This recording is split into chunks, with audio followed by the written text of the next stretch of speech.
Well, good morning, everyone, and welcome here to the launch pad and our live launch coverage of the Starliner crew flight test. We are at L minus 4 hours, 34 minutes, 27 seconds, and counting. Propellant load is well underway at Space Launch Complex 41 at Cape Canaveral Space Force Station in Florida. The crew is awake, enjoying their meal as they get ready to head into crew suit up in the next hour or so, and we're going to be taking you all along the way, listening into NASA, ULA, and Boeing mission controls, as well as bringing you full commentary launch coverage as we continue to count down to this historic flight, the first ever crewed flight of the Boeing Starliner as part of NASA's Commercial Crew Program. If successful, for the first time in history, the United States will have two crewed vehicles able to take crew to the International Space Station and low Earth orbit, both by commercial crew partners. NASA astronauts Barry Wilmore and Sunita Williams are getting ready for today's flight. If it's your first time here, though, welcome. My name's Zach. I'm the founder and host here at the Launchpad. And here at TLP, it's our mission to inform and inspire the explorers of tomorrow, because we believe that space is better together. And we'll be taking you through, answering your comments and questions throughout the stream. We're going to be patching NASA in about 15 minutes time or so. They'll begin their live coverage. But on your screen now, on the bottom left corner, those are live updates coming in from ULA, and just as I've been talking, we've had the official go from ULA Launch Control to Boeing to begin commanding the activation of the propulsion system of the Starliner crew and service modules. The liquid hydrogen tank on the Centaur upper stage has reached 96%. Other tanks are anywhere between 40 and 70% filled, and everything is proceeding nominally. It is a beautiful morning down on the Space Coast. Our TLP rocket chasers are stationed around the region, getting ready for today's flight, and of course getting ready to head over to Starship, launching in just a few days' time. But today, with progress docked to the ISS, all eyes are now officially on Slick 41 at Cape Canaveral Space Force Station. We got lots of people tuning in from all over the world. We got Don in Thailand, we got Electronic Guy in Germany, Beverly's in Arkansas, and we got Tumos Flink in Finland. Great to have you here. We got Marcel in Venezuela, and Gary is in Orlando. Take a moment, let us know in the chat where you're watching from. I know some people mentioning it in the chat, so we will drop a link there. If you want to stay up to date on the latest in space news, you can head over to tlpnetwork.com. That's where we're publishing all of our space news articles and launch updates, but the big news breaking overnight for those unaware, and then we'll focus exclusively on Starliner, but the historic Dear Moon mission aboard Starship to the lunar orbit has officially been canceled by MZ. So we just dropped the link in the chat there. We're going to focus on Starliner. If you have questions on that, you can send it to us over on Discord. That's where our community hangs out in between streams and talks about everything space. There's sections for each type of topic to talk on, and we would love to see you in there and answer some of those questions. But today we want to focus on ULA, on Boeing, and the importance of the Starliner crewed flight test. It's taken many, many years to get to this point, and we are excited to see Starliner here fly safely, we hope, with two NASA astronauts on board. Today's vehicle is SC3, or Calypso, as it gets ready to fly. If you guys have questions, you can keep sending those in the chat by taking us at the Launchpad, and we'll work on answering those live, and we'll begin full commentary coverage in the next few minutes. So stay with us right here on the Launchpad.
Well, good morning, everyone, and welcome here to the launch pad and our continuing live coverage and countdown to launch coverage of Boeing Starliner's crew flight test. You're looking at a live view of Space Launch Complex 41 at NASA Kennedy Space Center in Florida. If it's your first time here, though, welcome. My name's Zach. I'm the founder and host here at the launch pad, and here at TLP, it's our mission to inform and inspire the explorers of tomorrow because we believe that space is better together. And as you can see, the venting coming from the rocket propellant load is well underway. A short time ago, we had the go from the ULA launch control to Boeing's mission control to activate the Starliner crew and service module systems and bringing all of those online in preparation for the crew's arrival in a couple hours time from now.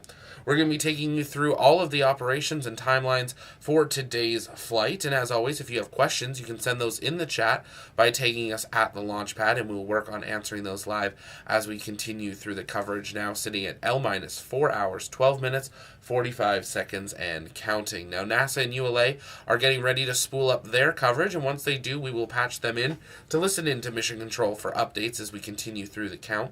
But if it's your first time here, though, welcome here at the launch pad. It's our mission to inform and inspire the explorers of tomorrow because we believe that space is better together, and we bring you full live launch coverage, docking, undocking, and return to Earth. Just a short time ago, Progress MS-27 docked to the International Space Station, the final major point on the International Space Station ahead of Starliner's arrival in the coming days. Now, should we see Starliner launch today, we will live track Starliner on its journey to the International Space Station and, of course, bring you docking coverage. ULA and Boeing did confirm there's not going to be a lot of coverage with Starliner like we saw with Dragon's crew flight test many years ago, that we really probably won't see anything until International Space Station docking when that is set to occur.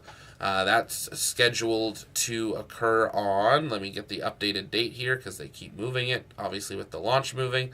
Docking scheduled for 1:50 p.m. Eastern Time on Sunday, June 2nd. So tomorrow, that's when the live coverage from NASA will begin, with docking scheduled at 3:35 p.m. Eastern. So we'll be staying live overnight, tracking the Starliner coverage in the International Space Station as it prepares for the arrival of Starliner, should we see a launch occur here today. Now, we got lots of people tuning in from all over the world, so if you haven't yet, take a moment, engage that like button, share out the stream, invite people to join us as we watch this historic crewed flight test of Boeing Starliner, bringing, for the first time ever, 2 commercial crew vehicles online for the United States. Now, NASA's getting ready to begin their coverage in partnership with ULA and Boeing, and we'll be patching that in, but we will do our best to keep the live view of the pad always on screen as well while they're continuing through their coverage, and I'll be back with commentary updates throughout the day as we continue through the count, and I'll be answering your guys' comments and questions in the chat. No updates there. Launch Weather Officer Brian Belson, in his latest briefing, indicates conditions are acceptable with a little threat of lightning for the blue team's entrance into the launch pad for the next few hours of work to load the flight crew into Starliner. The forecast continues to reflect a 90% chance of meeting launch weather rules at time of liftoff, with few clouds, easterly winds at 18 to 26 knots, and a temperature of 82 degrees Fahrenheit. So they are keeping an eye on that. The launch conditions seem right. The question is that lightning risk going to be an issue and delay the time of crew ingress? If they are not able to have crew out at the pad on schedule or close to schedule, this is an instantaneous launch window, and we will be needing to monitor. Now, that is a live view coming in from NASA Kennedy Space Center and Cape Canaveral Space Force Station in partnership of Space Launch Complex 40. Let's listen in to NASA, Boeing, and ULA Mission Control as we count down to the Starliner crew flight test.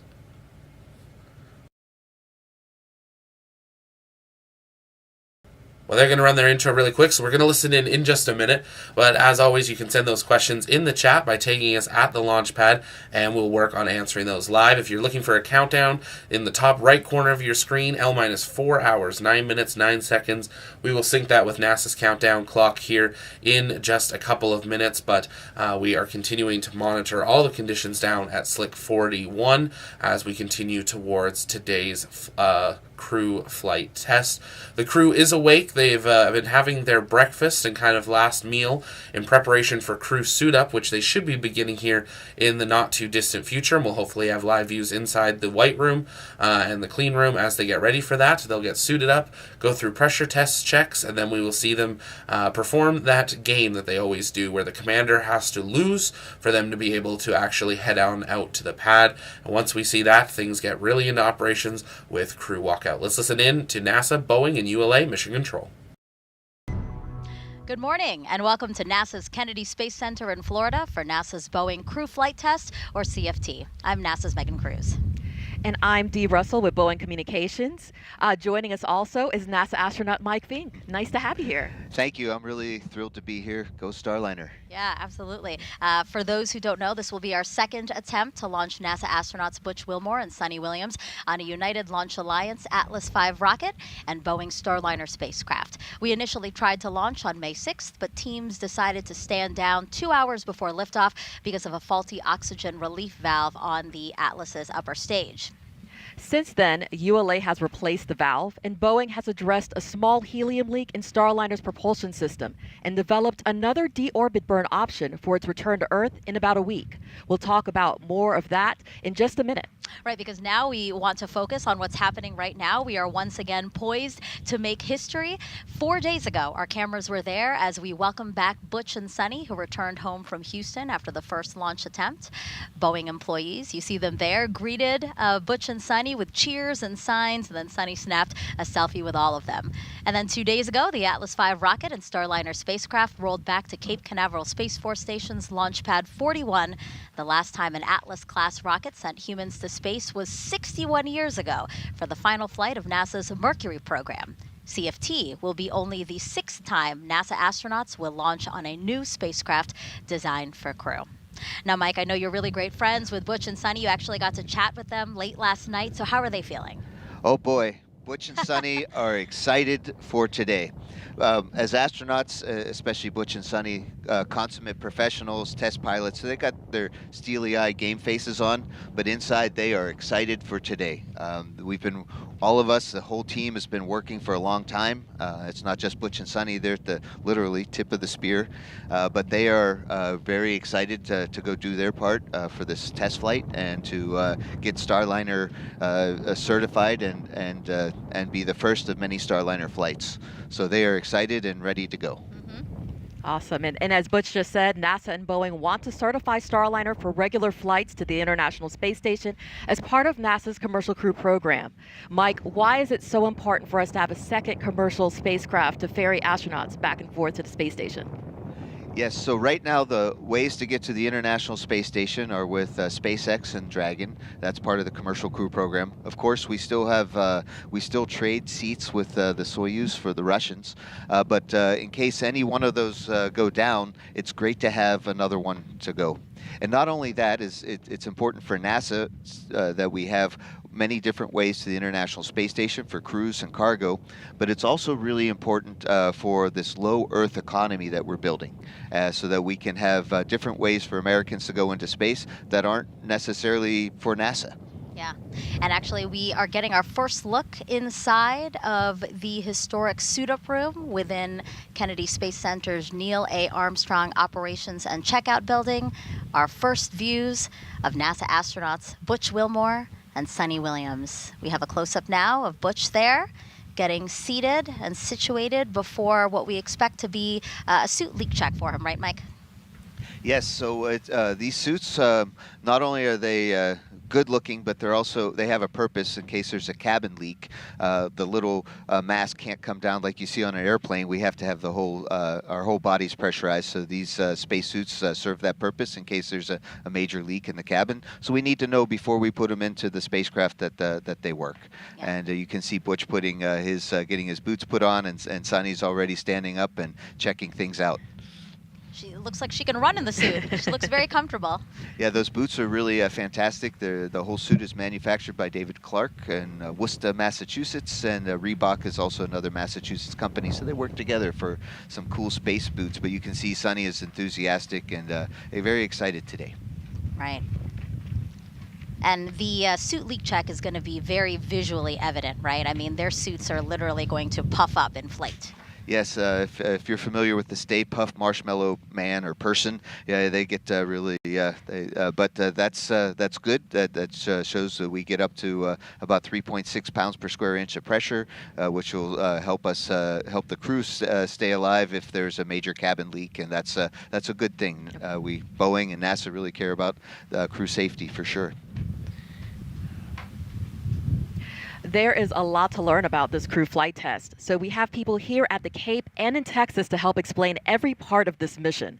Let's start first with ULA's Dylan Rice and Boeing's Lauren Brennicke, who are monitoring the spacecraft and rocket from United Launch Alliance's Advanced Spaceflight Operations Center, or ASOC.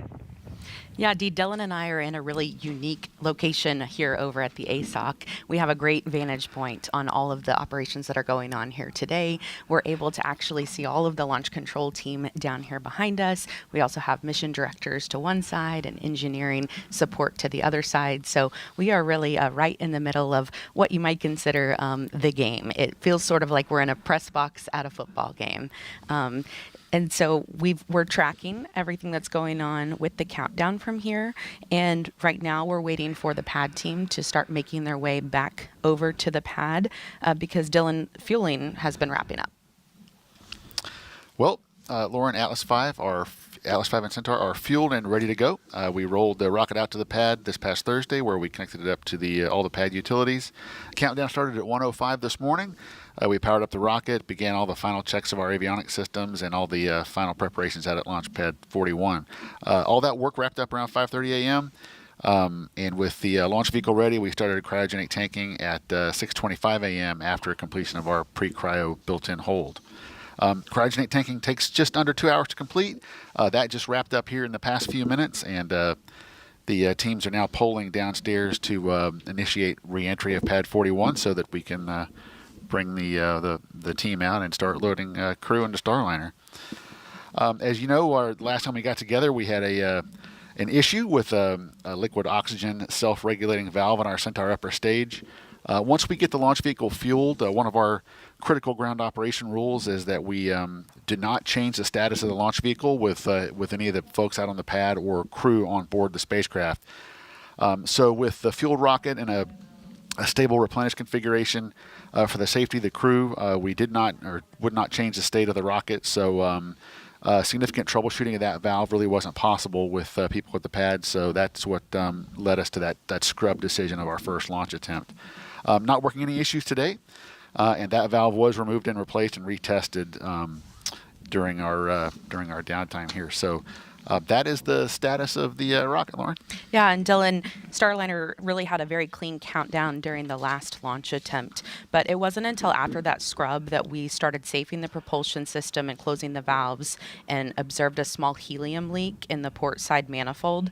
So we decided to take a pause and investigate further, as we do in this business. And after testing all 8 of Starliner's helium manifolds, our team found the leak was isolated to one flange in one of the spacecraft's 28 reaction control system, or RCS thrusters as we call them, which makes small adjustments on orbit.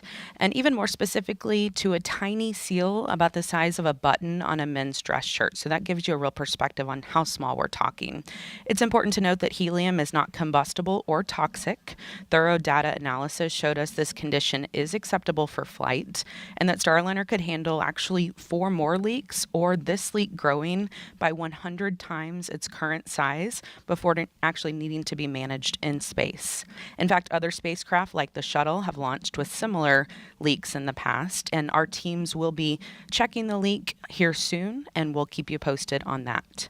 While investigating the cause of the leak, engineers also discovered that in an unlikely scenario of an adjacent helium manifolds failing, our deorbit burn during the spacecraft's return to Earth could be impacted. And because having layers of redundancy is imperative, our teams developed yet another way to perform that burn. If that option were needed, Starliner could do 2 burns about 10 minutes each and 80 minutes apart with only 4 RCS thrusters.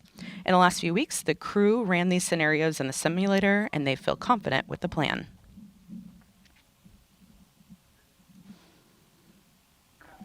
Butch and Sunny have been on a lot of our phone calls working through these challenges for the past couple weeks, and it's been really nice to hear their voices. They've been voices of reason as we're working through these. Reminder that this is a test flight. We expected to find things both on the ground and in space. So our team really sees this as a positive to improve the spacecraft and its systems for the future. And we're already looking at a handful of long-term solutions for Starliner's post-certification missions. Now let's check in with NASA's Daryl Nail at nearby Hangar AE. He is keeping an eye on the weather for us and NASA's oversight of today's flight test. Daryl. That's right, Lauren. Thank you very much, and welcome here into Hangar AE, where we've got a lot of the CCP engineers and management folks behind me, monitoring, of course, our launch procedures through the day here with Atlas V and preparing the Starliner for launch, as you guys just talked about. Let's talk about the weather. Well, it is June 1st, and it's the beginning of summer, meteorologically speaking. On this day. It's also the beginning of hurricane season, but I can tell you neither one of those is a concern as we look outside and take a look at the sky and the sea. Here now the sky, you can see a few puffy cumulus clouds off in the distance. Overall, not a problem and not a concern for today. We are 90% go, according to the launch weather officer for today, which is great. Conditions are fantastic. One thing they are watching, though, and we know our host desk knows this well, they're watching the ground winds, which are really they're stronger than normally we would have expected. But we've got strong onshore flow from a high-pressure system that's just off the coast of North Carolina, and so that's creating a lot of that strong flow, which is coming in directly from the east. So you can see those cumulus clouds as they go kind of whipping by the pad. They'll be watching that. That is the only concern, and that is the 10% possibility for violation. Overall, though, we couldn't be in a better position. We were in a similar position during our last launch attempt, and come to find out, even though it's the beginning of meteorological summer, we're not having summer conditions here at the pad yet, and that's a good thing. So we'll send it now back to the host desk with Megan, Mike, and Dee. Daryl is absolutely right. We know these winds very well as they are whipping around us right now. And Mike, talk to us about why these winds would be a concern for launch. Well, here at NASA, it's safety first. And so if there were a problem with the rocket, the capsule can pull off and abort and fly over the shore and land in the water. And that's called an abort, right? And we could do that to keep the crew safe. However, the capsules will be coming down under parachutes, and if the winds are too strong, it'll make it land on the beach. And it sounds like it would be safe, but actually we're not sure that structurally it would work, and we're set up to land on the water. So the winds can't be too strong or they'll push us in for an abort. So if we start to get into where the winds pushing would push the capsule too much, then we'll wait till another day. Right.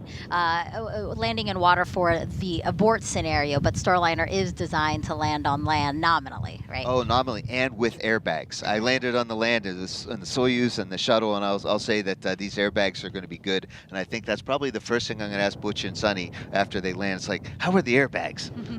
Well, speaking of Butch and Sunny, let's head back inside to the suit-up room to check out how things are going there. Again, they began suiting up a few minutes ago, and right now we see Butch.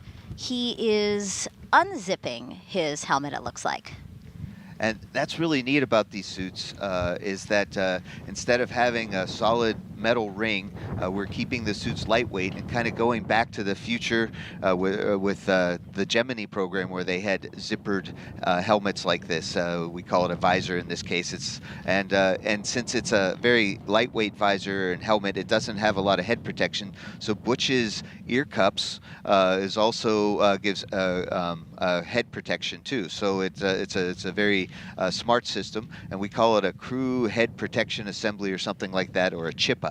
So Butch is now taking off his chippa, and you can see he cut his own hair for the flight today. This is the kind of insight we wanted from you, Mike. As you can see, guys, we are very fortunate to have Mike here with us because he's a veteran of 3 space flights, Expedition 9 in 2004, also Expedition 18 in 2009, as well as STS-134 in 2011. We're cycling through some pictures of those previous flights now. In total, he spent more than a year in space and has conducted 9 spacewalks. He then worked with NASA's Commercial Crew Program to help bring SpaceX's Dragon and now Boeing Starliner online and ready for today's flight tests. He trained alongside Butch and Sunny as their backup pilot and was with them for CFT's first launch attempt. We actually saw him in the suit-up room here snapping pictures, and then he rode out to the launch pad with them where he snapped a few more pictures before handing off some of Butch and Sunny's belongings to the pad team. It was a big honor to ride out on the Astro van with Butch and Sunny, and of course we like sharing our stories here at NASA, and Butch and Sunny are very much about that too, because we all can't ride in the Astro van, we all can't get on that rocket, but we do our very best to bring everybody with us as much as possible. And I'm just letting people into some of the behind the scenes that's happening here. You forgot your cell phone, and that's very upsetting to all of us here because you can't take your famous ussies. But again, providing really valuable insight on this flight test. And you'll also be taking notes, right? Because you're going to be the pilot for Starliner's first operational mission after CFT. So really important for you to be engaged and watching today. Oh, absolutely. And that's the purpose of this flight, is to build flight experience and get certification so that we can have regularly scheduled flights of Starliner to the International Space Station, much like the other commercial crew partner of SpaceX. And we're going to get there. So Butch and Sunny, as test pilots, are going to get some really good data on how the Starliner really flies, how habitable and comfortable is it in there, is it extra humid, is it beautiful. We think it's going to be great. We tested a lot on the ground, but we'll know for sure once we launch today. And as we take another shot here of Butch, let's talk a little bit more about him. Commander Butch Wilmore, NASA astronaut and retired U.S. Navy captain, raised in Mount Juliet, Tennessee, and is married to Deanna Wilmore with 2 daughters. As a naval pilot, Butch racked up more than 8,000 flight hours and 663 carrier landings, all in tactical jet aircraft. He completed 4 operational deployments supporting missions like Operation Desert Storm. Before his selection to NASA, Wilmore was on exchange to the Air Force as a flight test instructor at the Air Force Test Pilot School at Edwards Air Force Base in California.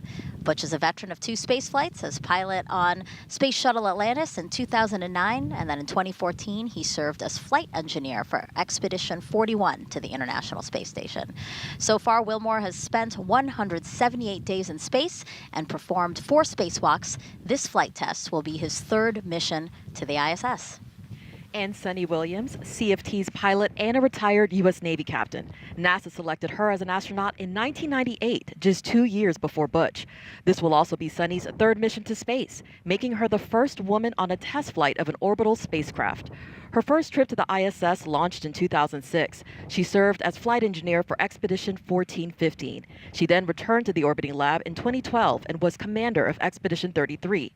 Sunny has more than 50 hours of spacewalk time, the second most cumulative time by a female astronaut. So far, she has spent 322 days in space.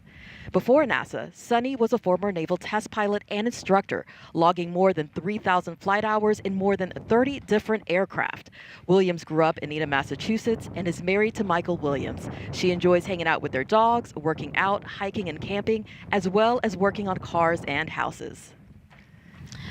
Both very experienced space flyers, and really why they were selected for this test flight, right, Mike? Oh boy, yes. They work really well together, and it's been really fun training with them. I think that they're a great team, and they're going to get a lot of, like we said, good flight test data. They're going to go back to the mothership, the International Space Station. They'll be able to experience space station crew. They could help there a little bit, and then they'll come home in 8 days, a week or so, and maybe a little bit longer. And so it's they're perfect. And their experience will help make mission success. Right. A look at the clock, 3 hours, 50 minutes, and 26 seconds from launch. A quick update on fueling. The cryo load was completed successfully, all as well as a check of the prop system. Again, we were talking about that helium leak that Boeing was able to resolve. They did a check of that system. They pressurized it, and so far, all is looking good. Let's walk you through what you'll see over the next almost 5 hours on this broadcast.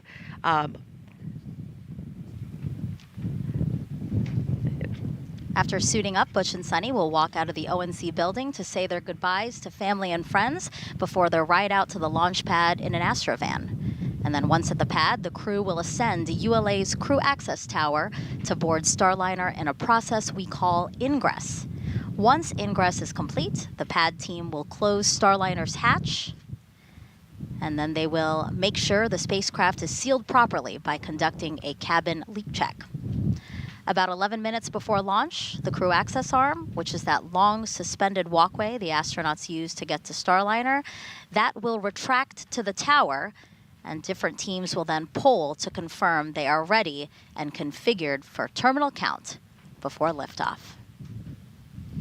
Around 15 minutes after launch, Starliner will separate from the Centaur upper stage. And at 31 minutes into launch, the orbital insertion burn begins to get Starliner into a stable orbit. Now, if you have any questions about this mission over the next 5 hours, as we said, just send those questions our way using the hashtag AskNASA. All you have to do is jump on Facebook, X, YouTube, Twitch, any of our social media platforms, and we look forward to hearing from you and answering those questions live.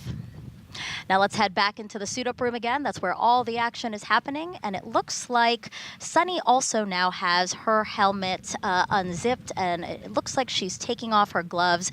I believe both of them have had successful suit leak checks. Yeah, we saw, and we expected it because there's a lot of testing of the suits before the crew gets inside them, but you still have to check. We saw that Sunny was fully inflated and looked kind of almost a little small inside the suit, and that's exactly how it's supposed to work. We even test the spacecraft that the crew could still push the buttons and do what they need to do to fly the spacecraft, even in an inflated condition. But you can see them there sitting in these Astro loungers, and you can see the excitement on their face and the joy that there is to getting ready for a space flight. This is the last time that they're going to be able to sit and quote unquote chillax, and they're going to get ready and leave the suit room in a little bit, and then it's game day. Yeah, when you were here with them for the first launch attempt inside the suit-up room, this was kind of some downtime. They took some pictures with folks, right? Because really there's a strict timeline that they're keeping to, and if they're a little bit ahead, they have some pad here, right? Yeah, our timelines are built for the whole day in case for the case when we have 4 people. That's something we're checking out to see if a 4-person timeline is workable. But we only have 2 people, so it does give us a little bit of extra time. And Butch and Sunny have really focused on the team because we realize as astronauts that we're part of a really big team, and that's really cool. It's like the biggest sports, bigger than regular sports teams, and we all work together, and it's the greatest team sport. So Butch and Sunny did want to spend time to recognize our suit-up team that you can see working in the room, who are making sure and that they're ready to go. There's also another team in there that checks the equipment to make sure that they have what they need: their wrist mirrors and watches and pens and pencils, what's going on their knee board, and we check all that to double check to make sure, because once we're in the capsule, you got what you got. Yeah.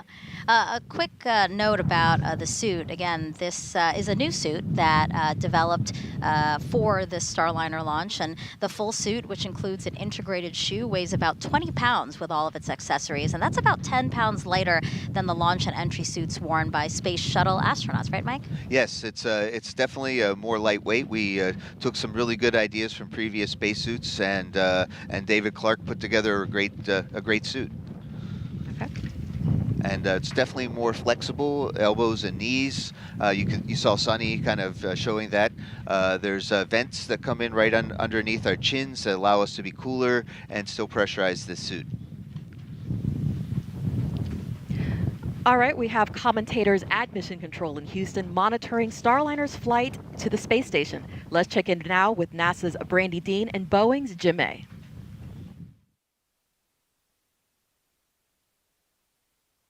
Thanks so much, Dee, and welcome back to Johnson Space Center in Mission Control, Houston. I'm NASA's Brandy Dean.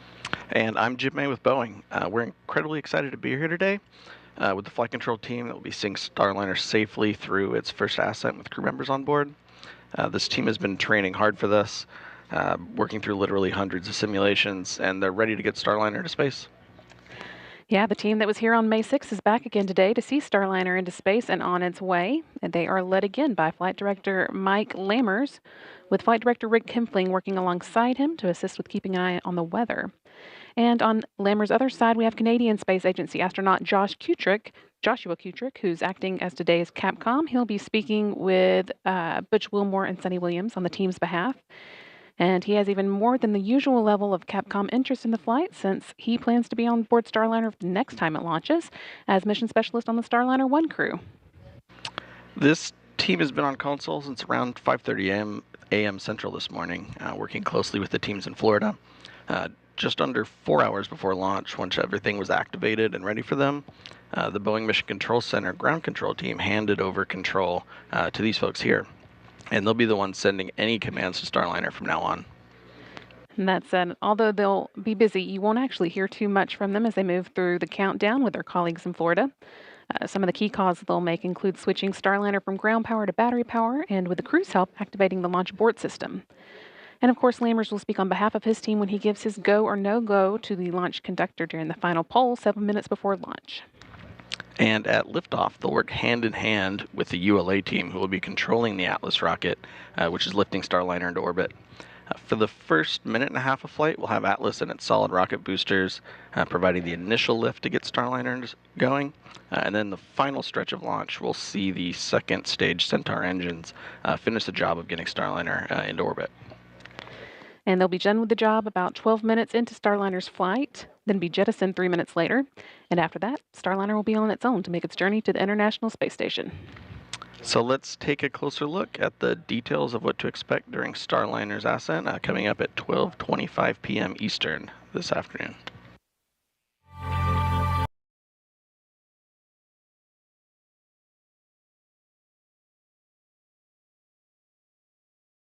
And if you're just joining us, welcome here to the launch pad and our live launch coverage of the NASA, ULA, and Boeing Starliner crew flight test. In the top left corner of your screen is an animation of what we expect to have happen here during the launch sequence. But on the right side of your screen, on the big screen, that is a live view inside the clean white room at NASA Kennedy Space Center, where suit leak checks are complete.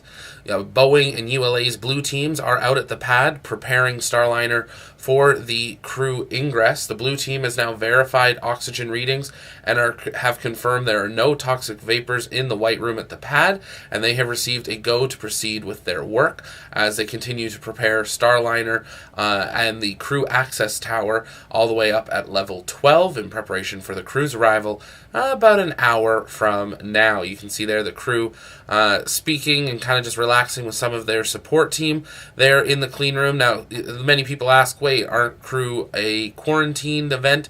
Why are some people without masks? Anyone that's not with a mask that's near the crew has been in quarantine with them for, normally it's 2 weeks. It's been well over a month for this crew, about a month and a half actually, but they have all of that support team that's been with them along the way. Everyone else with a mask has gone through a clean room protocol to be able to be in the room as we are making sure that these two astronauts don't take anything up to the International Space Station. At L-3 hours, 41 minutes, 20 seconds and counting, we are actually at T-minus 4 minutes and holding. ULA operates two countdown clocks, a T-minus clock and an L-minus clock. T-minus is your more operational countdown, so it can hold at periods. So it's a 4-hour built-in hold at the T-minus 4 minute mark for all of the crew operations. The L-minus clock is more of a real-world countdown, and that's why we put that on our screen, and so does NASA for these type of missions, because that's your real-world time. You know, you have 3 hours and 40 minutes until we actually are targeting liftoff. In the bottom left corner of your screen, a live view of Slick 41 at Cape Canaveral Space Force Station in Florida, where propellant loading is in top-up mode. Let's listen in to the incredible Rob Naves for an update from NASA. Where flight controllers are monitoring the countdown for the Atlas V launch and keeping tabs on the Expedition 71 crew aboard the orbital outpost. The 7-station crew members are awake at this hour on a Saturday, having just watched the unpiloted Progress 88 cargo craft dock to the Poisk module of the International Space Station. That flawless docking occurred at 6:43 a.m. Central Time, 7:43 a.m. Eastern Time. With that milestone having been completed, the crew's full attention can now turn to the expected arrival of the Boeing Starliner on Sunday afternoon. Early Sunday morning, there'll be a pair of mission management meetings, first by Boeing management to assess Starliner systems following launch, and the initial series of OCCs.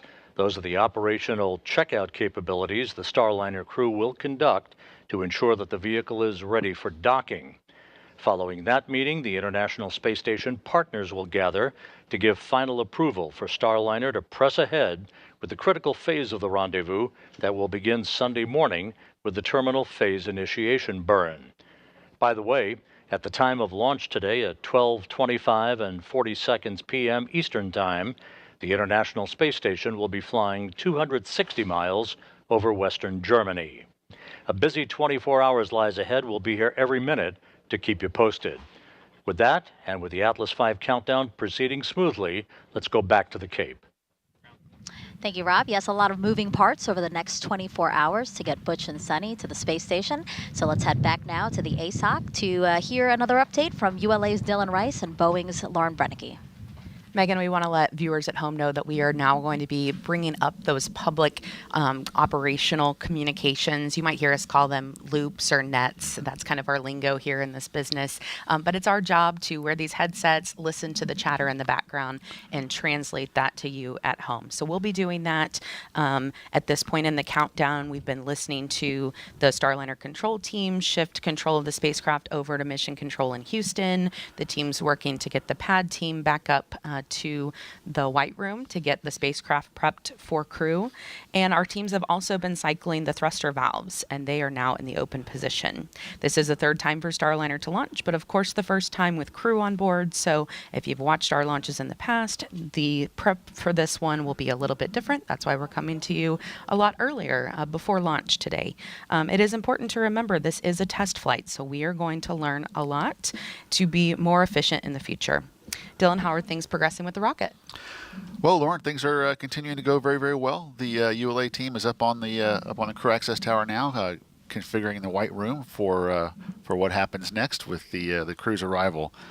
So we are standing by at T minus 4 minutes. That's the T is the terminal count clock. All the rocket activities are sequenced to the terminal count clock,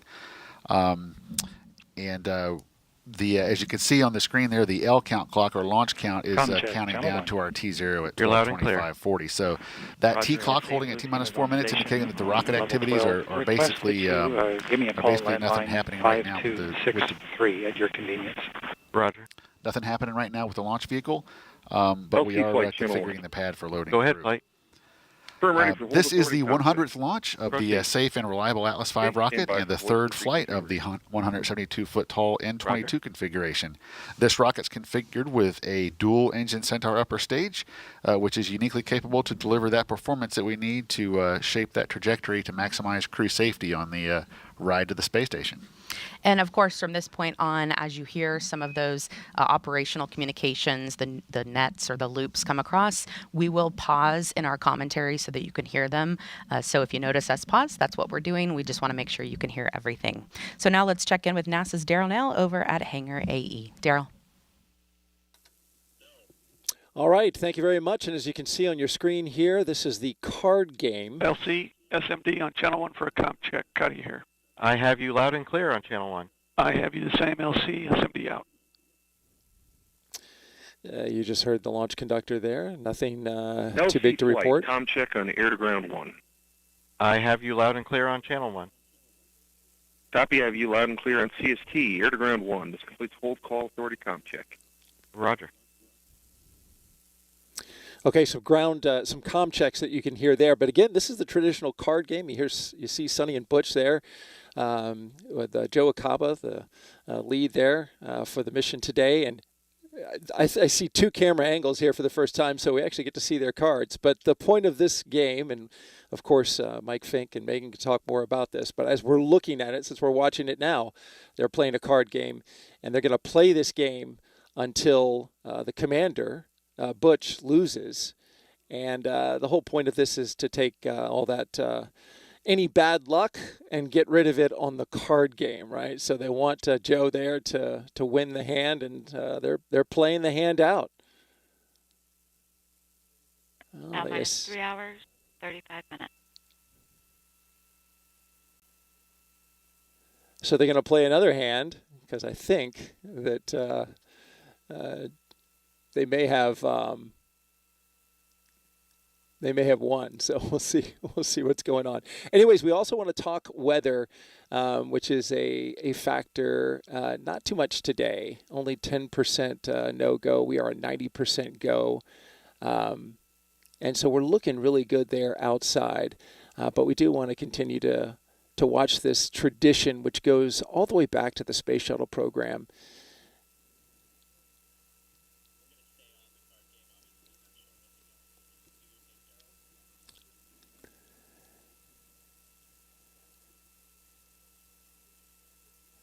Not sure what the card game is, but they're taking additional cards. You can see there Sunny with a smile on her face as she takes another card, and Butch observes.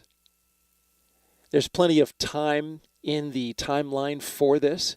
They're suited up. They've done their pressure checks, and so along the timeline, they've built in a period of time, of course, some margin just in case, they have to do some extra checks. But there you go. Card game is complete.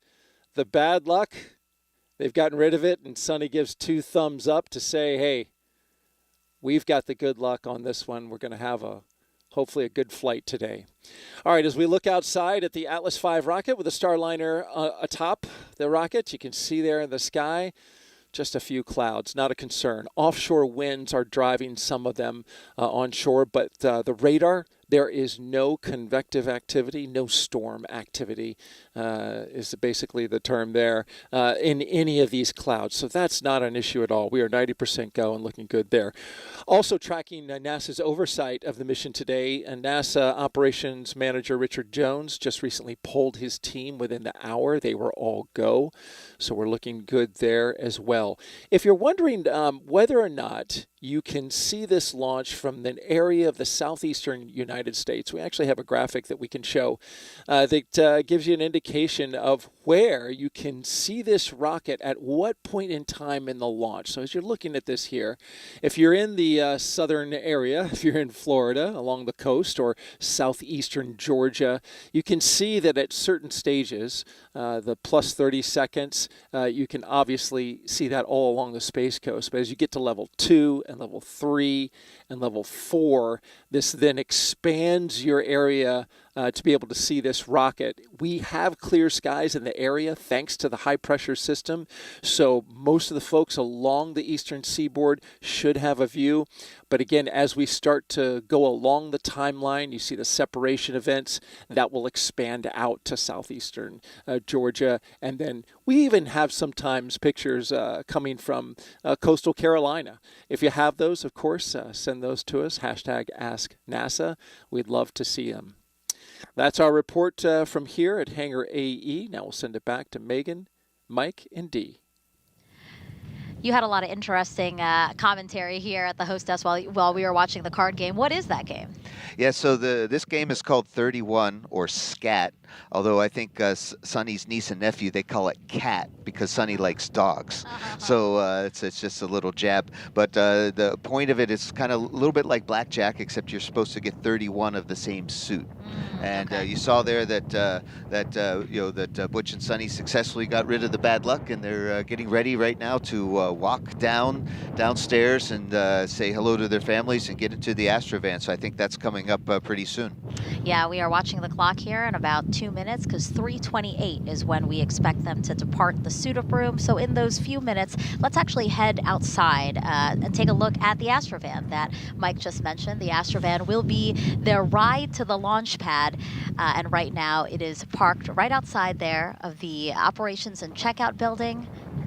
A great view there of, again, their ride to launch pad 41 on Cape Canaveral Space Force Station.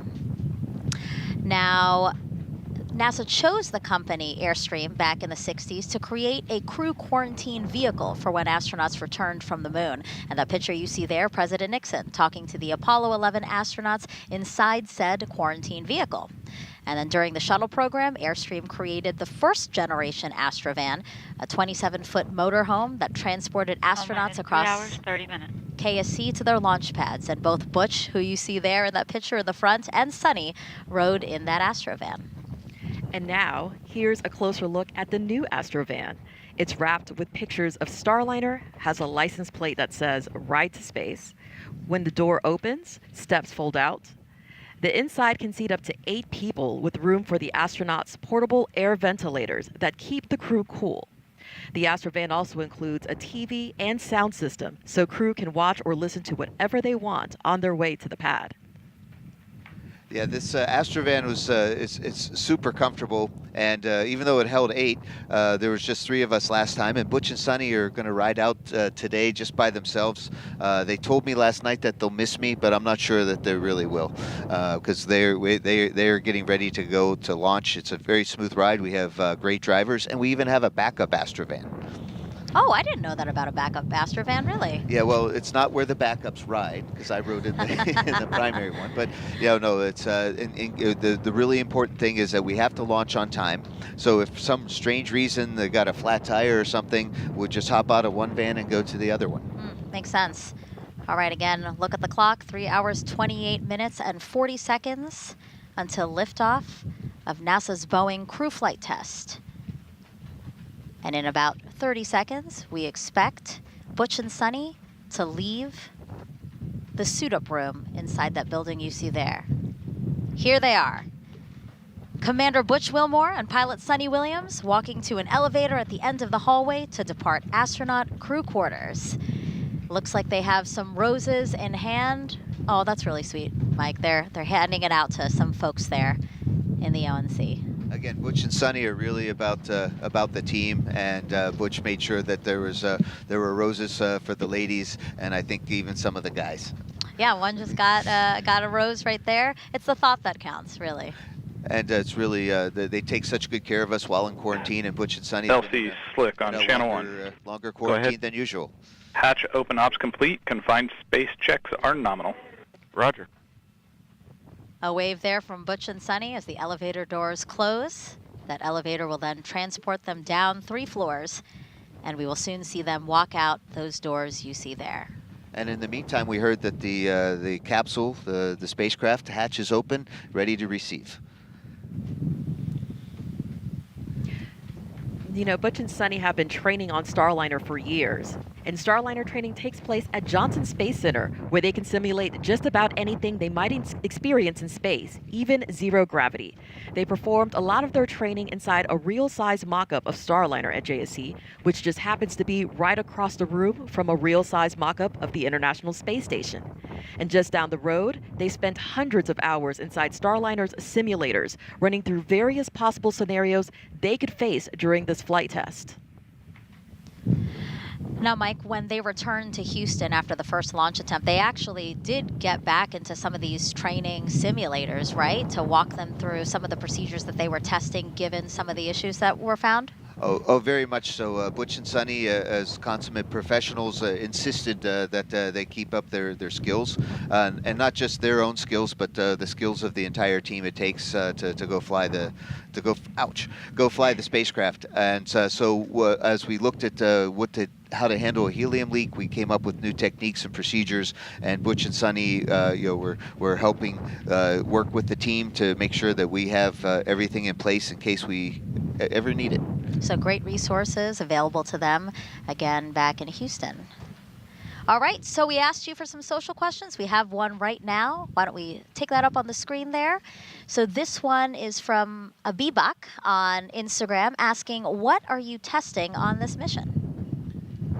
We are testing the whole thing, right? So we have all the little pieces work together, but how does Starliner fly with humans on board? Is the egress system, the environmental control system working? How do the spacesuits work? Can we push all the buttons? Does it fly like it's supposed to? All of these things are really important. How does it dock? And then can we use it for its purposes as a rescue spacecraft? And Butch and Sunny are get a chance to check a whole 6-month mission in a compact several days aboard the space station. So this is really important. We'll take a lot of flight test data, talk about it when we get back, and add to the certification so that Starliner can fly on a regular basis. We have a minute before they walk out of those doors, so let's sneak in one more. Nor on Instagram asking, how do astronauts feel after coming back to Earth? Yeah, it's really amazing because you're weightless for a while and then you come back and you have 1G again, and your body is adapting. Some of us feel sick. Some of us just feel a little bit not well, but it's really amazing because within minutes to days we feel back normal again.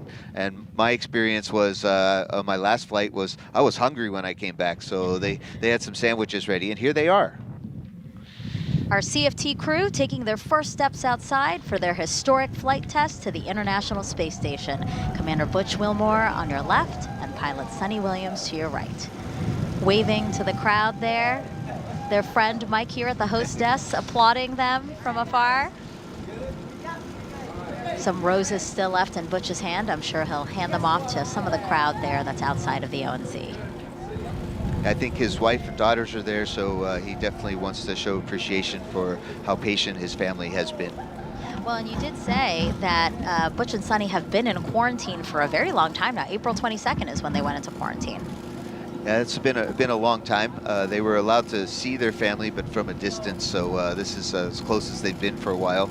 But we do really respect the health stabilization program. We don't want our friends aboard the space station to get sick and impact the mission for sure. Talk to us about the people who are here, right? And there's different tiers that talk about or that have to do with how close they can get to the astronauts, right? Yes. So if other people have been in quarantine along with Butch and Sunny, like before, then they could get really close. At this point, the crew has to maintain at least a 6'2" distance, and they can see and talk to their friends. Especially we're outside, so and with this wind, the chances of anything of happening are very low. And then there's a lot of our team that are there, and we also have some very important people like the administrator and other folks too. And I think I might even see Chris Ferguson, the original commander of the CFT mission. I think he's there in the crowd also. So yeah, this is a lot of well-wishers and sending blessings to Butch and Sunny for a successful flight. Yeah, it's great to see the crowd there, and also a number of your fellow NASA astronauts, right? They're there to support the crew's family. Yes, we have Jack Hathaway and Doug Wheelock. Now, Doug's a veteran astronaut. Jack is one of our new former ASCANs and now getting ready to go fly on a mission himself.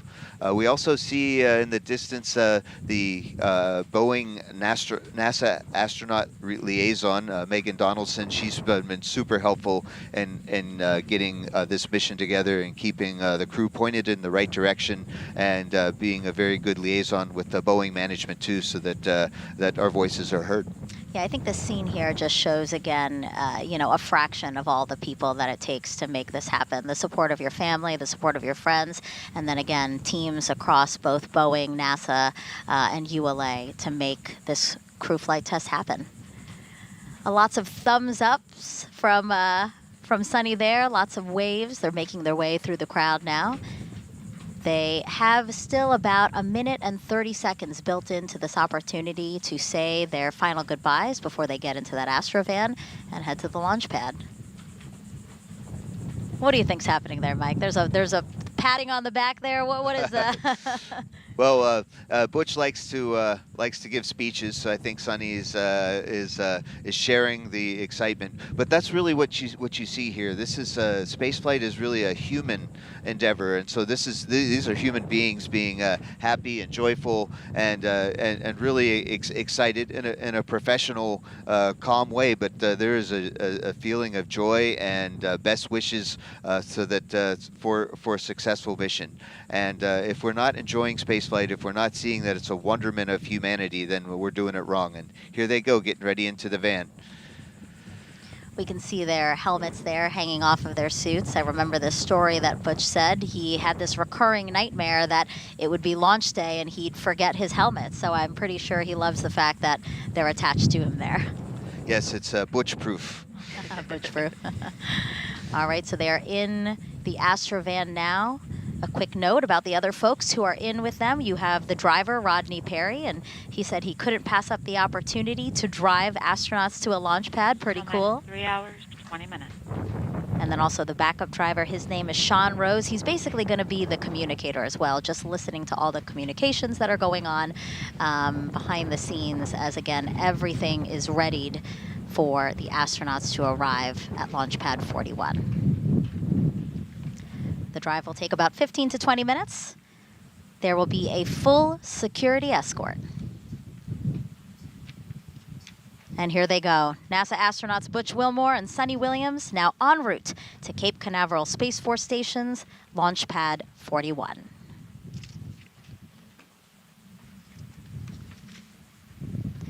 And as both Butch and Sunny make their way out to the pad, there's only one way for those two to get amped up for launch. And I know that Mike knows because he was inside the Astrovan with them on their first ride out to the pad on the first launch attempt.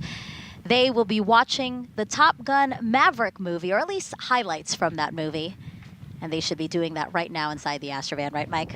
Oh boy, yeah, that's one way to certainly get excited for the mission and to remind Butch and Sunny that yeah, hey, they're on an important mission and they're test pilots, and that there's a wonderment to flying both aircraft and spacecraft.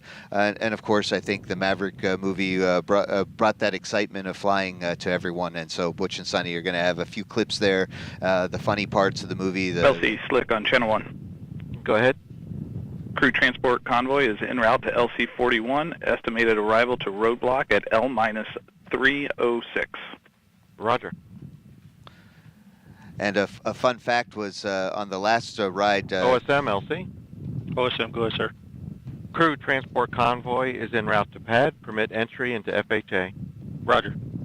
Yeah, that was important call there because yeah, the crew needs to get to the rocket, and if they weren't allowed to, if they didn't have permission to get inside the hazard area, then that would slow things down. But Butch and Sunny handed me the remote control and said, "You play it," and I had to figure out how to play an old VCR really fast. Oh gosh, well I'm sure they appreciate it. You probably figured it out because they were able to watch it. So again, as mentioned before, they probably really relate to the movie. They're both experienced naval aviators. And here's actually a picture of Sunny back in the day. She initially wanted to be a diver in the Navy, but said she watched the first Top Gun movie and decided to go to flight school. And here's a picture of Butch. Fun fact, he was actually a real Top Gun pilot. So you see him there on the far left of the photo. To the far right, actually, is Chris Ferguson. We were talking a little bit about him, right, Mike and Dee? Absolutely. And another fun fact is, this isn't going to be, these aren't the first Boeing products that Butch and Sunny have flown. In that picture, Sunny was standing in front of a CH-46 Sea Knight, and Butch was standing in front of an F-18 Hornet. And of course, today, they'll both 3 be... hours, 17 minutes. And of course, today they'll be the first to fly Boeing Starliner. Now let's check back in with NASA's Brandy Dean and Boeing's Jim May, who are monitoring things at Mission Control at Johnson Space Center. Thanks, Megan, and go Butch and Sunny. Here in Houston, things have been going smoothly for the flight control team and Mission Control. The team here took control of Starliner a little less than an hour ago, and they've been working through a number of steps in the pre-launch checklist since then. But even before that, one of the first things they did after coming on console was a weather briefing with the crew and crew quarters, and that was a quick conversation because the weather's looking very good for today's launch opportunity. The team here in Houston is continuing to work through their pre-launch checklists. Right now, they're working in a little bit more of a monitor mode, keeping the spacecraft stable while Butch and Sunny head to the pad, and the teams in Kennedy Space Center are preparing Starliner for their arrival. Once the crew gets strapped into their seats and the hatch is closed, things here will start to pick back up as we perform cabin leak checks and monitor Starliner's life support systems, hosting crew for the first time to space. And then in the last 20 minutes before launch, there are a few important actions they'll work through, switching Starliner to internal power and working with the crew to activate the launch abort system. This carefully choreographed pre-launch process has been practiced many times as a fully integrated team. We capped off our training with a mission dress rehearsal just a week before our May 6th attempt. And we got some bonus live training from that attempt as well as our final preparation for Butch and Sonny's mission today. And of course, all of that aiming to get the crewed Starliner to the International Space Station for its crewed flight test. So let's check in with the destination, the International Space Station. Rob Navius is with the Space Station Flight Control Team, standing by to give us an update. Rob? Thank you, Brandy. Mission Control, a busy place today, with the white flight control room down the hall where you are, poised to take over Starliner mission operations at liftoff of the Atlas V rocket. And in this room, the International Space Station Flight Control Room, we are ready to collaborate with our colleagues once Starliner moves into integrated operations around 11 a.m. Eastern Time tomorrow. That's about 3 hours prior to Starliner's scheduled docking. Once the new spacecraft is docked to the station's Harmony module, there'll be a period of around 2 hours to conduct leak checks on both sides of the Starliner Harmony docking interface before the hatches will swing open, allowing Butch Wilmore and Sonny Williams to enter the station, which has been home for both of them on previous missions.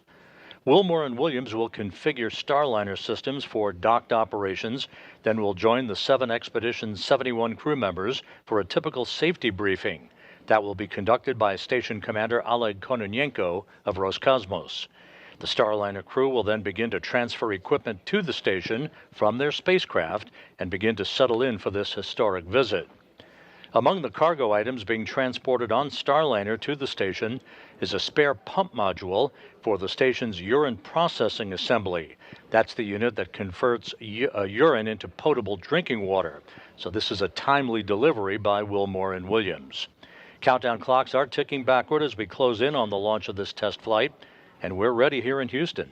So let's turn it back to the Cape for our continuing coverage. Thank you, Rob. 3 hours, 13 minutes, and 30 seconds. From only the 6th time NASA astronauts will launch on a new spacecraft designed for crew. And if you're curious about the first 5 crewed test flights, here they are. First, Mercury Redstone 3, Alan Shepard, May 5th, 1961. Next is Gemini 3 with Gus Grissom and John Young, which launched on March 23rd, 1965. Great historical footage there. Then we had Apollo 7, Wally Schirra, Don Isley, Walt Cunningham. Launched October 11th, 1968. Then we had STS-1 with astronauts John Young and Robert Crippen, which launched April 12th, 1981. And then NASA's SpaceX Demo 2. You see Doug Hurley and Bob Behnken waving there. That launch was May 30th, 2020. And then, of course, today you've got NASA's Boeing crew flight test with Butch Wilmore and Sonny Williams. And as Butch and Sonny's convoy passes the historic vehicle assembly building here at Kennedy Space Center, we should, of course, acknowledge what will be the 7th time NASA will fly crew on a new spacecraft off our planet. And that will be the Artemis II mission next year. You see the Astrovan now passing by where we are at the press site across the street from the vehicle assembly building. Again, the Artemis II mission next year, that'll be NASA astronauts Reed Weissman, Victor Glover, Christina Cook, and Canadian Space Agency astronaut Jeremy Hansen. They will orbit the moon, and their Space Launch System rocket and Orion spacecraft will be assembled in the vehicle assembly building.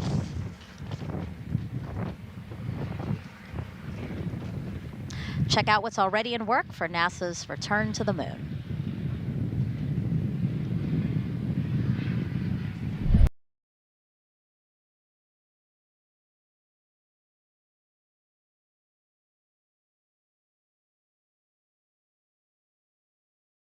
And if you're just joining us, welcome here to the launch pad. You're looking at a live view of Space Launch Complex 41 at Cape Canaveral Space Force Station in Florida, where we are continuing to count down L-3 hours, 11 minutes, 14 seconds, and counting till launch of a ULA Atlas V rocket carrying the Boeing Starliner. The capsule today flying is capsule SC3, also known as Calypso. It is on its 2nd flight in its history on a 1,625-day turnaround, and it is ready for crew arrival. The blue team is out at the pad. They've been preparing the vehicle for crew ingress, and the crew there successfully on their way out to the pad after suit leak checks, getting rid of the bad luck, seeing their families one last time, and they're just a couple of minutes away from arriving at the pad, just passing the historic press site where some of our TLP rocket chasers are on site. We've got teams at 2 locations, both at NASA Kennedy Space Center and at Cape Canaveral Space Force Station, in preparation for today's mission, as well as around the coastline. So make sure you stay tuned to our social media on X, as well as our Discord, to see some of those photos from our incredible rocket chasers. We're answering your guys' comments and questions in the chat, so make sure you tag us at the launch pad. We'll work on answering live. An interesting shot here for those that have been paying attention over the last number of months. There used to be a shuttle transport stand there, an Apollo transport stand there, I believe it was, or a shuttle one, and it has been demolished. It has been fully destroyed, and now there's a big empty gravel pit there instead. Sad to see some history retired, but as NASA works to have these 2 pads for the Artemis program, they needed to make some room. Crew are continuing their rollout, so keep sending in those comments and questions. We'll listen back into NASA, Boeing, and ULA Mission Control as we continue through the timeline. We are L-3 hours, 9 minutes, 25 seconds and counting. On the T-minus clock, we remain at T-minus 4 minutes and holding. This is a built-in 4-hour hold, which will be resumed following the final go, no-go, and terminal count down at the T-minus about 10-minute mark. So we've got about 3 hours until we expect to hear those call-outs. But the L-minus clock, that's your real-world time. That gives you the idea of how long you got to go get another coffee and to share out the stream and invite people to join us as we continue to watch history. If you haven't yet, also head over to the launchpad.shop and you can get your Starliner Crew Flight Mission Tee to commemorate today's launch. At the same time, you can pick up our limited edition Starship Flight 4 collection, so definitely check that out, including our limited edition 48-hour notice tee. Have a little fun there. But we're continuing to monitor weather conditions. Everything is go right now. The fact that crew are on their way to pad means that one concern for lightning has been cleared, and teams are progressing with the timelines. The hatch of Starliner is open and ready to receive the crew here in the coming minutes. You can see a little glimpse at the convoy. NASA and the U.S. government doesn't take any risk when we are transporting our NASA astronauts or partner astronauts to the pad, so they do have a large convoy there with military protection, even though they are on a military facility as they continue. Now, an interesting point with the flights of Starliner, this is the first time in a number of decades that we are actually seeing crew go from NASA Kennedy Space Center transferring to Cape Canaveral Space Force Station. These are 2 different operational locations. They do share a border one up to each other, so they'll be going over a bridge here in most likely in the next few minutes here. And that will be where the transition from NASA Kennedy Space Center to Cape Canaveral property happens. So that actually will be a gate that they have to go through, where normally we see all operations happening on the Kennedy Space Center side. This is going to be something new and normal, though, as we will have Starliner launching from Slick 41, but we also have Crew Dragon and Cargo Dragon preparing to launch from Slick 40 in the near future as well. Catching up on the chat, lots of people just tuning in. Lucas, how would the launch escape system on Starliner work in case of emergency? Very similar to Crew Dragon. It has a part that the capsule can eject from the Atlas vehicle and then parachute down. So very, very similar. You see some of the security gates that they are passing through, some of the checkpoints. Not all of them are in operations. It all depends on what is happening down at Kennedy and Cape Canaveral for if they have people at those security checkpoints. But having been on site, there is quite the journey for them to get out to the pad. Looks like they've adjusted the camera angle for the close-up, so we're going to adjust that. Bear with us just a moment as we are awaiting crew arrival out at Slick 41 at Cape Canaveral Space Force Station in Florida. You can keep sending in those comments and questions in the chat while we continue to monitor operations down on site and wait for the crew's arrival. Let's listen back in to NASA, Boeing, and ULA Mission Control. We have confirmation the leak rate remains acceptable. In fact, they tell us it looks better than before. So good news there. We've been waiting to hear how that leak check went this morning, and all things look good. So we are moving ahead in the countdown. Everything is on time as we see the crew head over to the pad at this moment. And our pad team has been inside Starliner, making sure everything's ready for the crew. Their inspections are complete. The pad team today is made up of 5 people from Boeing and 3 from ULA. You may also hear them referred to as the Blue Team. And we did just hear a call moments ago that one of those pad team members has been cleared to head down to escort the crew up. So we will see Butch and Sunny get out here shortly and head to the elevator, escorted by one of those pad team members. This is, of course, the 3rd time for both of them to go through these motions. They have done it with now 3 different rockets and 3 different spacecraft, including Shuttle and Soyuz. Crew transport vehicles entered pad. Roger. Crew is clear to proceed to level 12. Roger. And Sunny says that this is a test pilot's dream to be on this flight. She says she feels like she won the golden ticket. We've also heard Butch talk about how much he loves this spacecraft for its agility. He has even joked at times saying that he could do barrel rolls around the ISS if he wanted to. Of course, we won't see that happen, but he likes to say that that is just how nimble the spacecraft is. And of course, they have a lot of experience in different spacecraft. Crew transport vehicle has arrived at CAD. Roger. And Dylan, this crew feels very confident with the ride to space on the Atlas, which has a 100% mission success rate. Yeah, Lauren, that's right. The Atlas V Starliner configuration was designed with an absolute commitment to safety. It's one of the most reliable rockets in the world, and it carries an extra layer of safety for its specialized duty launching astronauts to the ISS. The emergency detection system, we call it EDS for short, was developed by ULA engineers to enhance the protection of astronauts riding atop Atlas V by autonomously monitoring the health of all the launch vehicle systems. If the system detects an impending anomaly, it can trigger an abort much faster than any human could do so, but the astronauts also have the capability to trigger an abort if required.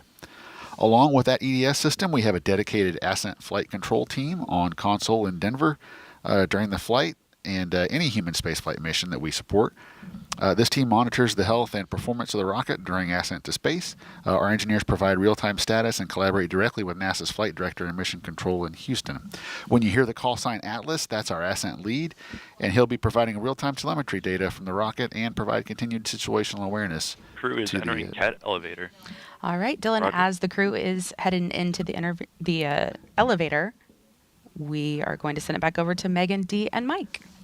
Now, Mike, this is different from the first launch attempt. Before they got out, you were with them, you took pictures of them viewing the rocket. Today, they opted to just go straight to the elevator. Yeah, I think they probably miss me a little bit, but it's also they've been there and done that. And today is really about focusing on the mission. So they took a few. They didn't take a few extra moments to appreciate the Atlas and Centaur, breathing and living, and they went straight to the and they're going straight up the elevator right now, straight to the rocket. And I just know what it feels like stepping out of the Astrovan, and here they are getting ready. On level 12. Getting ready to get inside, and it's just it's a great feeling of satisfaction and accomplishment to be here at this day at this time. This is something that the whole team has been working for many years. And you know what's different, obviously, since we're launching during the day, they had great views of the rocket on their way to the pad. So, like you said, they probably had their opportunity to look at their ride to space, and now they just want to get in. So now on level 12 of the crew access tower, we see Sunny there with some of the pad team members. Butch went into that door there. That's a bathroom, and this is an important step in the countdown, obviously. Yeah, well, I was on Daniel Tiger, a TV show, and we had an episode called "Go Before You Go," and so this is what we teach all of our kids: is before long missions, you should go to the potty.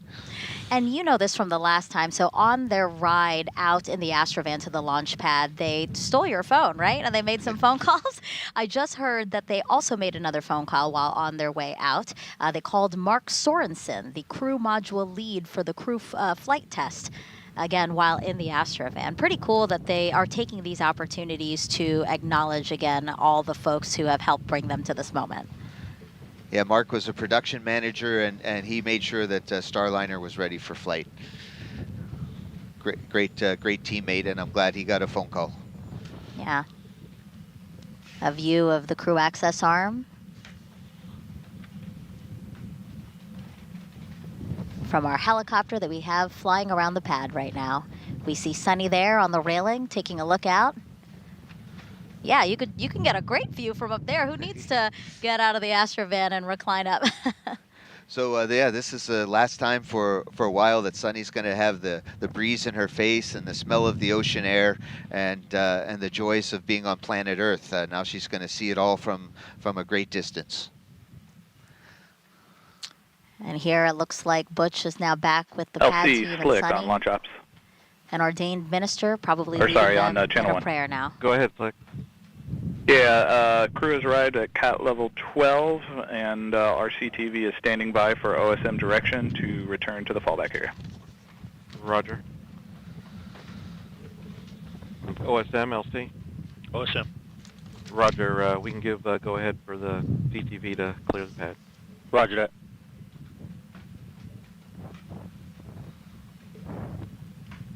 A nice moment here before the hard work of ingressing into the spacecraft and launching to the International Space Station. Well, they just cleared the crew transport vehicle to go away, so Butch and Sunny are stuck there now, so they might as well go launch. And here they are walking across the crew access arm. Butch stopping to take a quick look at his spacecraft and launch vehicle. And you can see they stepped on that little white sticky mat to make sure that anything that they may have had on their boots doesn't get inside the spacecraft and possibly into the space station. We do try to keep a very clean ship both up and down and aboard the space station. Looks like they're saying a quick prayer for a successful mission. Yeah, these are other pad team members who are in the White Room now with Butch and Sunny. The White Room, a literal name for this room from back in the Gemini era, to quite literally describe this room that will be the last stop before they get into the Starliner spacecraft. It's environmentally controlled to keep out dust and dirt and humidity. It's actually a little bit overpressured, so it has more pressure inside so that no air can come inside to the White Room, and it all blows out. So even the door that goes to the White Room is always cracked open a little bit to let the extra air out. And this is how to keep the particles from getting inside the spacecraft. So for the first launch attempt, to the left of the hatch was a mission patch for CFT, and Butch and Sunny took the time to sign that. Now they are heading straight into the ingressing process, which is again to get into the spacecraft, and we see pad team members there helping get Butch situated. Certainly, this crew is being the first. They get to start a whole bunch of new traditions, all the way from the 31 CAT card game to signing a patch in the White Room. So this is different than what we did, of course, with the Space Shuttle, but yet similar, right? And so it kind of takes some of the best traditions that we learned from the Russians with Soyuz and the American traditions, and has a nice blend to make something new. We do know our pad team very well. They've trained with us and trained us. So we especially now after this second launch attempt, it looks like Butch's wrist light is working. He has a good sense of humor, and so he showed it to us that his wrist light was working. It is a little bit dark sometimes in the capsule, so inside the spacecraft, so having an extra source of light, like we all do at home, we have our cell phones. We use that to light the way, but we don't have cell phones, so of course we have an extra wrist light. Yeah, off to the left side, off camera a bit, pad team members are going through what's called his helmet bag, right, Mike? Yeah, Boeing designed and manufactured this helmet bag that has everything that you need: the gloves, the crew head protection, the CHIPA, as well as any wristwatches and wrist lights and things like that, and as well as the ascent and entry checklists that were needed, and the crew knee boards. So everything that you need is in one place, and you know where, and they bring it to the pad with them. There's also a spare helmet bag that has a few extra things in case a CHIPA. Request permission to perform Centaur LO2 transfer line reach. Roger. Proceed. Yeah, in case a CHIPA gets broken or glove is missing, we have a few spares available. Team lead LC.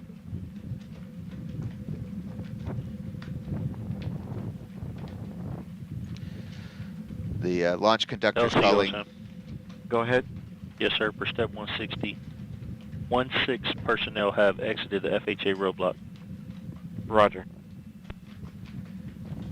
Just a call out there to mark that folks have left the pad as well as the flight hazard area. So the area that's designated as where we don't want people to be if they don't have to be. So that's that call out there.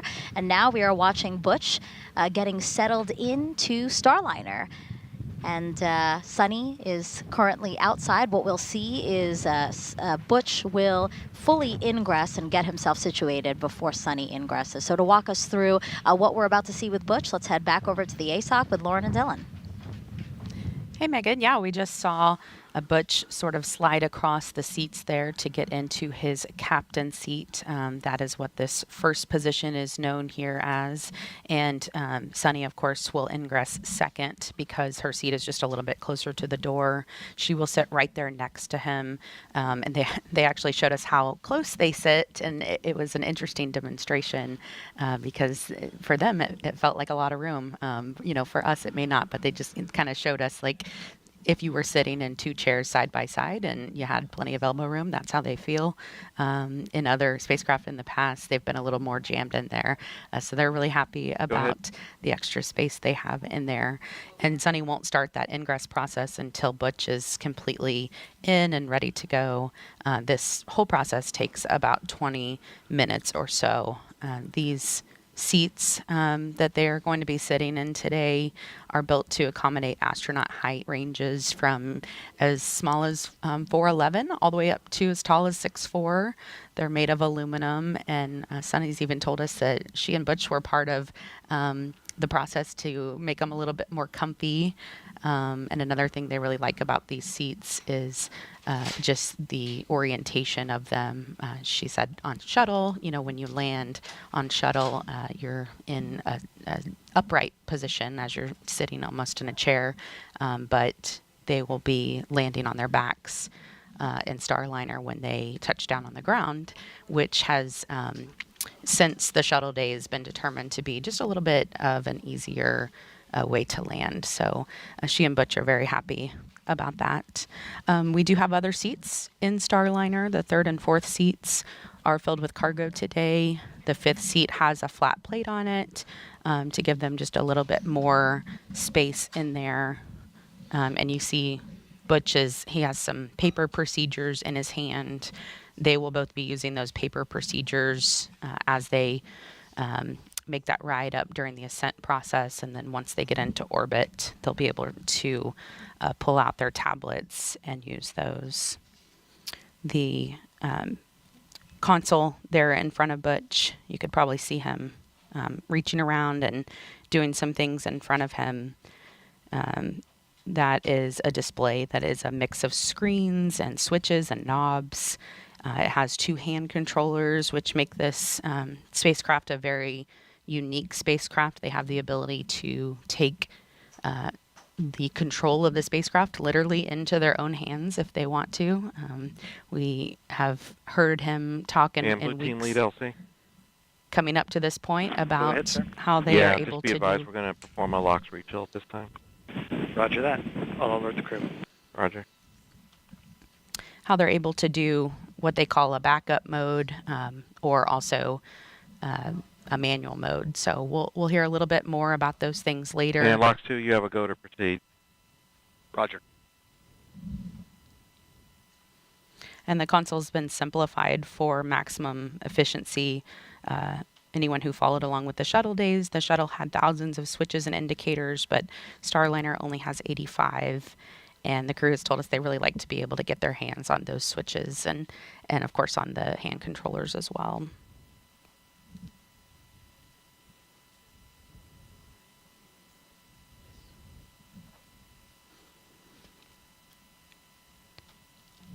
And we have confirmation that the prop system is activated and the pressures are as we expected. So things are going smoothly in the countdown. And Dylan, our team's really started working several days ago. The countdown didn't just start this morning for us.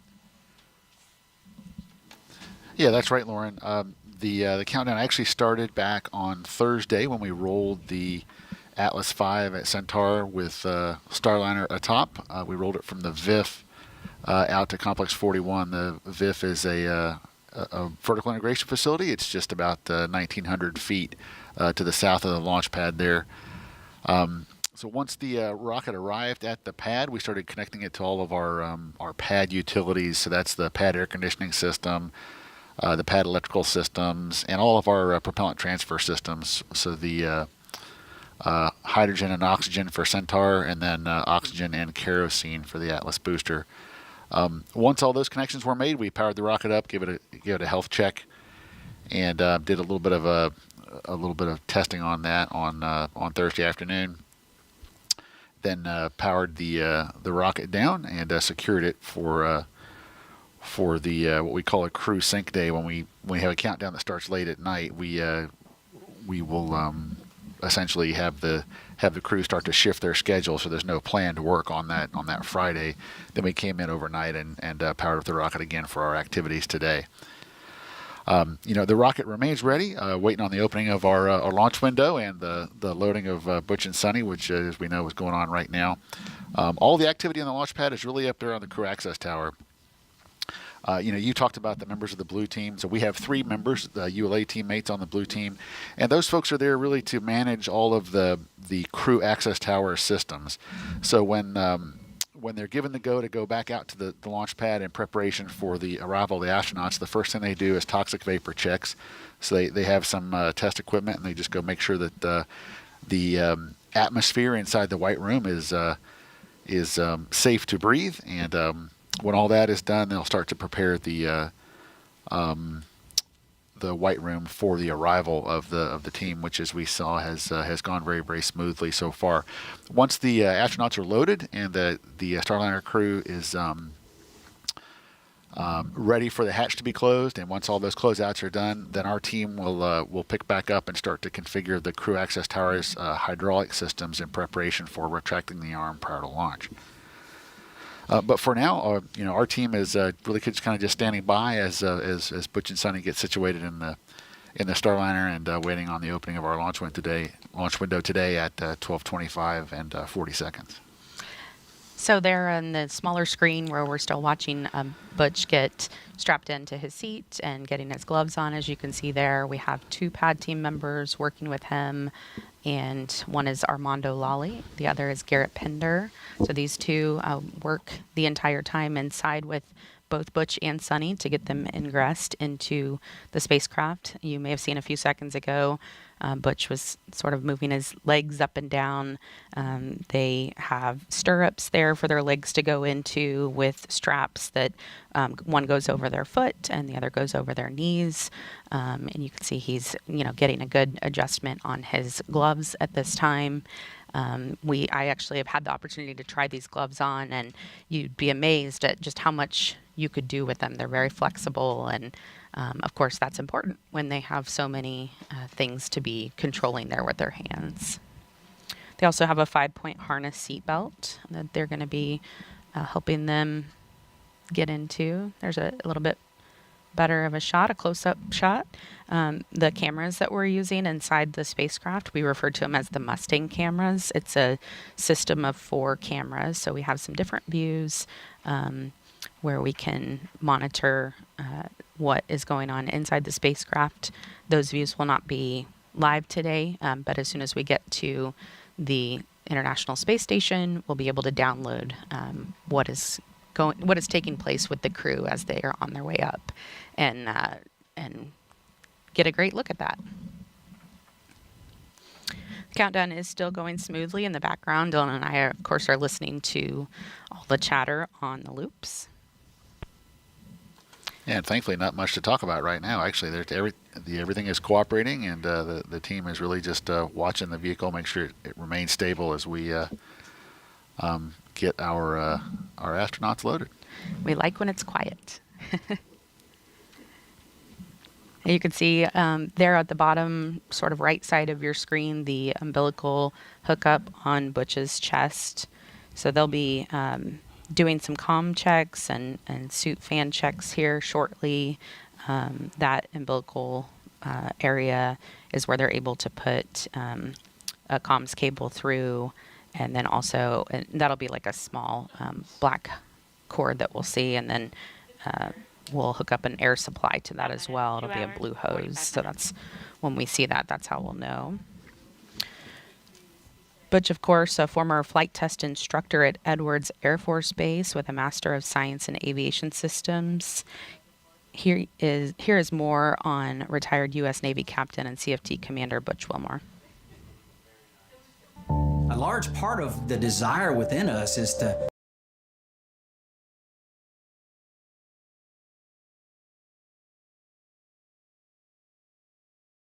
And if you're just joining us, welcome here to the launch pad. You're looking at a live view inside SC-3 Calypso, the Boeing Starliner spacecraft, currently on top of an Atlas V rocket at Slick 41 at Cape Canaveral Space Force Station in Florida. Crew ingress is underway. The commander is on board, and we're waiting for the second crew member to be loaded on here once the first crew member is all situated.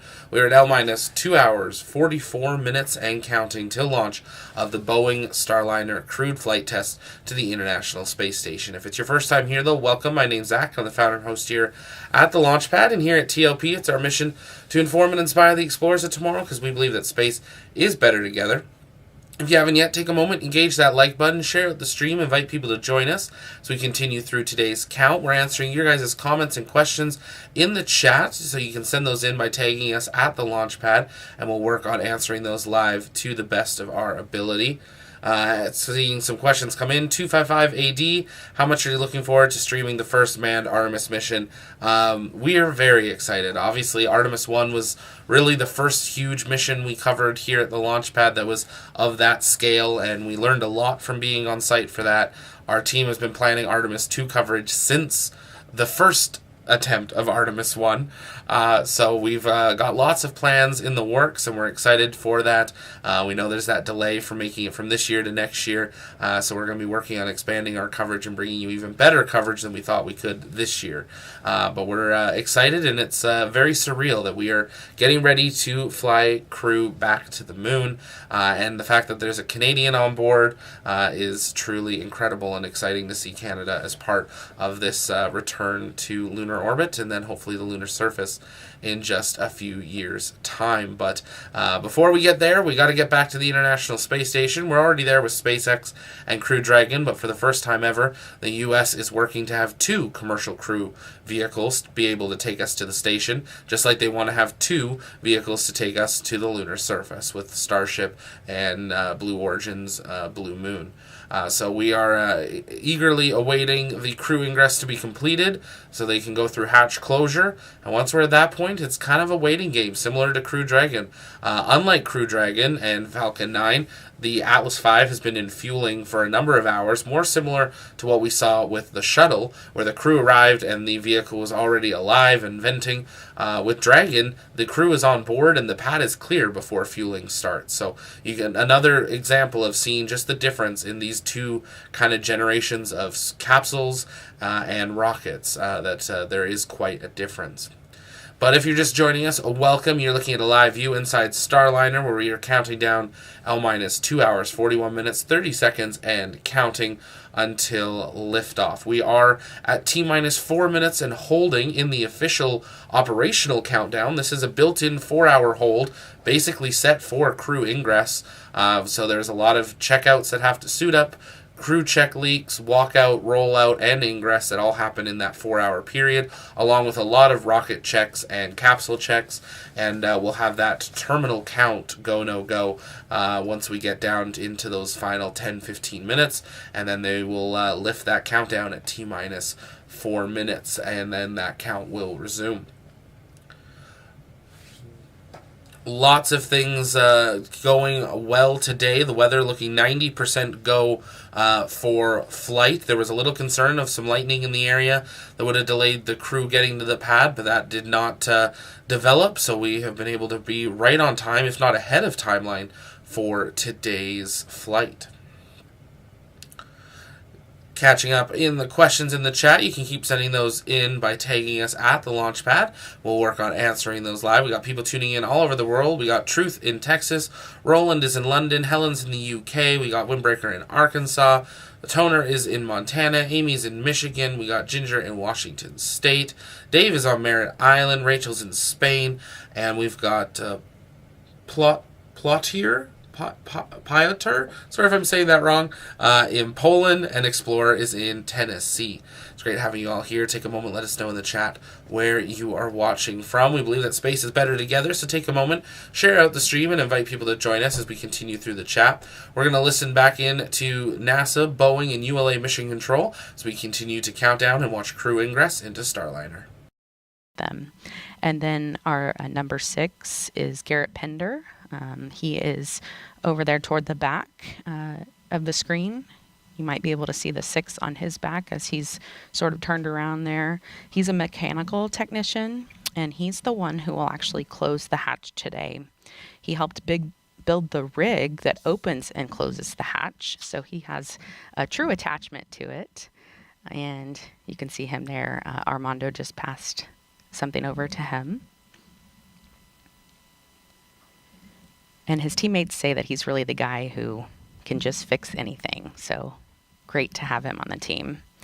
We see number 4 there. That's Nate, and he is the pad team lead. He's a test engineer manager. He manages the fluids team, who performs a variety of tests from leak checks to acceptance testing of integrated vehicle subsystems. You can see another look of him there. Number 7, that is there close to the capsule, that is Michael, and his teammates call him the Chief. He's a systems engineering technician. He performs all the final cabin leak checks, and this is an amazing stat about him. He has worked 110 launches, including this one. So he's been around the space program for a while. He said that he is a child of the 70s, and he said when Butch and Sunny take off on their ride today, he's going to tell them it's time to rock and roll. You see Sunny giving them all hugs there. And she is starting to get into the spacecraft now, so as they check her feet to make sure there are no foreign object debris, or FOD as we call it, we are going to send it back over to Megan, Dee, and Mike to walk you through Sunny's ingress. Yeah, so right now we see Sunny stepping over the seal around the hatch there carefully, and the 2 pad team members that are inside the capsule who have been helping Butch get in will now do this exact same steps for her, essentially. Exactly. It's a little bit easier here because Butch is fully ensconced behind the integrated crew control panel. They have a little bit extra room from the side to work with Sunny, so that's going to make it a little bit easier process. But the nice thing about this is that we've practiced this a lot now, and I know Sunny's feeling happy, and we just got to watch out Butch. He might take a small micro nap here because he's all set and ready to go. But Sunny's still getting strapped in, and we've gone through this procedure a lot. A micro nap, so just an opportunity to kind of, decompress a little bit, or? It's a little bit of a Zen moment, and it just helps. It's scientifically proven that I've read that it helps a quick recharge, because they still have a whole full day in front of them to get into orbit and to get headed towards the space station. They'll have a chance to sleep overnight, and it's always hard to sleep in a new place, especially when you're adapting to zero gravity. I do want to mention that they were in Starliner just yesterday, right, Mike? They were specifically going in there to see if, one of the things, to see if the configuration would be different, because Starliner is now carrying up that urine processor, correct? Yes, they had to kind of move things around on the inside of Starliner. So, and Butch and Sunny hadn't seen the spacecraft since the first launch attempt on May 6th. So yesterday they climbed in, not with their flight suits on. I mean, not their space suits, but their regular flight suits, and they got a chance to do the comm checks, make sure everything's going to be good for today. And then they also checked out the cargo configuration, because it is a little bit different. But it is important that the space station program has this 150-pound-ish bag urine processing pump, because that'll help the water to keep getting recycled aboard the International Space Station. Yeah, talk to us a little bit about this urine processor and how important it is, and how great it is that we do have a Starliner flying up there today. Yeah, it is. It is really cool what we've done by having the International Space Station as a test bed for exploration, which means that we've learned how to recycle over 97% of our water. So especially like during the shuttle program and early space station, we didn't recycle all of our water. We were like at 30%. Now it's up over to 97%, and this regenerative ecless technology, the good things and the bad things we've learned from it, we can definitely use for the Moon and Mars. So for the International Space Station, it takes about $5,000 to send a liter of water to the space station. So it's good that we recycle it over and over. But 97% is great. On the Moon, it's going to be really hard to get water there, so we're looking to use the water that we find in the south pole of the Moon. So this is all really interesting and exciting. But one of the things we recycle is urine, right? So this urine processor has a pump to move the urine fluid to get fully purified. And so it broke recently, and the space station program was very fortunate to have Starliner available as the next ride up to space station. So this urine processor will help us aboard space station not to have to keep a lot of the urine stored in big bags off to the side. We'll be able to recycle it sooner than later. A beautiful aerial view now of Starliner. Again, we've been looking at views inside with both Butch and Sunny seated in Starliner. And I think the Boeing team should be really proud. They worked very hard to put that Starliner together, and boy, she's beautiful. This is Calypso, is the name of this particular spacecraft. That's right. Actually, we have a picture. Let's see if we can pull that up early, since you did mention it. So the spacecraft, there it is. The spacecraft is named Calypso, as you said. Sunny named it Calypso in 2019, and it's after Jacques Cousteau's ship that he sailed all over the world to teach people about the ocean, and Sunny believes Starliner will do the same for space. So we got a picture of Jacques Cousteau there. Starliner named Calypso as his ship was named Calypso.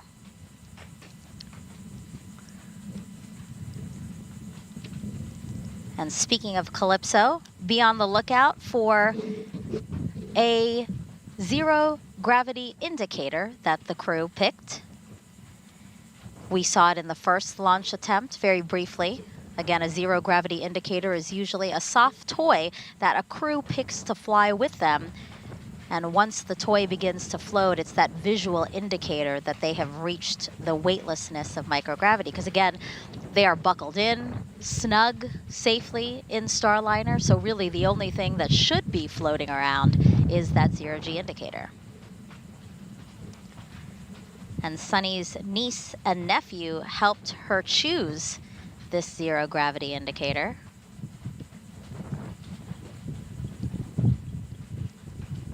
You see it right there. She's holding it. a narwhal. It's a kind of toothed whale. Male narwhals are the ones with the signature single straight tooth or horn. Sunny wanted to choose an indicator that raised awareness for how space and ocean research go together. After all, space gives us a unique vantage point of our oceans. This particular narwhal toy was coincidentally also named Calypso, which is part of the reason why they chose the toy.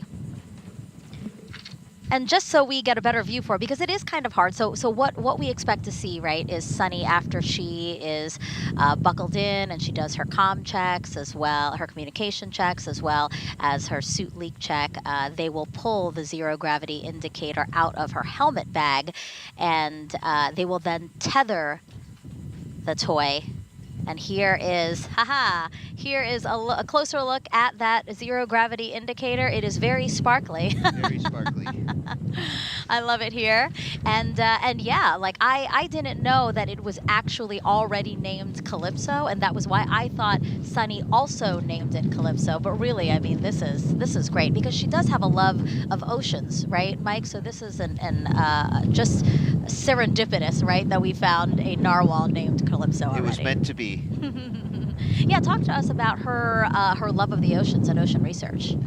So Sunny grew up in both Ohio and Massachusetts, and she's very close to the Woods Hole Oceanographic Institute, and she's spent a lot of time as a Navy person and a graduate of the U.S. Naval Academy on the ocean. I actually had a chance to live with Sunny under the ocean in the NASA's NEMO Extreme Environment Mission Operations program. We lived 50,000 millimeters under the sea, and it was great to see her love of. She was our science officer. It was great to see her love of the ocean and how well she scuba dives. So yeah, this connection with the Navy, with narwhals, with nature, with Earth, as well as the name of the exploration vessel that got to know the oceans better with Jacques Cousteau is a perfect name for an exploratory spacecraft that's going to go fly soon.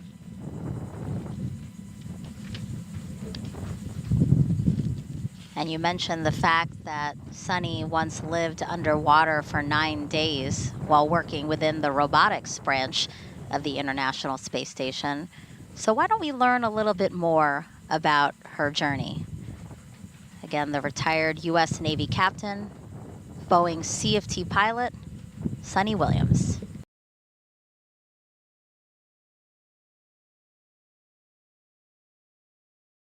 And if you're just joining us, welcome here to the launch pad. We are just under 2 hours and 30 minutes and counting. The crew ingress is well underway. The commander is fully set up, ready to go. Looks like he's having almost a little nap, getting relaxed, ready for flight at this point. Sunny is getting her helmet all set up and her final checkouts, and the next milestone will be hatch closure as we continue through the timeline here today. Everything continuing to progress nominally on the timeline towards today's liftoff. This is an instantaneous launch window, so if at any point we fall too far behind on the timeline, they will have to stop, recycle, and try again tomorrow. We do have backup opportunities tomorrow should they need them, but we hope everything continues nominally here today.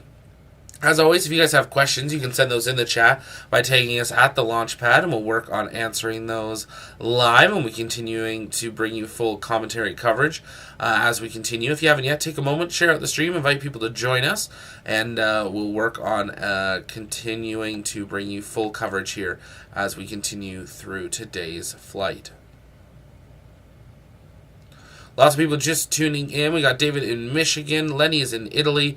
Jeremy is in Winnipeg. We got Jax in Florida. Nathan is in Mississippi. We've got Paul in Southern California. Assassid is in Argentina. We got Nathan in Texas. Hawkeye is in Michigan. We got I am LSD in South Australia. It's great to have you here. Brandy is in West Texas, and we got Hungary is in Europe. If you haven't yet, take a moment, share out the stream, invite people to join us, and send in those questions. While you're doing so, take a moment and hit that like button as well. And if you haven't yet, head over to the Launchpad.shop. That's where you can get your limited edition Starliner crew flight test gear. Global shipping is available, and all that goes back into supporting what we do. catching up on the chat and your guys' comments and questions. We'll listen back in to NASA, Boeing, and ULA Mission Control as we continue through the final crew ingress in preparation for hatch closure as we count down to the Starliner crew flight test. Spacecraft adequate.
The offshore winds, or onshore winds in this case, will be safe, and so we're still keeping an eye on it. But all predictions show that we should be okay. We'll find out.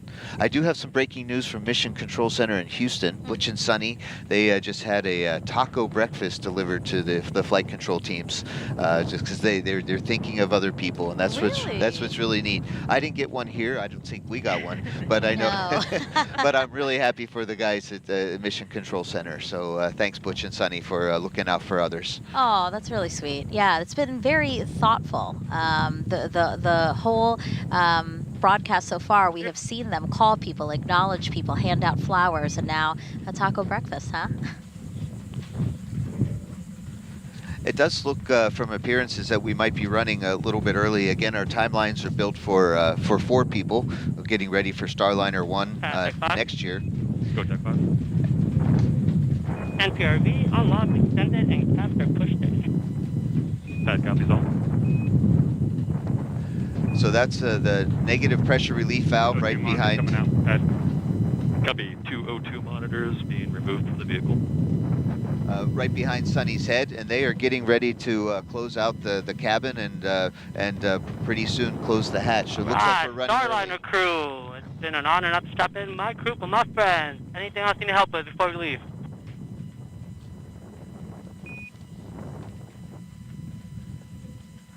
This is Armando Lolly, one of our closeout crew, and we're really good friends, and he definitely is, along with the rest of the team, is making sure that Butch and Sunny are ready to go. Yeah, for those just joining us, again, if we look at the clock, 2 hours, 21 minutes, 45 seconds until liftoff. And yes, the team is ahead of schedule in a nominal timeline, as we call it. You know, they were expecting to maybe be done with the crew ingressing or getting into the spacecraft at around 1 hour and 37 minutes before launch. And as you can see, they are done well beyond that time. LC Fuel 2. Go ahead. Just wanted to make you aware that my topping valve I to P has failed and dropped to 0. Roger. AC, LC. AC on 1. Roger. Fuel 2's reported a I to P has given an anomaly. Please screen the anomaly team and provide a recommendation. We'll go. LC Locks 2. Go ahead. I've just experienced a similar anomaly with my LOC 669 FCB I to P as well. Topping valve locks also commanded and is currently 0. Okay, so you're in a stop flow effectively? That's affirmed, not flagged, but the valves are all closed in the skid, so we're not closed in the vehicle. Copy that. Yeah, AC also for Locks 2. Copy that. Yeah, we can hear the launch conductor, Mr. Lebo, Doug Lebo, working some small anomalies right now that just popped up, some sensor indications for some loading valves. We'll see how the anomaly team works on it, but this is kind of how launches go. They receive some data and start looking at it and see what's possible and what to have to work on. So we'll hear more about that. In the meantime, it looks like they're getting ready to close the hatch. Starliner Houston for the entire crew, comm check on air to ground 1. CDR, loud and clear, air to ground 1. TLT, loud and clear, air to ground 1. Starliner Houston has both crew members loud and clear, air to ground 1. Stand by for a comm check of air to ground 2 via the T0 line. You're going to hear me and reply on air to ground 2. Stand by. That's Josh Kutrick, the Capcom, my crewmate for Starliner 1.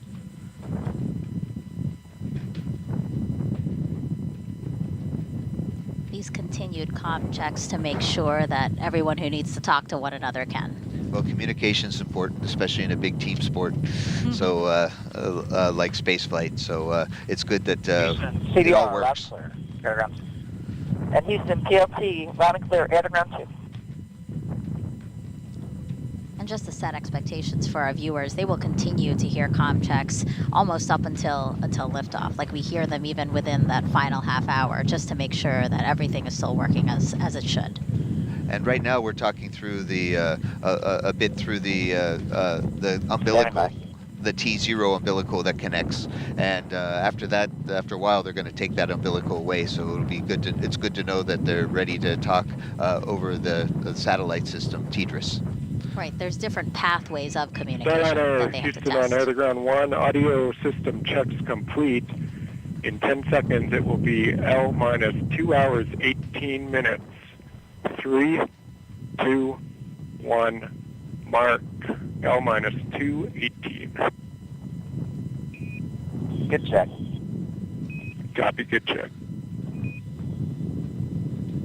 LC, Slick on channel 1. Comm panel, lift Go ahead, off Slick. on air to ground 1 and 2. Crew insertion Lift is on complete. air to ground 2. Roger.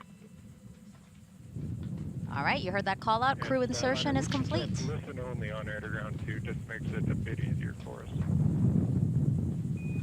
That's what I figured. Okay, there's air to ground 1 only talk. Okay, copy. So Houston and Rio getting clear here, so it's all working. One other note from us is a thank you. Everyone here is enjoying a lot of breakfast, and we understand that you two had something to do with that. Roger, so you also command a stop flow thanks. at this point. We'll go. Fuel 2 is complete. Hey, it's our pleasure. A well-fed team is a well-ready team, so we are happy you guys are well-fed. You heard those communications there, Mission Control in Houston, thanking Butch and Sunny for sending a taco breakfast to them, and Sunny saying a team well-fed Channel 1. is ready to launch them. Yeah, just for your awareness, we're troubleshooting a control issue on both the Centaur LOX and hydrogen topping valves. So we're currently have both those tanks in a stop flow condition, so we're not actively topping at this point. No safety concern at this point, but just want you to know we're troubleshooting that. Roger. Flight copies following on channel 6. Roger. So those communications between members of the launch team acknowledging that they are currently watching an issue with a control center, with the control center LOX and hydrogen topping valves. Mike, can you talk to us about what topping is? What are these valves? Really break it down for our viewers. Certainly. The Centaur is the second stage. We're kind of looking at it right in the center of the screen right now. It's a little bit thinner than the rest of the rocket and spacecraft. It has two. This one's a dual engine Centaur, meaning it has two RL-10 engines, and that allows the Starliner, after it gets off the booster phase, the first stage, it goes. It can fly us in a really nice shallow trajectory over the North Atlantic exclusion zone to give the crews more chances in case of abort. So the Centaur is a well-proven upper stage. We've used it quite a bit in the U.S. space program as well as for national security launches. It uses its engines use liquid oxygen and liquid hydrogen, which is super efficient. Tory Bruno, the president, calls it of the United Launch Alliance, calls it a Porsche or a sports car of engines, very high specific impulse, so it gets great quote-unquote gas mileage. Liquid hydrogen and liquid oxygen are wicked cold, as they would say in Sunny's Massachusetts. They're very cold, and so you can see it kind of some liquid oxygen right now boiling off right under the bottom of your screen there. And what they do for topping is that as the liquid oxygen normally boils off, just because even no matter how insulated you make it, it's still going to turn from a liquid to a gas. That they top it off, and it sounds like both for liquid oxygen and liquid hydrogen. And so in this case, it sounds like that the top off valves, they were having some issues with them, and they're looking into it. And I'm sure these are things that United Launch Alliance has perfected over time. So we'll see what answers they come up with as they work together on the anomaly team. Yeah, and I think it's really important. We did hear them say no safety concerns as of yet, and then we heard them say, we're going over to channel 2. So we have been listening to, again, communication loops or nets between the different members of the teams monitoring today's launch, and essentially you hear some of the public loops, public communications that go out, but they also go to different channels so that they can work all of these different issues. So that's what the team is doing right now, but in the meantime, we are still proceeding towards launch, and again, are early in the countdown. They were expecting to be closing the hatch around 1 hour and 37 minutes to launch, but here we are at 2 hours and 13 minutes to launch. We see Butch and Sunny inside Starliner, and I don't see any pad team members because I believe they have, they're all outside there of the white room. So basically what's happening now are hatch closure preps. So the pad team has gone through the Starliner spacecraft to make sure anything that isn't supposed to be in there is taken out. And now, Mike, they are outside and making preparations to close the hatch. Yes. One of the things that we have, or the seal around the hatch, is really important to maintain a hermetically sealed capsule so it can keep the air inside. So we have I think you can see it in the picture, a golden frame that goes around the hatch seals to protect them as people go inside and out, that they don't harm the seals. So they're going to take off the hatch seal cover and then do an inspection and then close the hatch. They've perfected the procedures over time, so this is something that the pad team is really good at. And there are methodical steps to hatch closure, as you were saying. Again, making sure that they're checking the seals, the framework. There's also like support structures, right, that they need to move out of the way before they actually close the hatch. That's exactly it. And that's pretty important. But the really neat thing is that once they close that hatch, it will not open again until they land somewhere in the southwestern desert of the U.S. Yeah, that's So crazy, huh? they need to make sure it's leak tight. Again, beautiful shots there of our Space Coast. You know, this is the first time I'm going to see a Starliner launch. I missed the first two. I was in helping support the mission in the Boeing Mission Control Center. So I'm no personally way. looking really forward. It's right behind us, and looking forward to seeing the beautiful rocket launch. Again, a big thank you to you for being here. I know that the first time around you had a pretty cool role as well. But again, all of that insight, your intimate knowledge of both the crew, but also the procedures, the mission, really invaluable to our viewers, and really explaining why this launch is so important. Well, thank you. I enjoy my job. I've been an astronaut for half my life, and I love it. And I'm hoping that we're talking and reaching out to future astronauts out there, because there's more and more with commercial crew program and other things. We're able to send more and more people to different places in space, and this is a great mission to be part of. And I'm enjoying sharing it with Dee and you, Megan. 2 hours, 10 minutes, and 8 seconds to launch. Again, this flight test is a big deal. It's only the 2 hours, 10 minutes. 6th time that NASA ECS astronauts... Elsie. Go ahead. Adjust CI flow rate to 170 pounds per minute. Roger. Only the 6th time that NASA astronauts will fly a new crew vehicle. And here on NASA TV, we're all sharing this adventure together.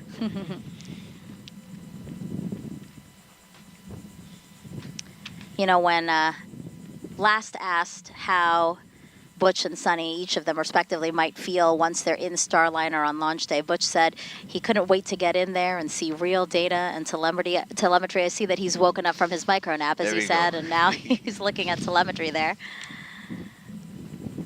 Yes, we have a really nice simulator system back in Houston, and with the Boeing company, they have... LC on one, this is RLM. Go ahead, RLM. Yes, sir. I have received, it appears, 4 OTCs at this time. The first one is line item 326, and LH2 Delta P. Looks like they all 4 are. Roger. Data's out of tolerance. Roger. Understand, and that's a result of us not topping at this point.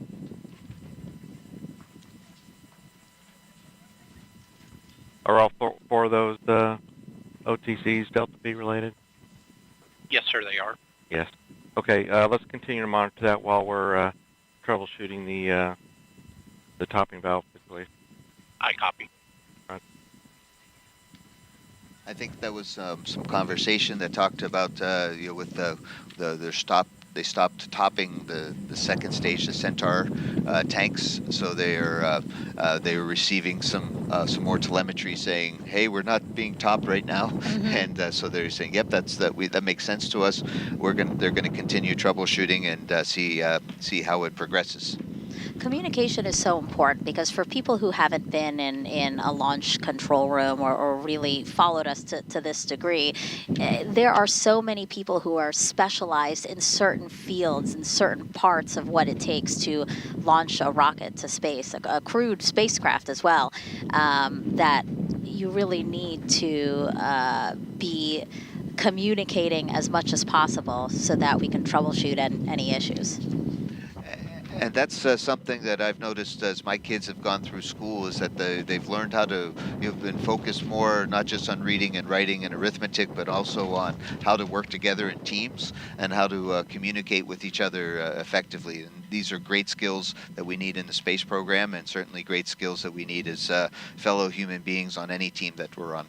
Yeah. So we're looking inside of Mission Control at Houston, and again, all these different consoles have different teams that are specifically monitoring certain things, certain aspects of the launch. So again, it takes a lot of people to do what we're doing today.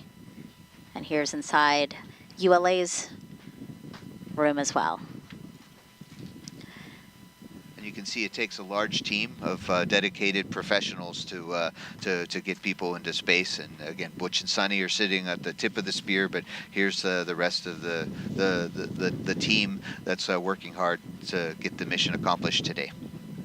Now,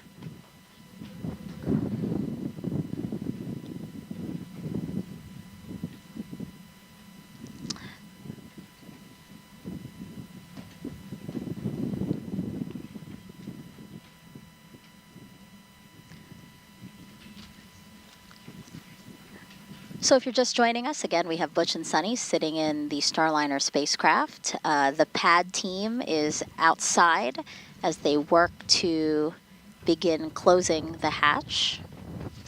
I do want to take a moment to acknowledge a phone call that Sunny made. So if you remember, Butch ingressed first, and then Sunny stayed in the white room.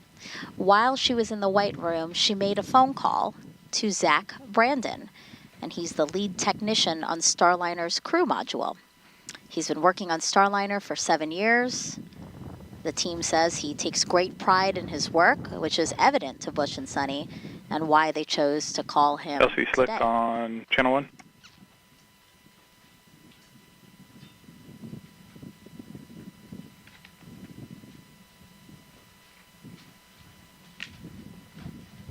Brandon now watching the launch with Go ahead, family Flick. and other Starliner coworkers. Yeah, from no, a I viewing gave you. location at Crew Kennedy. insertion is complete, so the team did exit the vehicle, put the last couple bags in, and they're starting hatch closure preps, and we'll stand by for approval to close hatch. Roger. I bet Zach was surprised to get the phone call from Butch and Sunny. He's like, hey, what are you guys doing there? Yeah, again, I think this crew has been so great about acknowledging everyone. I mean, Dee, this must be great, again, to see them take these opportunities to acknowledge some Starliner and Boeing employees.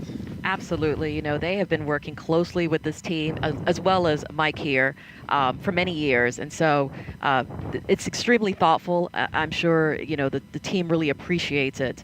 But again, you know, they've worked together for a long time to get to this point. So being here is exciting for everyone.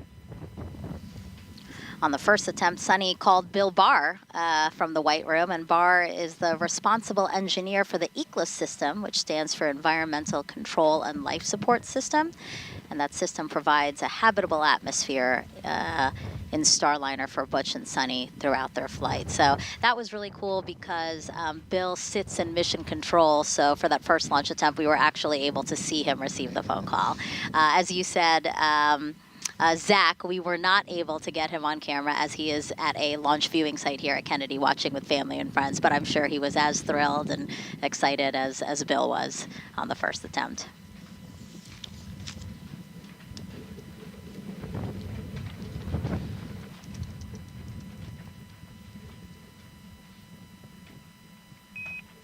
Starliner Houston on 1. Go on 1. Just giving you an update, ULA is working an issue with a Centaur topping valve.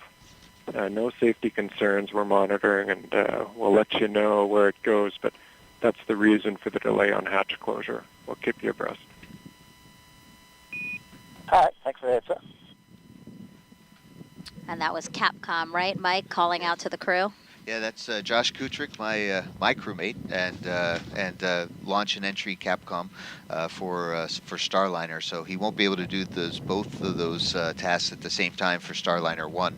In the meantime, it's amazing as a crew member at the tip of the spear, as Butch likes to say. Sometimes we don't get the information that we can hear down here on the ground. So that was really nice of Josh to step in and give the crew an update and say, hey, you know, the hatch isn't closing because we're working on something. We still have time to sort this out, and so we'll just delay closing the hatch. Yeah, two important things there for sure, that there is still a lot of time, a lot of pad built into the countdown to still have them close the hatch and launch on time. Again, 12:25 and 40 seconds p.m. Eastern Time, an instantaneous opportunity today. And two, no safety concerns as ULA works this issue.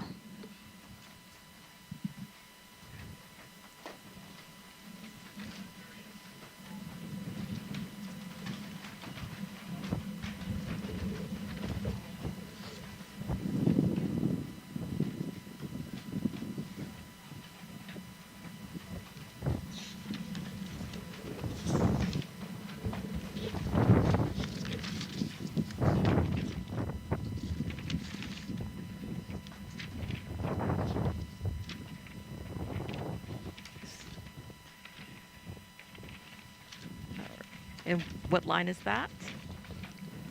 Okay, got it.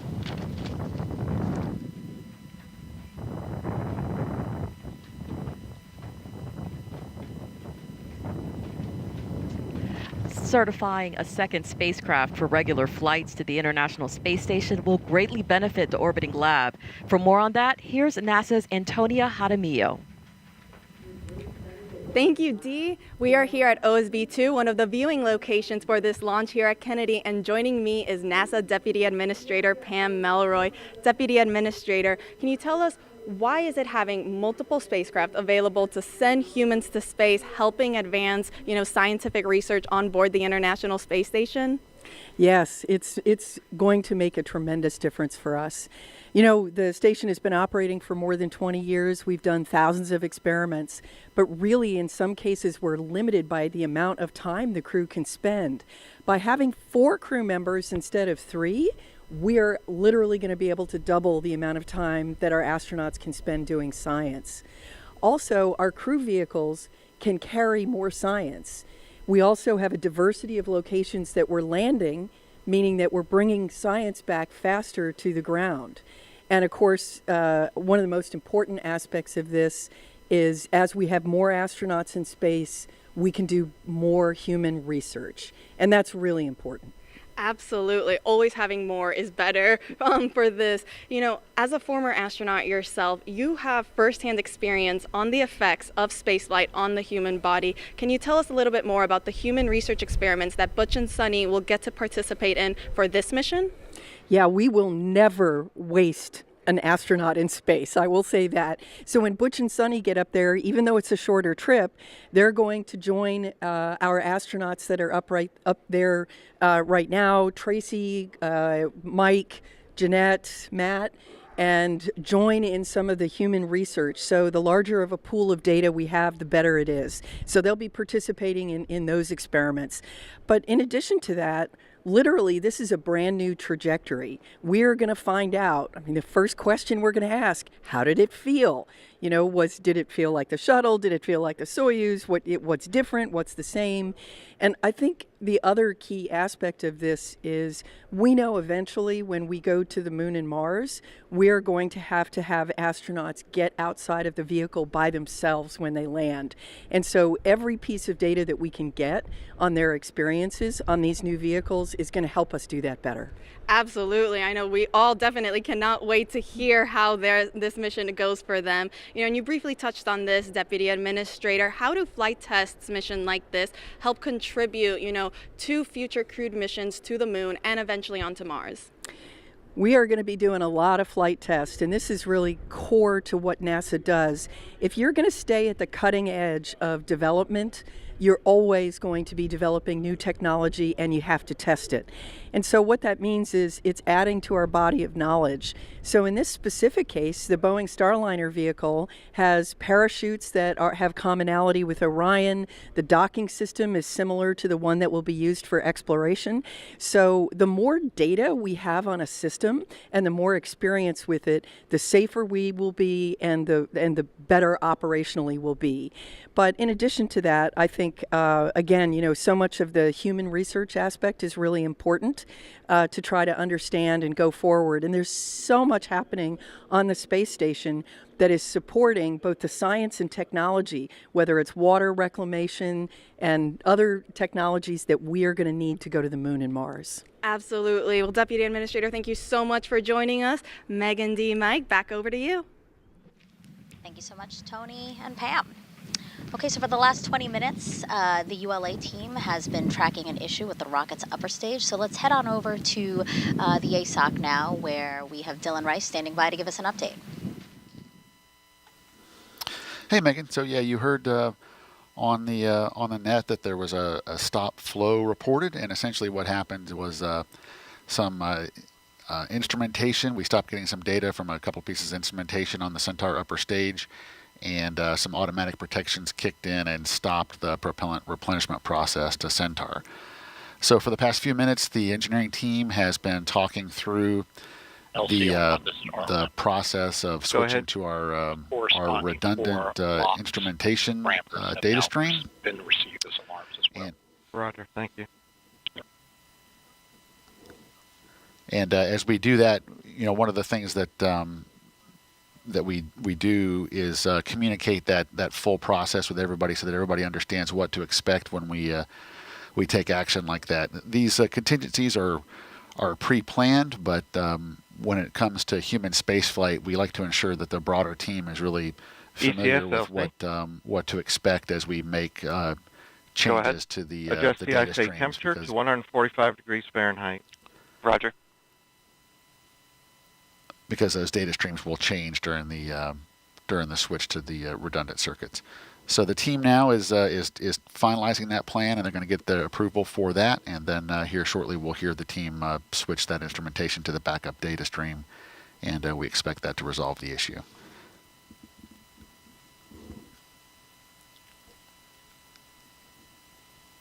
A path forward to allow us to continue to launch. Basically, what Dylan is saying is the fix is to move No, 1 hour, 55 minutes. the operation of needing to top off, to move the that operation to another valve, right? A redundant valve that will do the exact same thing. I think it's going to be really actually the sensors, right? Because you don't want to fill something and not know how it's going. So I think what I think I heard was they're going to switch to a different telemetry system, so then they can reopen the valves and monitor how the top-offs are going. Yeah. But we'll find out in just a few minutes as they go forward. But that's really what is important in aerospace engineering, and for all you future aerospace engineers out there, that's really what is to know that if you really want your things to work, you build them as best you can, and it's really good to have redundant systems. And as a backup, I totally support that. But I mean, it's good to have other ways to do things, and that's why we are looking forward to NASA, as Pam Melroy said, is flight testing is what we do, and getting new spacecraft are really important. So we have redundant systems to go up to the International Space Station. And even if you look at this in the larger view of the commercial crew program, I mean, the reason why we want at least 2 dissimilar spacecraft to be able to ferry astronauts to and from the International Space Station is, again, because of redundancy. Because if something were wrong with one of the vehicles or one of the spacecraft, there is another one to go to. And we ran into that trouble in 2003 with the loss of Columbia and our friends. Thank goodness our Russian partners stepped up, and we started flying people up and down regularly on the Soyuz, where up to that point all of our crew members were being really launched on the space shuttle. So having a redundancy, or sometimes as we say dissimilar redundancy, really helps to keep the mission going forward. Again, we are now 1 hour, 52 minutes, and 55 seconds to liftoff of NASA's Boeing crew flight test. The ULA team working to transfer to a redundant system to allow the countdown to continue, to allow a topping of the Centaur, of the rocket's upper stage, to continue. But for now, we're going to head back over to Johnson, where our commentators there are going to introduce you to one particular person who's mostly communicating with the crew. You heard us mentioning him a couple of times already, but that is Capcom, and Brandy and Jim can walk us through that.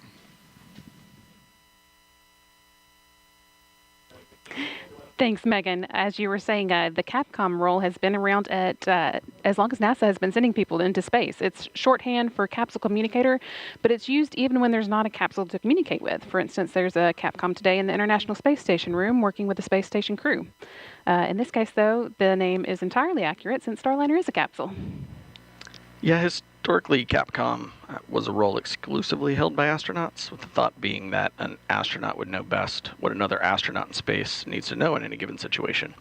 But when the International Space Station began operating 24/7, 365 days a year, NASA no longer had enough astronauts to constantly fill the Capcom position. So now it's often held by training instructors, mission controllers who have worked closely with the astronauts previously and have a good understanding of the information that they need. But for extremely dynamic situations like launch and landing, you'll often see an astronaut back in that seat. Yeah, and that's the case today. You've actually heard Canadian Space Agency astronaut Joshua Kutrick's voice a few times already today. He did some communication checkouts with the crew. You also heard him giving them an update on the hatch closure being delayed while the ground teams work through this coordinate with you. Testing this out issue on the Centaur valves. So you'll be hearing him a little bit. Once we have that thumbs up from Sil, what we were planning to do is to disable her safety. We need to run option 354 to disable the fluid monitor testing. Then we need to switch from VRIC 3 to VRIC 1. That'll be a SYS function. Once that's complete, we can go ahead and reestablish fluid monitor and a burst safing capability, and that should put us into a position to proceed. Roger. And do we have an estimate when the still test be complete? I was told 5 minutes ago, about 5 minutes, so it should be imminent. Roger. And LC concurs with this. LD? LD concurs. Roger. And AC, could we get an update on the still test? I'll get that right now. And SYS LC? Go. Roger. Do you have the steps as were outlined for executing this? That's affirmative. Switch? Okay.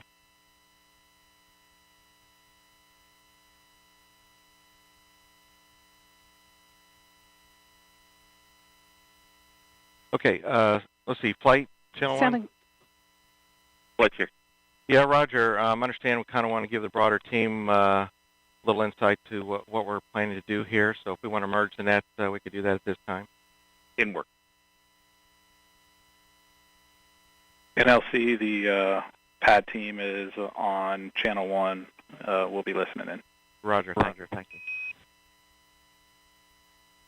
LC flight and Starliner flight, we merged channel 1 and air-to-ground 1. So LC, give the crew and the pad team an update. Roger, and Starliner, can you copy me? Catch it loud and clear, LC. Roger, so at this time, what we have is a control issue going to the LOX and hydrogen topping valve. So they are both closed this time, so we're not topping Centaur at this time. So we put in a troubleshooting plan together, and we're going to switch the control logic from VRIC 3 to VRIC 1 because we have redundancy in our control system. And so we're going to switch to VRIC 1 and hopefully restore this topping control and get the vehicle back into topping mode. Great, copy all, standing by. Roger. Copies as well. Blue team lead copies. Roger. And flight, let's go ahead and leave this, if you can, leave this merge till we're done. Should take about 5 minutes to complete this operation. I'll see you copy, leave your merge. Roger.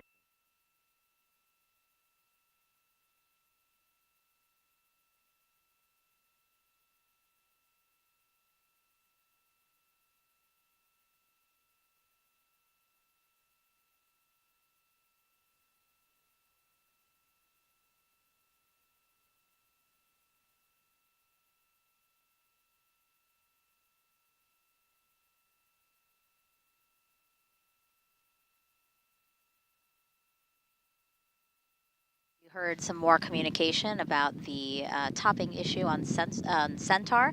So let's head back over to ULA's Dylan Rice to walk us through any other updates from the team. Hey, Megan. Yeah, so we did get quite a bit of an update there just a few moments ago as Chief Launch Conductor Doug Lebo briefed the crew and Starliner, and I can add to that a little bit. But basically, what has happened is the communication to the Centaur topping valves, which are on the mobile launch platform. These are the valves that control the replenishment of oxygen and hydrogen on the Centaur upper stage as it warms up and evaporates. We stopped getting some data from those valves, and the team has talked through the troubleshooting steps to switch to our redundant control circuitry on those valves. So we'll be using the same valves on the mobile launch platform, but using our redundant control circuitry. But as I said a few moments ago, anytime we're going to be interrupting data or changing a configuration, we brief the entire team to include the flight crew. And you also may have heard in the background there that we're the word SIL test, and so we actually are simulating that activity in a lab prior to performing it on the pad, just to double verify the procedures for switching to those redundant control circuits. So that will be taking just a couple of minutes to wrap up that test, and once that procedure's been verified, then the team will implement that corrective action to switch to the backup control circuitry on those Centaur topping valves on the mobile launch platform. So for now, the rocket remains stable. Again, the only impact here is that we're not currently replenishing propellant on Centaur, but with our schedule today, we do have quite a bit of time to get this issue resolved and resume topping on Centaur, which would only take a couple of minutes to get us topped back up to our flight levels where we'd expect. So we will continue to listen and stand by as the team wraps up that exercise and just flight verifying. And Starliner, LC on channel 1. Flight here. Starliner, go ahead. Yeah, Roger. So right now we are exercising the steps to do the transfer from VREC 3 to VREC 1. We're executing that in our SIL test in the SIL lab just to make sure that we have the proper procedure steps before we execute it here on the pad. So team's asking for a few more minutes to complete that test.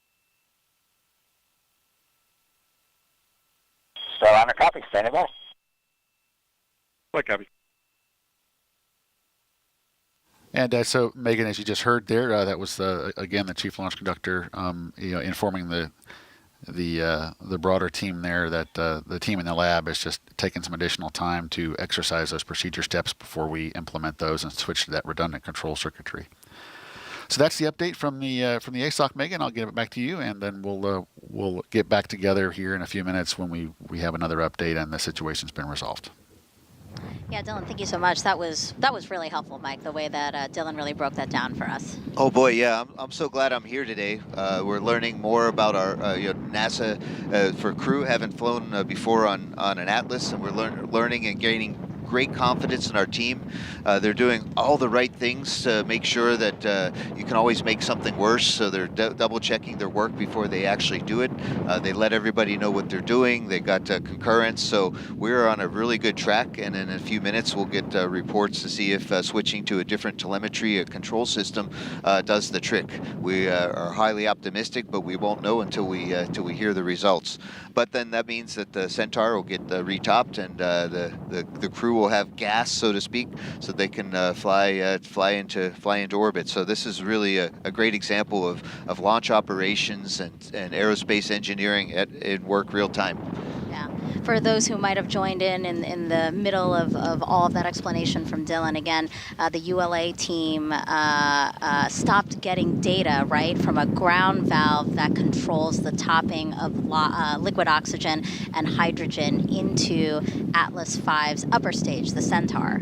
So the fix, right, is they'll still use the same valve, but they're basically switching over to a redundant control system, which will allow them to, again, regain data from that valve as it tops off. Exactly, both because right now the filling system doesn't know if they're going to overfill or underfill. It doesn't have any insight for a closed loop feedback system. So without the insight to the sensors, it said, all right, I'm going to close both the hydrogen and oxygen valve until I know what's going on, and they're going to put a new sensor system, and then they should be able to refill. Great. All right, and again, we are still good in terms of the countdown, hatch closure. On 1. Go ahead, SYS. Step 200, L2 balloon cycle task is complete. Roger.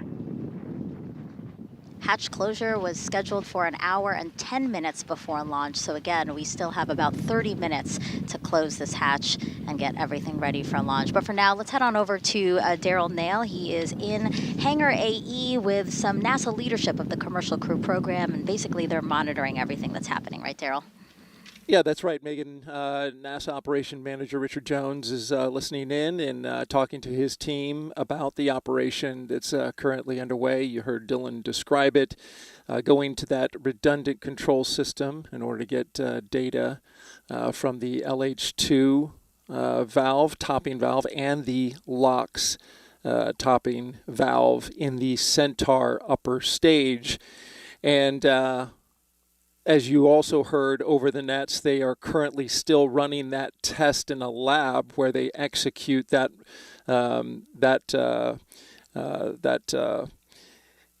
basically that operation to move to that redundant system before they do it in real life. And so we're currently waiting for the completion of that test before they go ahead and do it. One indicator, talk this over with Dylan, that kind of gives you an idea that it's not the valve and it is the instrumentation kind of led them in this direction, is that when you get stop getting data control from both LH2 hydrogen and the tank liquid oxygen at the same time, that points towards an instrumentation issue 1 hour, 40 minutes.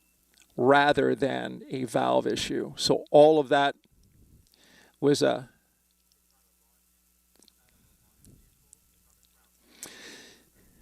right, and just to so that we're all clear, this is on the ground side feeding the propellants into the rocket, but the valve is on the ground side. Again, propellant flowing into the vehicle, and so that's an important note there. But again, it looks like all indications are that we're making that switch to that redundant system, and then we should know here momentarily, and they're going to communicate this to the crew, so we'd expect to hear this over the nets when they tell them that they've made the switch, and then what kind of data are they getting once they've made that switch to the redundant system. This all kicked off around 10:20 a.m. Eastern Time when the Capcom reported out that, or rather the launch conductor took a report that the Centaur topping valve had gone into a stop flow. So stop flow was initiated as a safety parameter for both the liquid hydrogen tank on the upper stage and the liquid oxygen tank. So they are no longer in replenish. And remember, they're in replenish for the entire time up until just before liftoff, when they cut those, when they turn it off and pressurize the tanks to flight level in order to fly. So as we're speaking, the levels are coming down ever so slightly in those tanks due to the natural boil off, a little more in the hydrogen tank because it's substantially much more colder than the liquid oxygen. But they'll get those replenish valves open back up and feeding that propellant back into the launch vehicle if, as expected, they get the redundant system to tell them where those levels are inside the tank. That's key. That's why they went into stop flow, is in order, because if they don't have visibility on the tank fill rate, then they need to make sure that they do the safe thing and stop flow into that. So again, you can hear the clear communication between the launch team of ULA communicating to the crew, Butch and Sunny, inside the Starliner capsule, keeping them up to date on everything that's happening, even testing in the lab.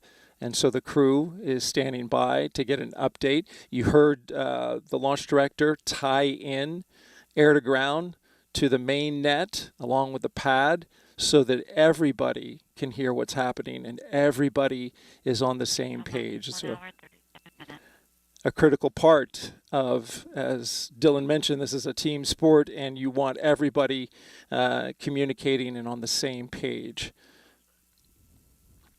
All right, that's the latest here from Hangar AE. We'll send it back to the desk. Thank you, Daryl. You know, not only is Starliner flying Butch and Sunny today, it is also bringing up nearly 800 pounds of cargo to the space station. Let's check in again with Boeing's Lauren Brennicke and ULA's Dylan Rice. Thank you, Dee. Yes, you're right. They are taking a lot of cargo up and actually even more than we originally thought back on May 6th, along with Starliner's most precious payload, of course, Butch and Sunny. We are also carrying about 760 pounds of cargo up today.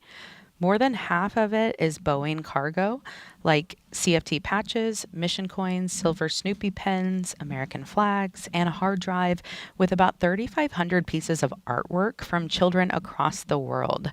Also, tools, emergency life support equipment, and a late ad at NASA's request. Just yesterday, our teams packed a new pump for the space station's urine processing assembly, which is part of the water recovery system on the ISS. The 150-pound pump replaced 2 non-essential cargo bags. Now, it's all methodically packed weeks in advance, 25 bags for Boeing and now 10 bags for NASA, which are carrying things like food, clothes, exercise gear, medical supplies, and things the crew wanted to bring with them as well. On the way back, Starliner will bring about 750 pounds of cargo, so a little bit less on the way back, and that includes 1 empty NORS tank, which is a nitrogen-oxygen recharge system, and that will be refilled for future missions. Now, Dylan, we have been focusing on what's going on with the rocket. There's also just been a lot of other nominal procedures going on in the background.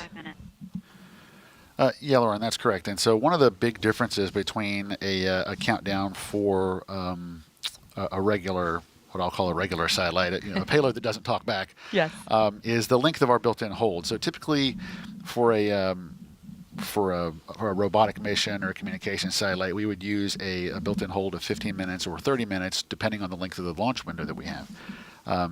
So the launch window for today is, the built-in hold for today is 4 hours, and that really accommodates that crew loading. So that's the big difference between a countdown for an uncrewed mission versus a crewed mission. During that hold, normally we're into our propellant replenishment, which is the anomaly that we're about to hear an update on. Steps to switch the card on the Roger. LD, gentlemen. LD on 1. Proceed, AC. Okay, we did run through this through the SIL. Slight modification from what I described earlier. First, SOS option 547 to disable her safety. Option 548 to switch VREC 3 to 1 for both the analog and PCM. Then there is a couple command lines that the SYS has that will be utilized during the switch. Finally, re-enabling the her safing using option 547. I'd like to implement that this time. Roger. And understand and concur. LD? LD concur. Roger. SYS, LC? Yeah. Roger. Are you ready to implement at this time? Affirmative. Roger. Proceed. In work. We'll report when complete. Roger. And Fuel 2 and LOX 1, LC? LOX 1. Fuel 2. Roger. So during this transfer, you may pick up Flumon number 29 and 31 due to a miscompare, but there's no issue with that, and we'll just clear that after the switch is complete. Copy. Roger.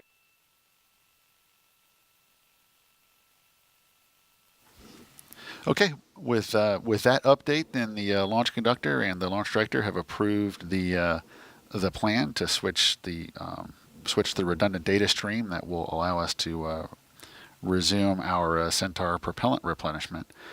So with that, we'll let the team get back to that, and Megan, I'll send it back to you at the host desk. Thank you so much, guys.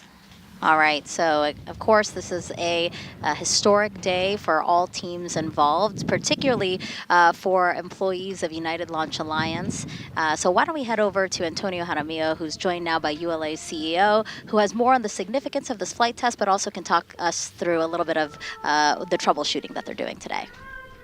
Thank you, Megan. Joining me is Tori Bruno, CEO and President of United Launch Alliance.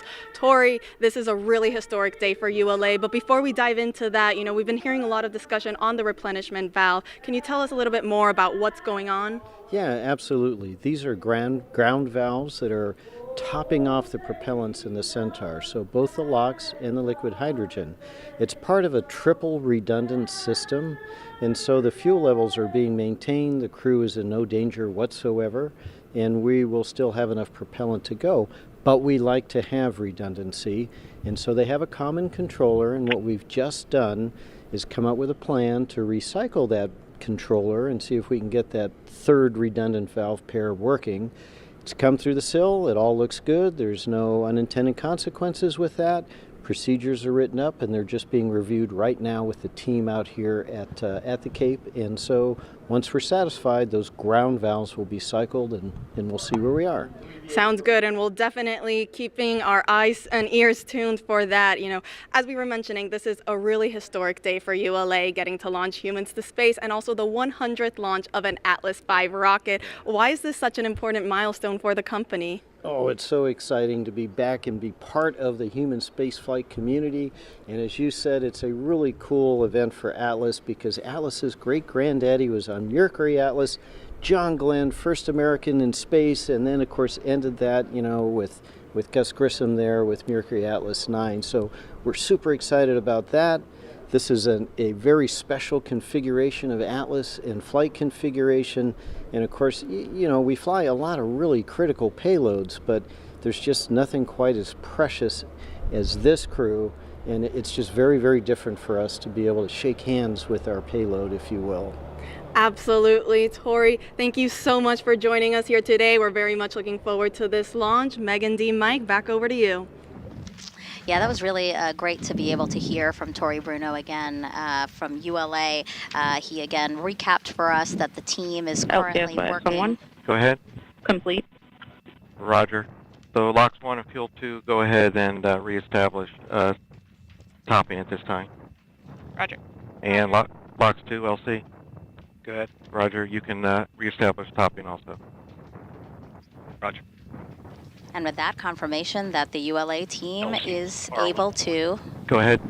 I just received an OTC for the second stage gaseous helium model mass, line item 260. Data went out of tolerance mode. Okay, copy. The ULA team is able to Go ahead. continue topping off. Centaur helium bottles are venting. Can you hit a stop flow on that? Or do you understand why they're venting? Looks like I've got a valve failed to verify.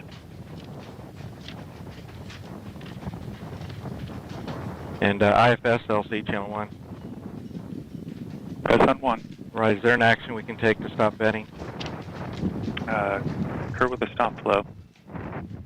Roger, Peony 2, did you copy stop flow? I copy inward.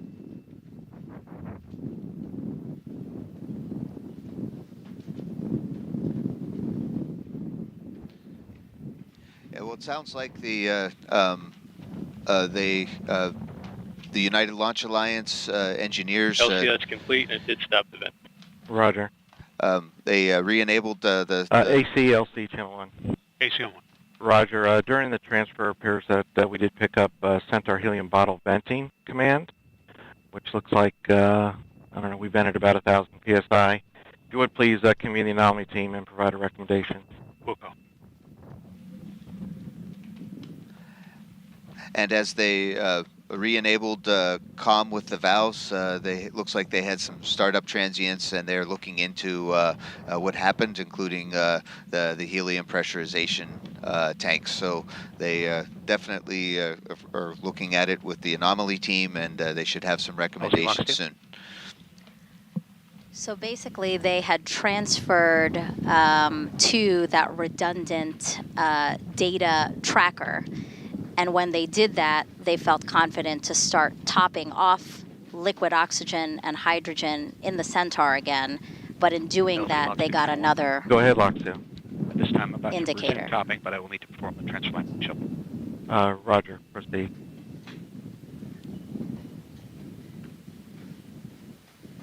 So that call, they said that they can continue topping the liquid oxygen, and we'll see how the rest of it goes. But yeah, when you start something new, you get these new transients. You get some messages and alarms, and you have to look at each one to make sure that that you're in a good configuration. And SYS, LC.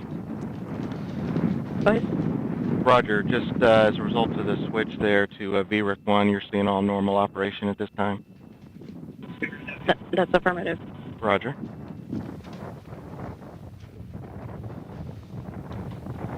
And LOX 1, advise when you're reestablished topping. Roger, we're still in Rachel right now. It should be any minute now. Roger. So it looks like... I'll see we're reestablished topping. Roger. It looks like we are reestablished. Go ahead. Yes, as understood, we've got the booster locks 10% full alarm this time. Out of tolerance. Roger. And we've reestablished topping, so we should get that restored here shortly. Understand, just wanted to make you aware. Thank you. So the good news is that we're retopping on the liquid oxygen side. Some of the messages associated with the liquid oxygen are expected for the configuration we were in, but we definitely had to check them. And it's still a little bit open, and at least to me, Megan, and Dee, is that we'll see what's going on with the liquid hydrogen side. They're still working this.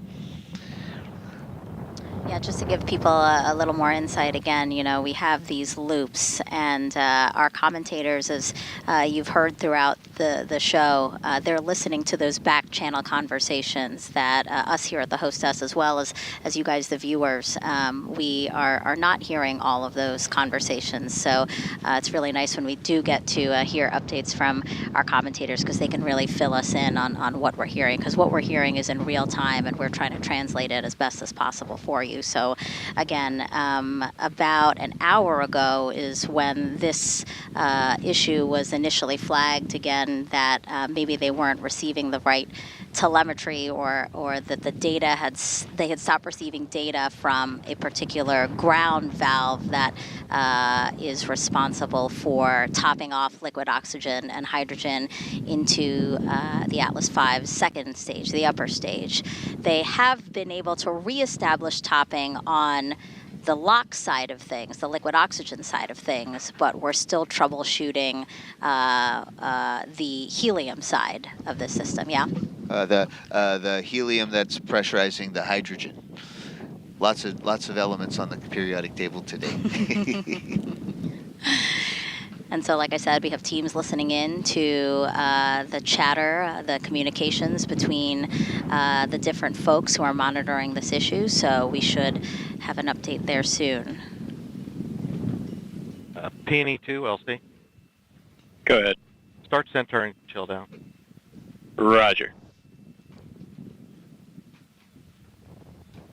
LC Slick on channel 1. Go ahead.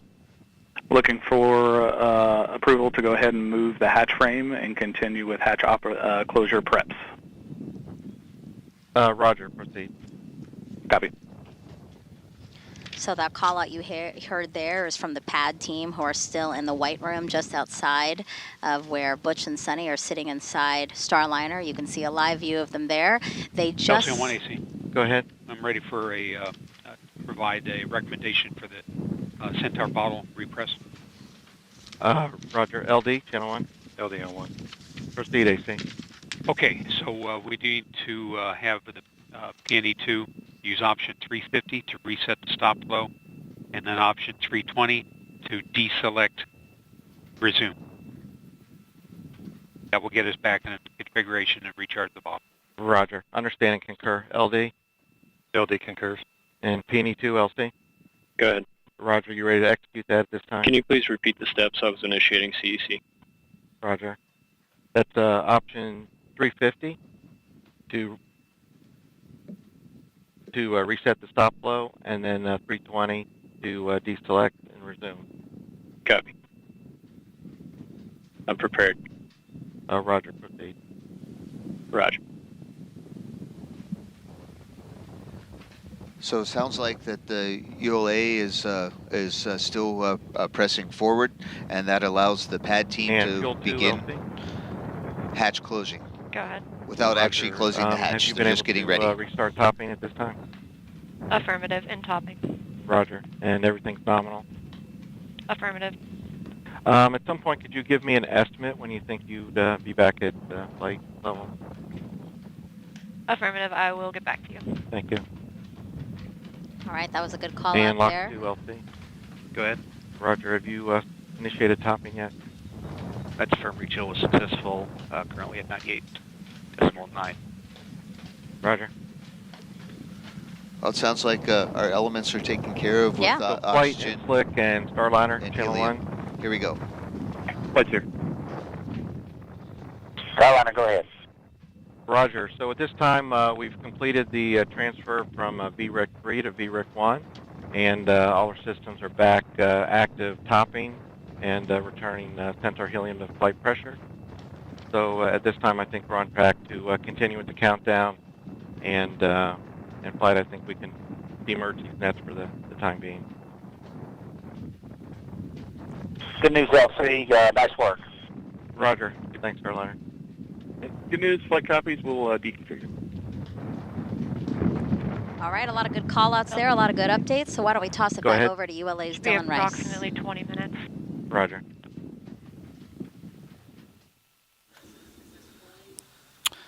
And Megan, yeah, we've had a busy couple of minutes here, but as you did hear, we have recovered from And LC. the stop.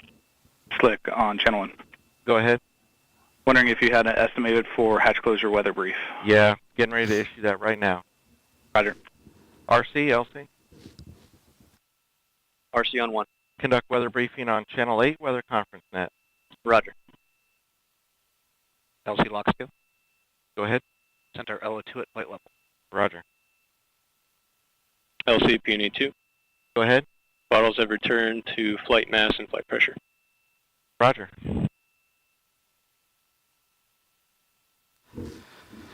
Okay, so yeah, a lot of traffic on the net here, but just to kind of recap, we had been tracking the issue with the instrumentation associated with the Centaur topping valves. That issue's been resolved. Centaur is now back in replenish on both tanks. In fact, we just heard that the And Centaur arm control, LC. Arm control. Power on crew access arm hydraulic heater as required. Roger. So Centaur liquid oxygen is back at flight level, and also we did have to we did vent a little bit of helium there as we recovered the systems, and the Centaur helium bottles have now been recharged as well. So it's a good sign that we did hear the team talk about continuing with the hatch closure preps, and they're moving forward to the next weather briefing, which will get us closer to launch. It sounds like that. Although we had a really exciting past hour, hopefully we have all that behind us now and we get back to nominal operations as we continue to march toward our planned T0 of 12:25 and 40 seconds Eastern Time. And everything looks smooth with the spacecraft, and we will be seeing them walk through the hatch closure procedures here shortly. Now let's go back over to Megan B. and Nick at the host desk. To launch. So with that, as you heard, the pad team is in the white room. They are continuing preps to actually close the hatch. There will be a weather briefing first to decide whether or not they should move forward with the hatch close. While we wait for that, let's check back in with NASA's Brandy Dean and Boeing's Jim May and Mission Control. I just want to give you step 220, Centaur engine shutdown initiated. Flight control team here in Houston has been following along with all the issues that are going on in Florida, but things are going fairly smoothly on the Starliner side so far.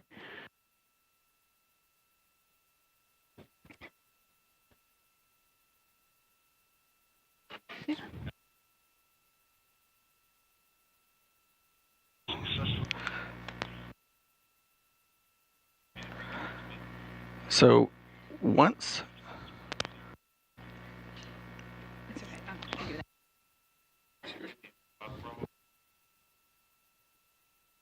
We're about an hour and 16 minutes away from today's liftoff, and once we do lift off, the crew will have a 25-and-a-half-hour ride to get to the International Space Station. And with this being the crewed flight, they'll have a number of test or flight test objectives to work through, putting the Starliner systems through its paces to prove them out before operational flight begins. First of those will come after Butch Wilmore and Sunny Williams reach orbit today, when they'll be doing some manual piloting checkouts while they're still well away from the space station. They'll be flying some attitude maneuvers, changing Starliner's orientation, using only visual cues to start with, and then using Starliner's attitude direction indicator, which will be used for all of those other planned attitude maneuvers.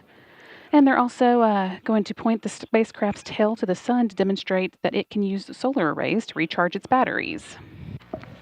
And once they arrive near station, they'll take over with manual control again to demonstrate their ability to station keep for about 5 minutes at the opening of the approach corridor. And this corridor reaches out to about 260 meters away from the forward docking port on the ISS Harmony node, or as you may hear later on the broadcast, node 2 forward.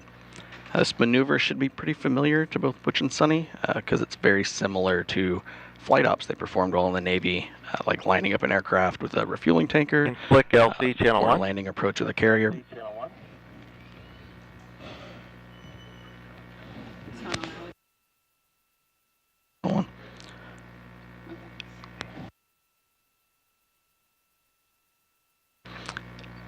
Like lining up an aircraft with a refueling tanker, landing on a carrier, Slick on or channel also hovering. Roger, Slick. You have a go to proceed with hatch closure. Roger. Just heard the teams across the country, they're pulling to go ahead with the hatch closure. So that's good news moving forward with the countdown. And sorry, Jim, go ahead with what you were saying. No worries. Talking about the manual piloting demo the crew's going to do while hovering out in front of ISS.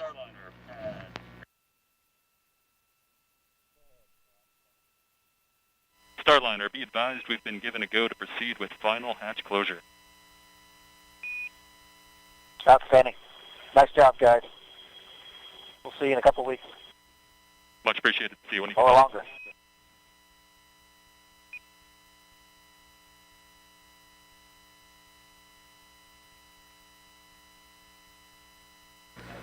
And with Butch planning on staying up there longer, maybe he'll do a couple extra manual piloting demos for us while he's around there. But when they fly with these manual flight controls, it'll be 6 degree of freedom control using both joysticks. One called the rotational hand controller for changing direction. The other called the translational hand controller, similar to a throttle in an aircraft, but instead of one direction, you can go up, down, left, right, forward, and back. That's right, but we've got to get into orbit before we get to any of that. So we've got another hour and 13 minutes until today's 10:34 p.m. Eastern launch today. Flight Director Mike Lammers has been keeping a close eye on all these activities as crew got into their seats and went through the suit leak checks. We'll have a few more things to watch as we go through the hatch closures, including the capsule leak checks. And in about an hour, Lammers will be polling for a go or no-go here in Houston, hoping to get a thumbs up across the board for today's launch. He'll be speaking for this team when he gives his final go or no-go to the launch conductor about 7 minutes before launch. And the International Space Station also has to be go to welcome Starliner tomorrow. So let's go back to Space Station Flight Control Room and NASA's Rob Navius for an update. Rob? Yeah, thanks, Jim. Flight Director Pooja Jasrani on console at this hour with the Orbit 2 team of flight controllers. They'll be polling their team to get the green light to proceed with the countdown and the launch that hopefully will culminate with a docking by Starliner to the Harmony module of the International Space Station at 1:50 p.m. Eastern Time on Sunday. During the week or so that Wilmore and Williams are aboard the International Space Station, each dock day will see a different variety of activity for the Starliner duo. On Monday, for example, Wilmore and Williams will continue unloading cargo they brought to the station and will transfer some used emergency equipment from station to Starliner for the trip back to Earth. They'll stow their launch and entry suits aboard the vehicle and conduct a debrief with NASA and Boeing officials about the rendezvous and docking phase of the mission. Once Starliner's batteries are charged through station power resources, Starliner will be configured for quiescent operations. So with hatch closure in the offing and the countdown proceeding for a liftoff 1 hour, 11 minutes, and 40 seconds from now, we'll toss it back from the Space Station Flight Control Room to you folks down at the Cape.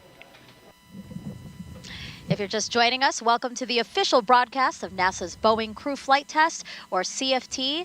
What you are seeing now is a live look from one of our helicopters here along the Space Coast, orbiting the Starliner spacecraft atop a ULA Atlas V rocket. Inside that Starliner spacecraft, 2 NASA astronauts, Commander Butch Wilmore and Sonny Williams, pilot. Maybe I just didn't get it formally from you, but you're back at flight level. Affirmative. Roger. At launch, Butch and Sonny will make history as the first people to fly aboard Boeing's Starliner capsule. And liftoff is targeted for about an hour and 10 minutes from now at 12:25 and 40 seconds p.m. Eastern Time. And we are happily proceeding, marching towards that T0 after a busy hour. Mike, can you kind of recap for people the last hour of the launch countdown? Well, in the last hour, we got to see some really great engineering and launch operations and teamwork happen. So the second stage of the Atlas launch vehicle, called Centaur, it is powered, its fuels are liquid oxygen and liquid hydrogen. And it already has all the fuel in it, but since they're liquid, they're very cold and they kind of boil off, so we just add a little bit more on top, so we top it off. 1 hour, 10 minutes. The 2 valves that were used for topping off lost insight for their control algorithms, so they couldn't see the sensors, and it was an upstream bus, so they changed the control algorithm and logic and got back in business. So we were back on the launch timeline. The crew was informed. Everybody was talked to about it. Never in danger. Just a way to just having to relook at a different control system and sensors. So in the meantime, the pad team was held off from closing the hatch just in case they needed to get the crew out today. LC, Channel 1. And they're RC, closing the hatch now. Verify range ready for FTS open loop test. Verified. FTS LC. This FTS. Start final open loop FTS test. Roger. And FTS stands for Flight Termination System, in case the rocket were to go off course. Of course, by that time, the Starliner, if the FTS were needed, the Starliner would fly out of the way. And but that's just a normal test right now. And you can see they're closing the hatch. We're getting ready to launch in 1 hour and 8 minutes. Very exciting. Yes, very exciting. You know, teams are periodically briefed on the weather for today's launch. Let's check back in with Daryl Nail over at Hangar AE with the latest. Daryl? Thank you very much, Dee. And here at Hangar AE with the team, monitoring both the launch operation as well as the weather. We got a great weather report from our launch weather officer just a few minutes ago. Winds were the one watch item, and they were driven, as you look at the satellite map, by a high-pressure system off the coast of North Carolina that you can see there, that clearing area. You see how it's turning in a clockwise direction. That's what's bringing all of our onshore flow. That is what's driving these winds. You see the clouds going by overhead. So this image from College of DuPage, they've got our GOES 16 data streaming through, and it's a great representation. You can also see the ascent corridor as a result of that high pressure system is also fairly clear all the way up the eastern seaboard. That's the track that Starliner will take. That's good as well. Only some moderate concerns for high sea states because of those winds. But overall, we are looking good in the corridor. We are 90% LC go. Slick on Channel 1. Go ahead. Hatch closure is complete, and we're moving into hatch gross leak checks. Roger. All right, hatch closure is complete, a great milestone that we've reached in this operation to get to liftoff. And just to wrap up, 90% go here at the pad. We're good to go along the ascent corridor, and so for weather, we're looking fantastic for a June 1st day, and which is the first meteorological day of summer. when usually we have rain and thunderstorms this time of day. Unfortunately, we don't. There you see the graphic, Starliner 90% Houston go. on 1. And everything look Starliner, go ahead. weather-wise. Starliner Houston back with you, ready for pre-launch cabin leak check. You can prepare for cabin pressurization per your checklist. Configure the HIU Vox sensitivity knobs to maximum. Good work.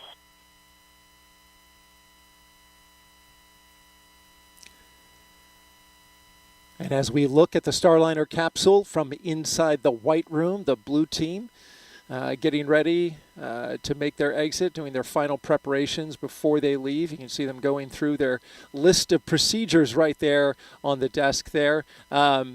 Also, that's a great call out. We want to hear that the capsule can be pressurized, and so they're doing that now. At this moment, I want to welcome into Hangar AE Deputy Program Manager Dana Hutcherson, who is here now with me. Thanks for taking the time to come over and talk to us. You're on console. You've been listening to the teams, both ULA and Boeing, as they prepare this rocket and spacecraft to go. It's been a little exciting over the last hour or so. Talk a little bit about that, what you observed from ULA team and your team in getting through the ground valve issue where they were able to do the redundant system. Is removed. And they were able to get that stabilized, get back into flow. Yeah, it's been an exciting last hour or so, I guess, on the count.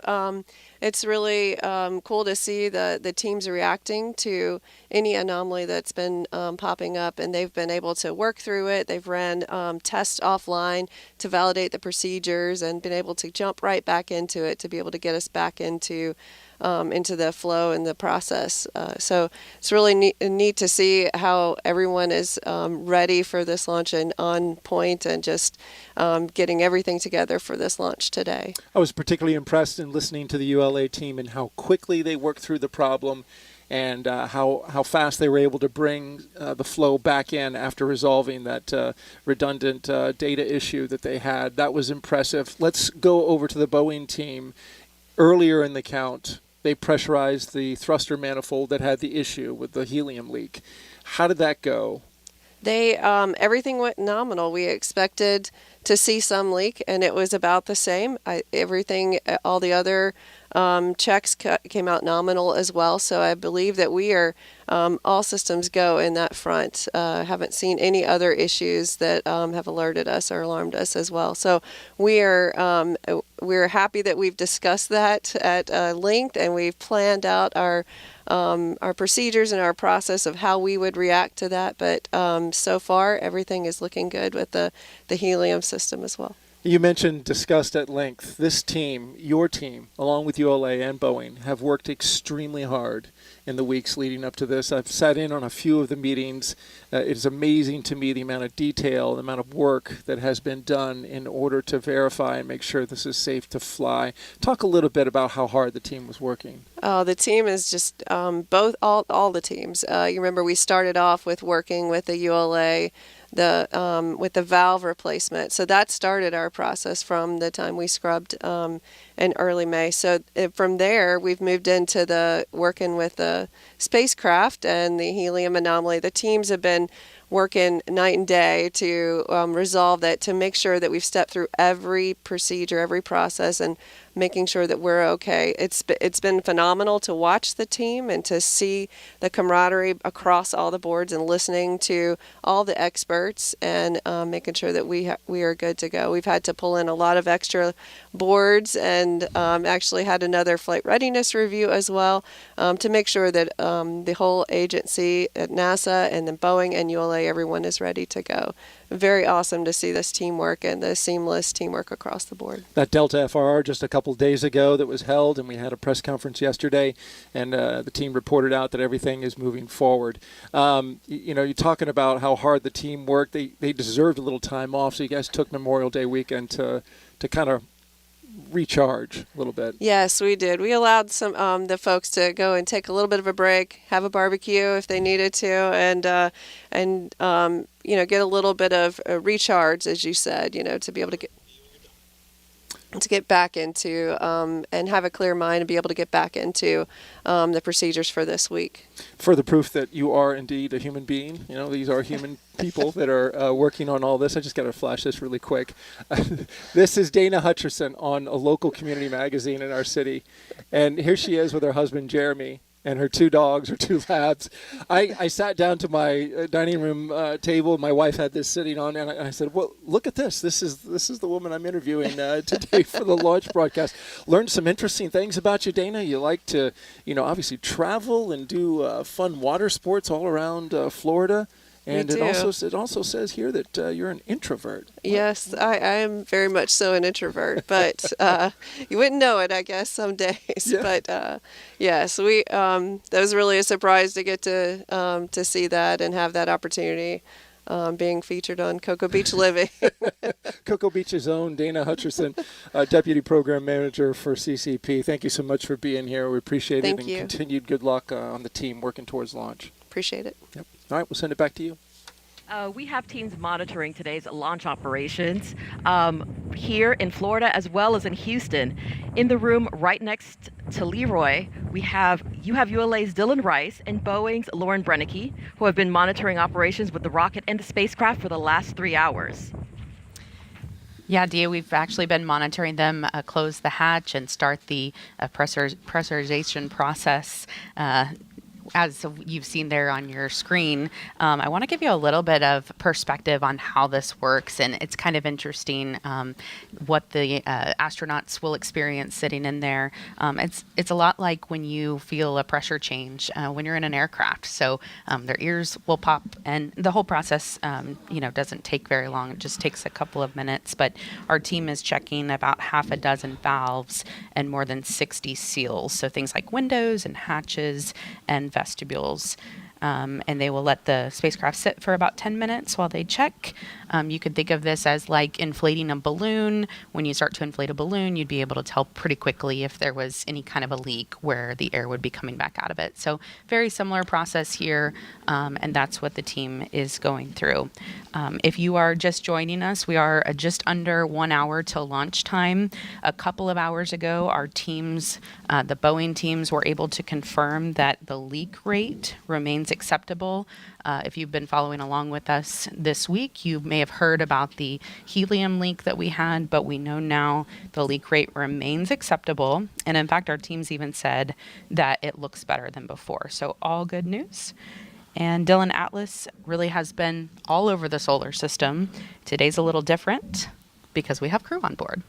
Well, that's right, Lauren. And so, we really are thrilled to have Butch and Sunny on board, and thrilled to be a part of this program as we put Atlas back in service for human space flight. This, on the one hand, we have some really thoroughly established processes and procedures that we've used for missions to the sun, the moon, Mars, and we're using those today. But this countdown really is unlike anything we've done before, and so we're just absolutely thrilled to be a part of it. We remain in our final built-in hold now as we continue to prepare for liftoff, but there are still a few things ahead of us today. As you talked about, the blue team is on the pad while that leak check is going on. They're continuing their preps to clear out. Once we do get the area clear, we'll be preparing the vehicle's propulsion and hydraulic systems for launch. We'll also be getting some data and loading that into the flight computer that will help Atlas and Centaur steer through the upper level winds as we pierce the atmosphere. You'll also be hearing some comm checks between the Chief Launch Conductor Doug Lebo and the Starliner crew and Houston as well. As we get all those things will take us closer and closer to our launch opportunity today, coming up at 12:25 and 40 seconds. And of course, the one big visual cue that you will get that we're moving right along will be retraction of that big crew access arm. So that's going to be coming up here in just a little over 40 minutes, a little under 40 minutes, I should say. But the big crew access arm will retract, and at that point we'll be very close to launch. And it's really important that the crew cleans everything up. On channel 1. Go FTS. Operation 55, step 270, FTS open loop test is complete. Roger. All right. All right, we just heard that leak check is complete. Again, we are just under 1 hour. We're about 56, 57 minutes right now away from launch. The cabin leak check is complete, and we are moving forward nominally. Feeling like a great day to go to space, Dylan. I agree. Let's do it. Megan, we will check back in with you in just a little bit. Back over to you guys. Well said, Dylan. Let's do it. And actually, why don't we take the time now to take another look at the crew making history with this test flight. You see Commander Butch Wilmore closest to the screen here, corner right. Now, Commander Butch Wilmore, NASA astronaut and retired U.S. Navy captain, was raised in Mount Juliet, Tennessee, is married to Deanna Wilmore, and they have 2 daughters. As a naval pilot, Butch racked up more than 8,000 flight hours and 663 carrier landings, all in tactical jet aircraft. He completed 4 operational deployments supporting missions like Operation Desert Storm. Before his selection to NASA, Wilmore was on exchange to the Air Force as a flight test instructor at the Air Force Tests Pilot School at Edwards Air Force Base in California. Butch is a veteran of 2 space flights as a pilot on Space Shuttle Atlantis in 2009, and then in 2014 he served as flight engineer for Expedition 41. And so far, Wilmore has spent 178 days in space and performed 4 spacewalks. This flight test will be his 3rd mission to the ISS. And Sunny Williams, CFT's pilot and a retired U.S. Navy captain. NASA selected her as an astronaut in 1998, just 2 years before Butch. This will be Sunny's 3rd mission to space, making her the first woman on a test flight of an orbital spacecraft. Her first trip to the ISS launched in 2006. She served as flight engineer for Expeditions 14-15. She then returned to the orbiting lab in 2012 and was commander of Expedition 33. Sunny has more than 50 hours of spacewalk time, the 2nd most cumulative time by a female astronaut. So far, she has spent 322 days in space. Before NASA, Sunny was a former naval test pilot and instructor, logging more than 3,000 flight hours in more than 30 different aircraft. Williams grew up in Needham, Massachusetts, and is married to Michael Williams. Starliner at Houston on 1. Good pressure. The side hatch is being configured now. Audible noises may be heard. Standing by, thanks. She enjoys hanging out with her dogs, working out, hiking and camping, as well as working on cars and houses. What do these 2 not do, Mike?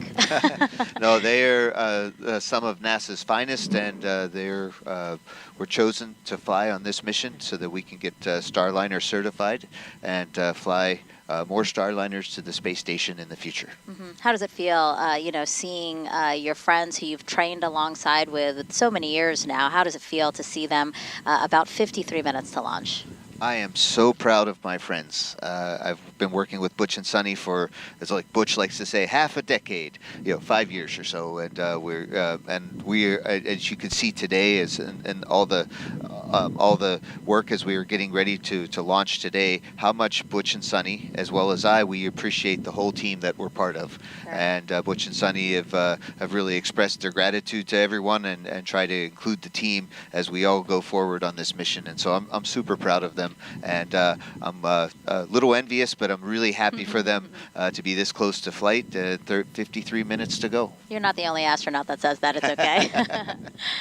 As the crew aboard Starliner prepares to launch to the space station, let's take a look at what's in store for them, for Sunny and Butch, while on this mission.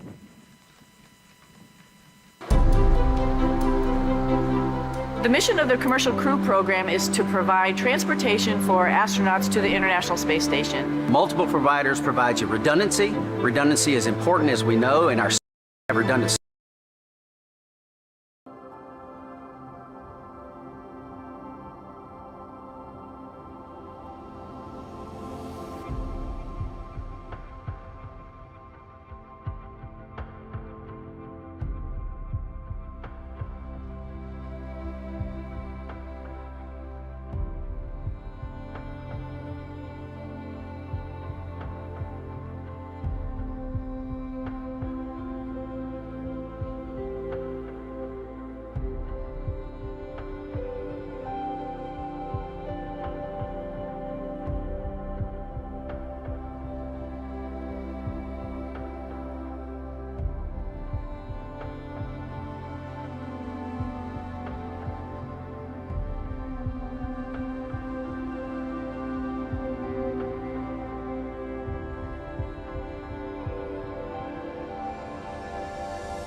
And if you're just joining us, welcome here to the launch pad. We are at L- 50 minutes, 18 seconds and counting till the crewed flight test of Boeing Starliner aboard a ULA Atlas V rocket. We've been following along with the updates, waiting for full confirmation of hatch closure, hatch sealed checks, leak complete, and pad clear as we move through the timeline, 50 minutes and counting till launch.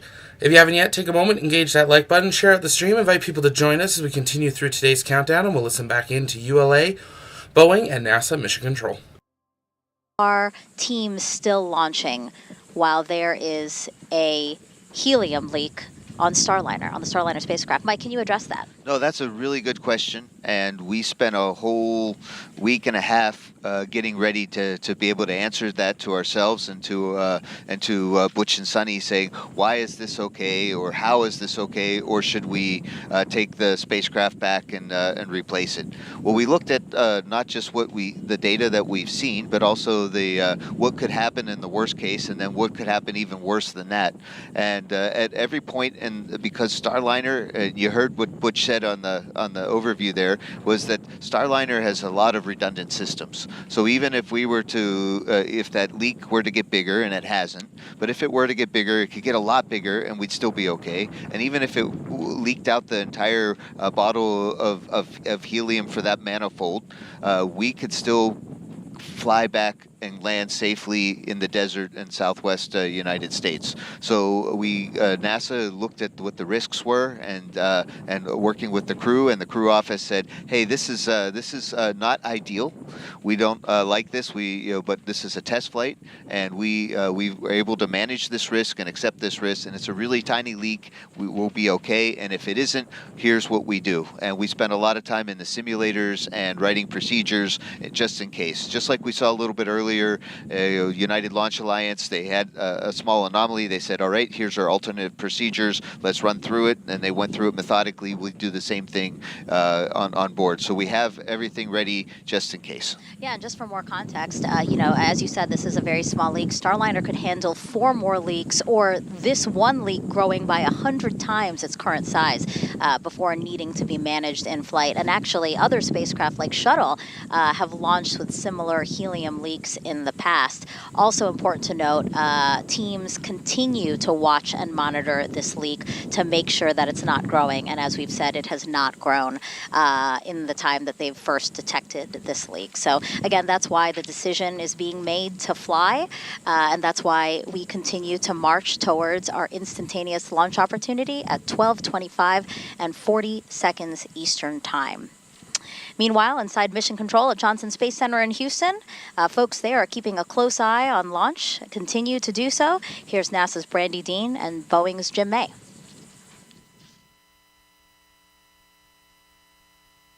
Thanks, Megan, and welcome back to the Starliner Flight Control Room in Mission Control Houston, where the flight control team is continuing to follow along with all the activities going on in Florida now that we are 46 minutes away from today's launch.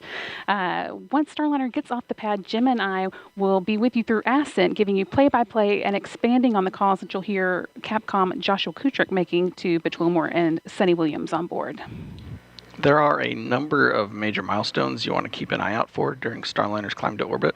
The first call that you'll hear from Starliner's crew is roll program, coming from Commander Wilmore, indicating that Starliner is rolling into the right orientation for ascent and orbit operations. Then about 45 seconds into the flight, the crew and Starliner will reach max Q, which is the maximum dynamic pressure that they will experience during ascent, and that happens just before they reach Mach 1. Then a minute and 35 seconds into flight, the solid rocket boosters that give Starliner its first major push into orbit will have used up all of their fuel. Starliner will hold on to them for a little more than a minute after that, and then jettison the boosters before second stage takes over and take Starliner away the rest of the way. Starliner will actually reach orbit around 11 minutes and 58 seconds into flight, at which at that point the Centaur main engine will cut off. Starliner and its crew will hold on to that stage for a couple minutes and then separate from it at around the 14-minute, 58-second mark. From there, Butch and Sunny will be free flying on orbit in Starliner. During ascent, you'll hear Kuchrik mentioning a number of abort-related milestones as Starliner moves past them. Starliner can safely abort all the way up to orbit, including off the east coast, off the coast of Newfoundland, and off the coast of Ireland. Beyond that, it will be able to safely reach abort to orbit, staying in space as an abort. LC, this is Blue And of course, we're hoping not to need any of those. Request permission to begin white room closeout. Roger, thanks, Slick. Blue team, perform toxic vapor and O2 checks when raising the environmental seal and configure white room for launch. Roger. And Slick, if you get a annulus purge disconnect time.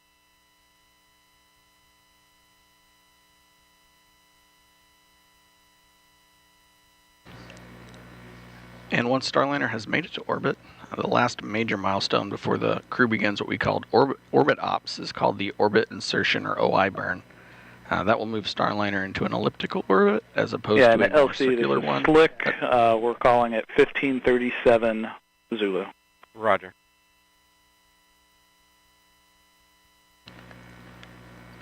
Going from a circular orbit, which they get off of after separating from Atlas, into an elliptical orbit, and then from there, Starliner will be on its way to International Space Station. Yeah, and it sounds like the teams that have been getting Butch and Sunny ready are just about done with their job and ready to move, or getting ready to move away from the white room. But before we go back to Florida, let's check in with Rob Navius and the International Space Station Flight Control Team. Rob? Thanks, Brandy. Just inside 44 minutes until launch, and back here in the ISS Flight Control Room, flight controllers are keeping tabs on the countdown and monitoring the work on board in the aftermath of the docking of the unpiloted Progress resupply craft earlier today at 7:43 a.m. Eastern Time. Now, NASA astronauts Matt Dominic, Mike Barrett, Jeanette Epps, and Tracy Dyson, along with Station Commander Oleg Kononenko of Roscosmos and fellow cosmonauts Nikolai Chub and Alexander Grabenkin, will form the welcoming committee when Wilmore and Williams arrive on board tomorrow. The dock timeline is elastic. That means that the number of days that Starliner could stay at the station could be pared down or expanded depending on any further launch delays or undocking delays driven by weather conditions at the western U.S. landing sites for Starliner. One critical dock day for the Starliner crew. Starliner Houston, cabin leak check complete. You can open the vent valve. All right, great. That's in work. One critical dock day for the Starliner crew will come 2 days prior to their scheduled undocking, when they load the last of the cargo items to be returned to Earth in the vehicle and will conduct onboard manual piloting proficiency that will enable them to stay sharp for their departure from the station and the deorbit and entry events that will follow.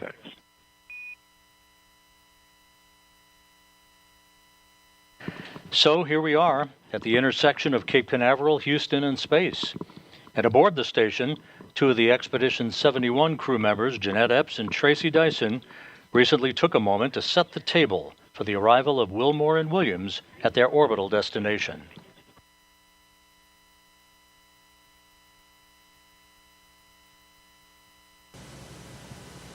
Hey, Sunny and Butch, we can't wait for you guys to join us here on station. We'll be monitoring your every move on the journey, and we'll be waiting to open the hatch and welcome you to your home away from home.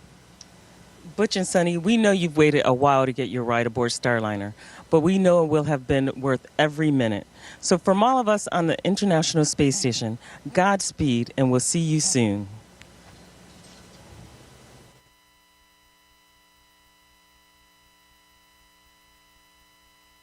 As we prepare in less than an hour to launch 2 astronauts to space during this test flight, let's check back in with NASA's Antonio Jaramillo, who spoke earlier today with NASA's top administrator about this mission. It's always an honor to be joined by NASA leadership, and joining me today is NASA Administrator Bill Nelson. Administrator Nelson, can you tell us why it's so important for the space agency that we have another American space company launching from American soil? You always want to have a backup position, and in this case, a second spacecraft. For example, when we go to the moon, we will have 2 landers. We will have a SpaceX lander, that's first, and then the Blue Origin lander. But This is a significant launch of a test of a brand new human-rated spacecraft, and it's only 6 in the history of NASA.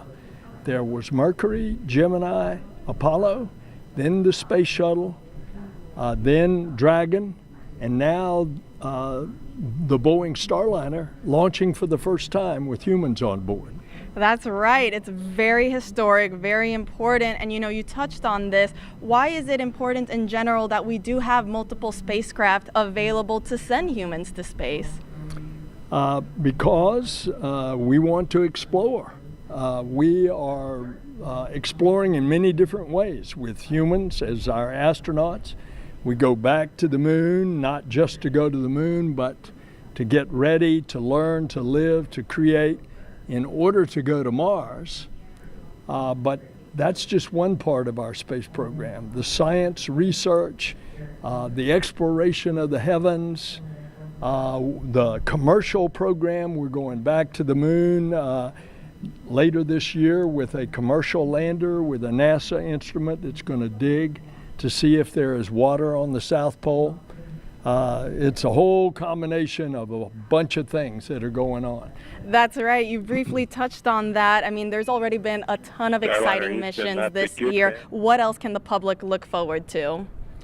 Well, in addition to those, remember the first A in NASA is aeronautics. And we're going to fly the needle-nose new supersonic. It goes faster than the speed of sound, and it's designed so that it will not make the sonic boom, so that it could fly faster than the speed of sound over populated areas. That's one. We got another aviation project to improve the fuel efficiency by 30% of a mid-range single-aisle transport aircraft like the Boeing 737. That is fascinating. Administrator Nelson, thank you so much for joining us here today. We'll send it back over to you.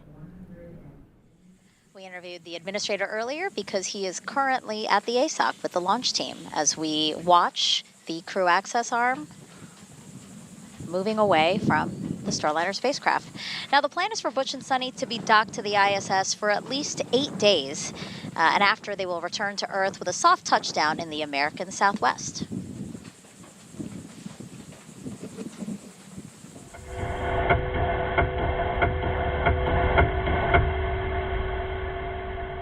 There, this is video and sound from inside Starliner during its return to Earth 2 years ago as part of the Orbital Flight Test 2 mission.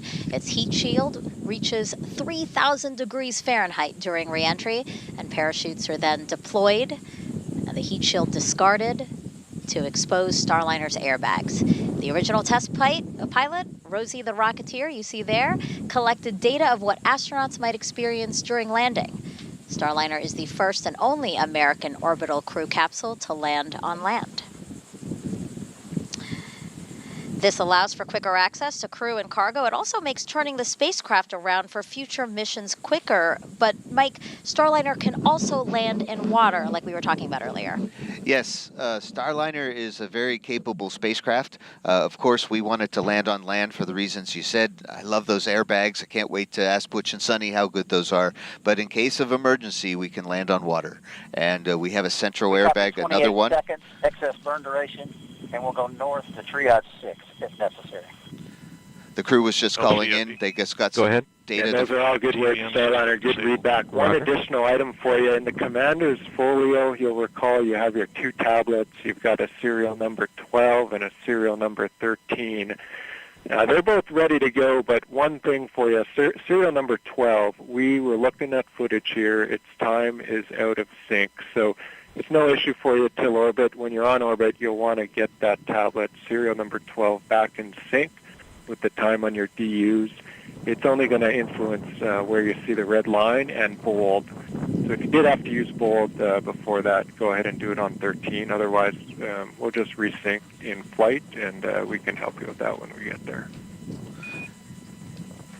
All right, good words. We'll copy that, and if we have any questions when we get there, we'll give you a call. And I have confirmed that I can reach the tablet. Houston copies. It was Josh Kutrick giving some last-minute info to Butch and Sunny about their tablets, as well as in case of emergency where to go left or right at the end of the slide wires. But yeah, Starliner could land on water. We'd rather not, but it has that capability, and it has a different airbag configuration for that. Yeah, the flexibility is great. We have just about a half hour left before launch. Let's check back in with NASA's Antonia Jaramillo, who's now with someone who's been a part of Starliner since the beginning. Tony?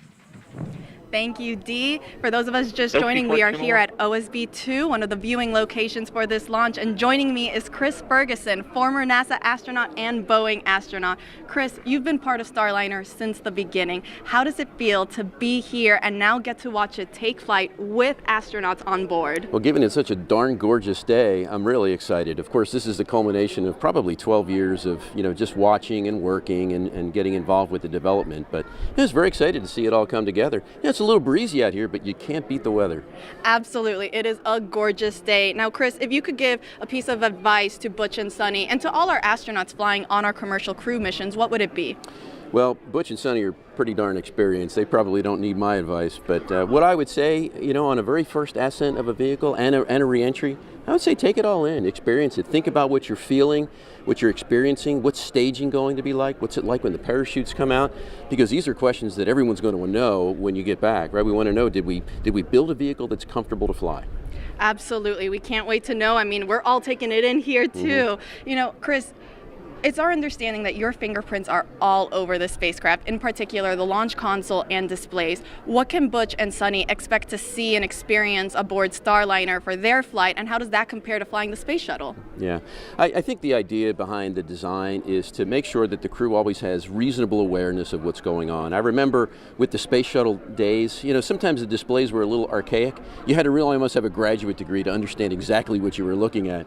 So the idea is to make it a lot more airplane-like, because the crews are very experienced pilots and aviators, and for the next generation of Starliner astronauts to come along, we want to make it very intuitive. So we've reduced the number of switches to the bare minimum. The shuttle had 1,000. We have 25 maybe. I don't know what the right number is, but it's a very streamlined. It's capable of being flown by a single person.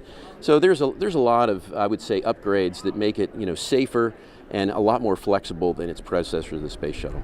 Definitely a very impressive spacecraft. And Butch and Sunny, they're going to also perform a few manual demonstrations aboard. You also were a part of this flight test in the beginning. Can you talk to us a little bit about these manual demonstrations and just kind of the importance of why Boeing decided to have both a blend of autonomous and manual capabilities? Yeah, there's always a sort of a contentious look, between engineers and pilots on how do I control the spacecraft. The pilots always want the ultimate ability to take over in a situation when they need to. So the Starliner flies very much like the space shuttle and the Apollo and the other capsule vehicles, with two different hand controllers where you can control all 6 degrees of freedom. You can maneuver it to an attitude if you needed to, say, charge your solar arrays or pick up a communication satellite, and they'll have the opportunity, of course, to check that out. And then there's also a deeper level of redundancy called backup mode, which is a means that the crew could manually fly the vehicle, even in the unlikely event that all the flight management computers fail. So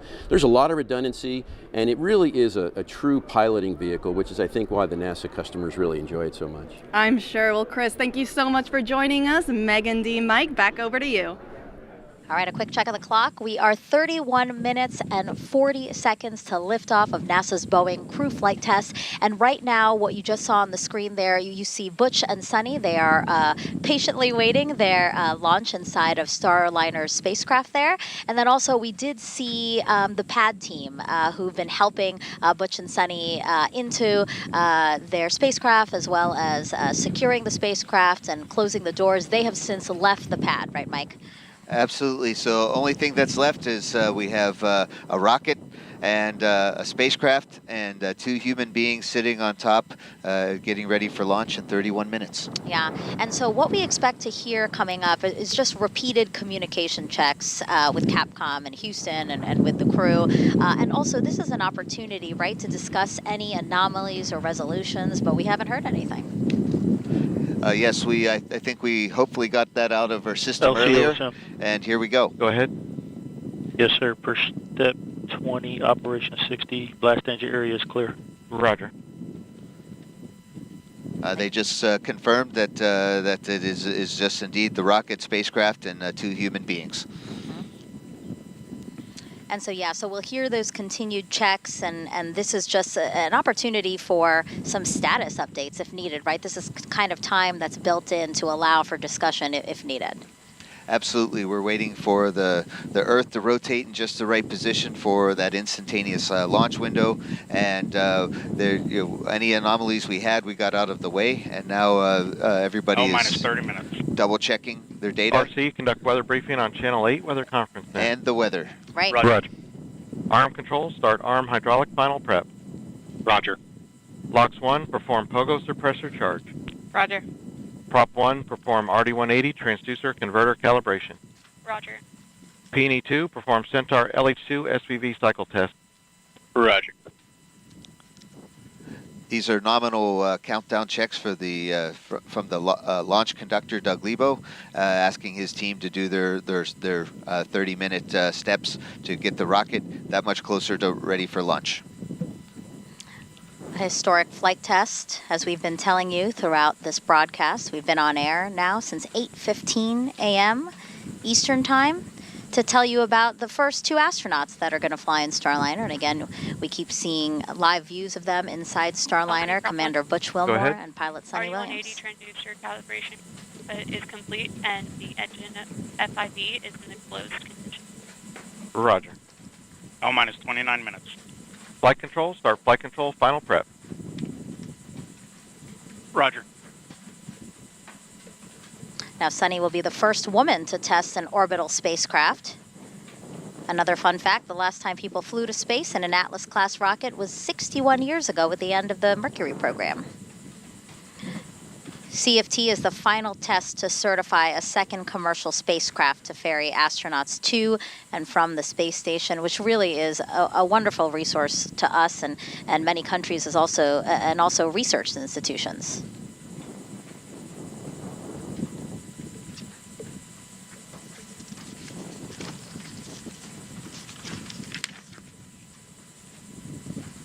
All right, again, 28 minutes, 5 seconds to liftoff. Let's head back over to Brandy and Jim inside Mission Control in Houston. LC, P&E 2. Go ahead. Centaur LH2 SVV cycle tests are crew complete. Flight test Roger. flight director Mike Lammers is just about to poll the flight control team here in Houston for a go or no-go, verifying that all of Starliner systems are ready for launch today.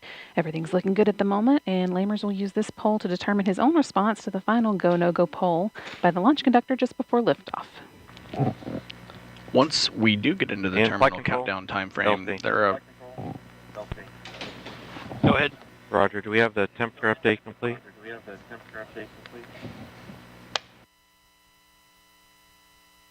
Roger, the RP1 temperature update complete. Roger. Prop 1, initiate fuel fill sequence. Roger.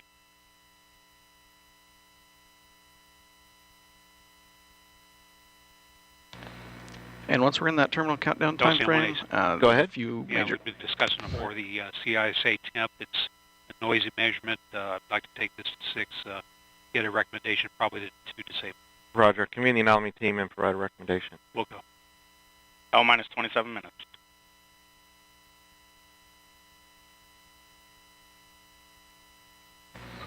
And the first... LC arm control. One of the major activities that... Go ahead. Oh my God. Step 100. Arm hydraulic final preps are complete. Roger.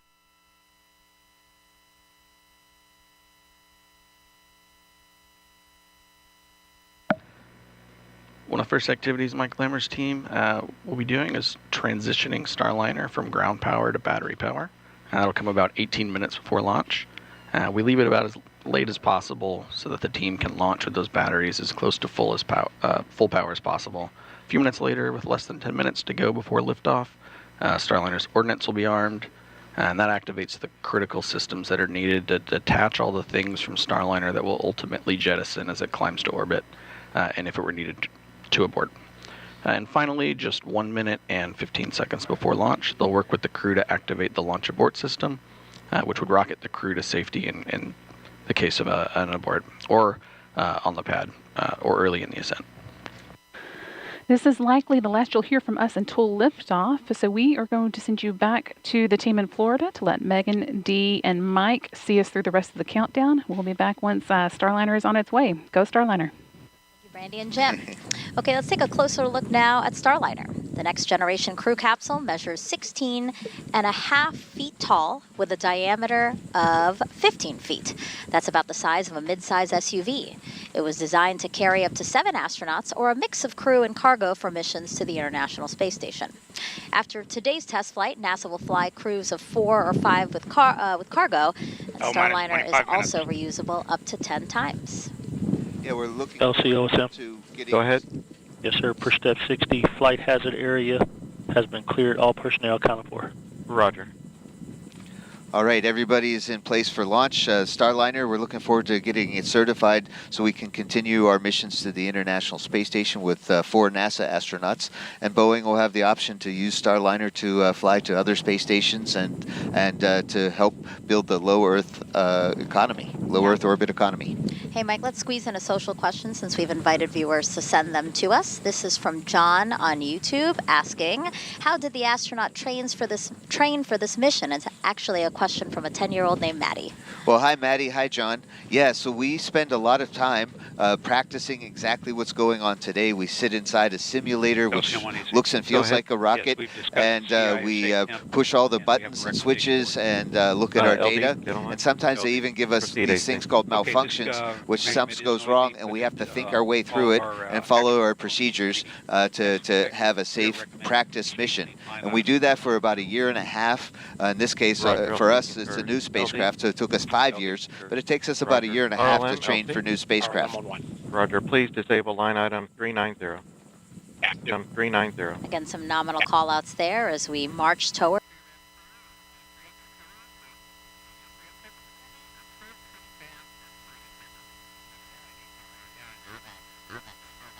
I mean, what a nice thing to be able to share with everybody watching today. Go ahead. Control final press complete and Atlas hydraulics at standby pressure. Roger. And with that, let's head back over. Go ahead. Line item 390 has been disabled. Roger. Let's head back over to ULA's Dylan Rice and Boeing's Lauren Brennecke from the ASOC. Thank you, Megan. So you may have heard just a few minutes ago the team talking about they're actually telling Butch and Sunny once they get up into space that they will need to sync their tablet. Wanted to give a little bit of a perspective on that.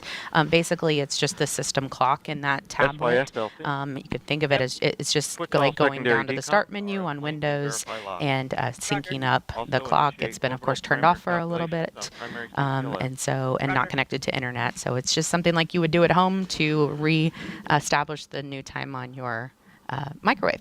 But Dylan, they've also heard about an anomaly on the ULA side. Not a big deal, but let's give them a little bit of perspective on that.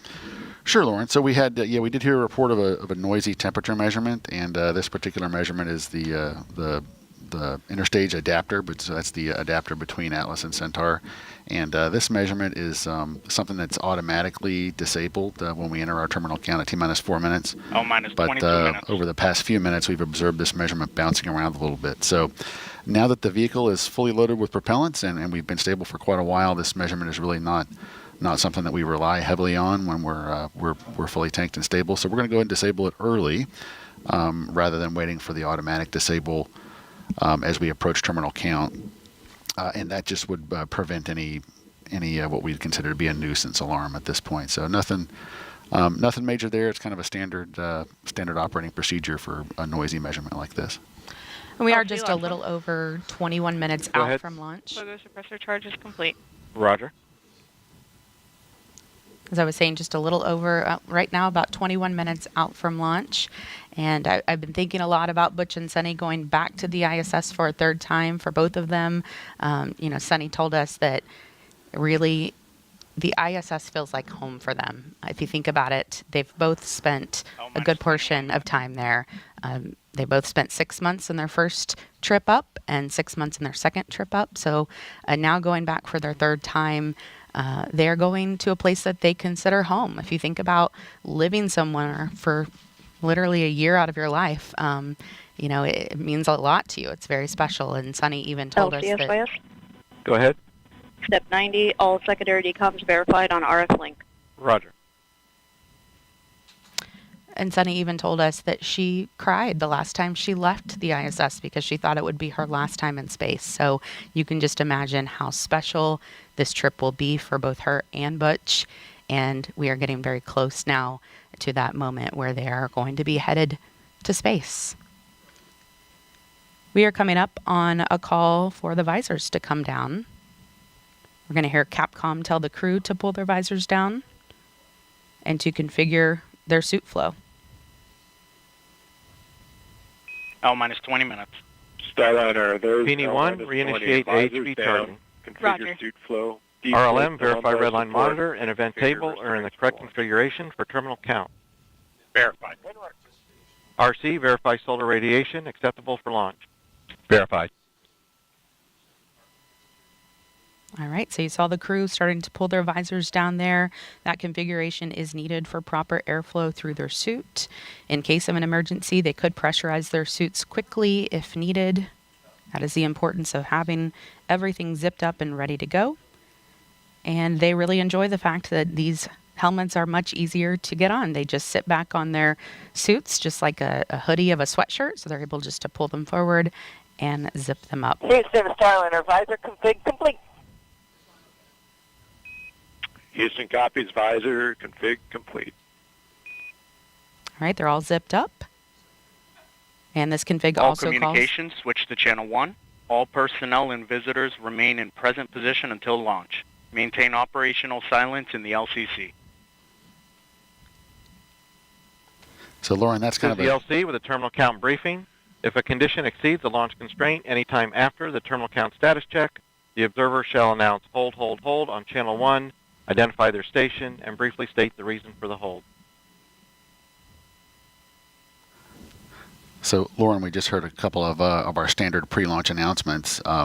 During the countdown, the individual teams, so think of the Atlas propulsion team and the Centaur propulsion team, are off working on separate nets as they perform their functions. All that work is complete, and so essentially what that last announcement does is bring the entire team back to the primary command channel, net 1, loop 1 as we call it, and the rest of the countdown will now be conducted on net 1, Roger. and we'll all kind of hear that together. 18 minutes. Also, at this point, Flight our control, operators are perform going to be launch heads on time down. verification. Roger. And so the only conversation in the LCC from this point forward is just going to be the working through the launch procedures. There'll be no other ancillary conversation whatsoever. And we'll also be listening to some of those side channels that aren't public on your TV screen right now. So we'll be listening for a few polls, one that's called the Starliner readiness poll for terminal count. And that is one of the shorter polls, and it will be coming from the Boeing Mission Control Center, or we call it the BMCC here in Florida. The spacecraft launch conductor, Brian Gardner, will poll people in that room in charge of the propulsion system and power and many other subsystems. He will have 3 call-outs to him. L-minus 17 minutes. OSM, place SRB ignition SNA switch to the enable position. SRB ignition enabled. And verify FCO, RCO, and OSM hold fire switches are in the proceed position. Ready to proceed. Launch on time verified. Roger.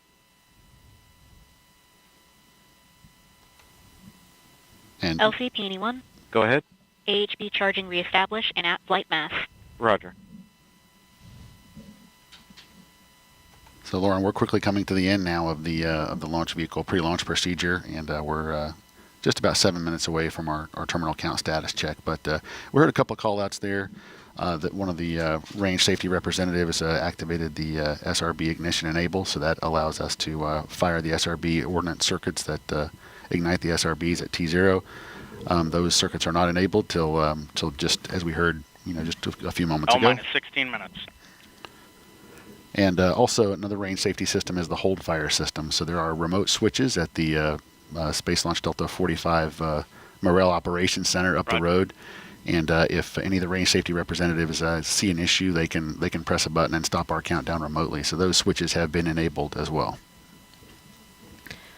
All right, you are taking a live look at Atlas V and Starliner stacked on top with astronauts Butch Wilmore and Sonny Williams inside, ready to go to space. We are just coming up on about 15 minutes from launch, and we are going to send it over to NASA's Daryl Nell at Hangar AE. Daryl. Thank you very much, Lauren. And you've heard the polls from ULA, also polling a go. The NASA operations manager, Richard Jones, checked with his team, gave them the go. As far as weather is concerned, you heard it mentioned on the nets, there was an L-30 weather brief. We see your CM essential. That's just to do with the internal power transition. No action. Okay, no action. We got a suit fan DP low. It's back on now. Looking. No issue there. But again, the weather, 90% go. No concern. We're expected to be go for T0. We are go right now. Green across the board.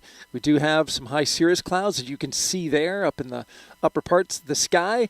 And you can see the ground winds. LC flight, channel 1 and air to ground 1 are now merged, going to air to ground 1. Roger.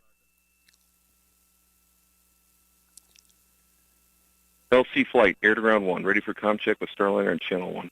Roger. Starliner, LC, comm check on channel 1. So we got you loud and clear. Looks like we got suit fan, all suit fans failed a warning.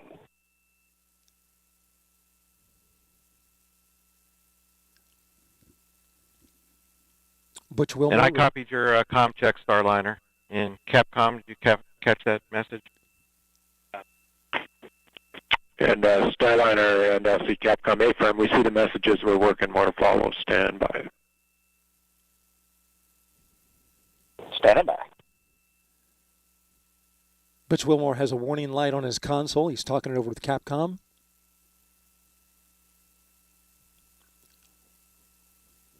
While they do that, Starliner, visors open, please, while we work the suit fans. Visors open.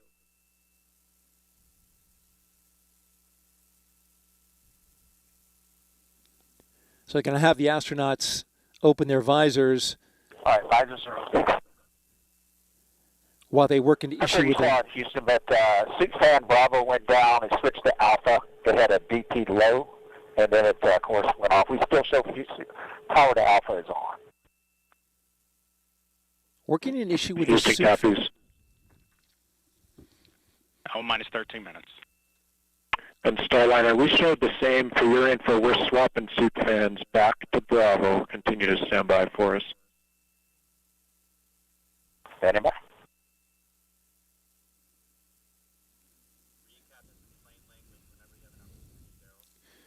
So the issue here is a problem with the primary suit fan operation. They got to have that suit fan to keep the air circulating inside their suits. With that having a warning, they've asked, Capcom has asked the astronauts to pop open their visors so they can get some fresh air, and they'll work it into a redundant mode, going into a redundant suit fan. So they continue to work that.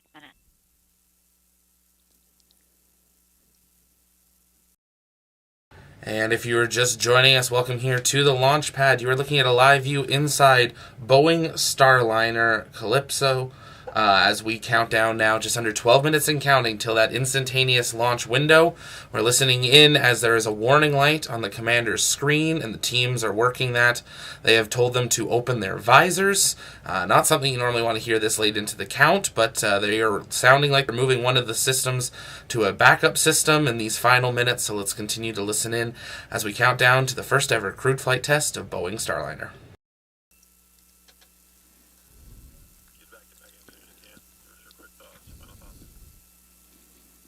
All right, the team continuing to work the suit fan issue.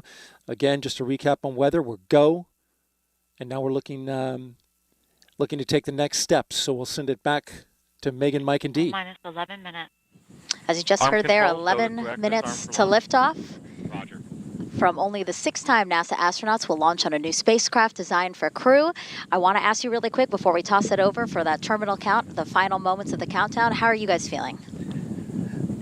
Feeling great, excited, making sure teams work to troubleshoot the last little bit, and hopefully we'll see liftoff today.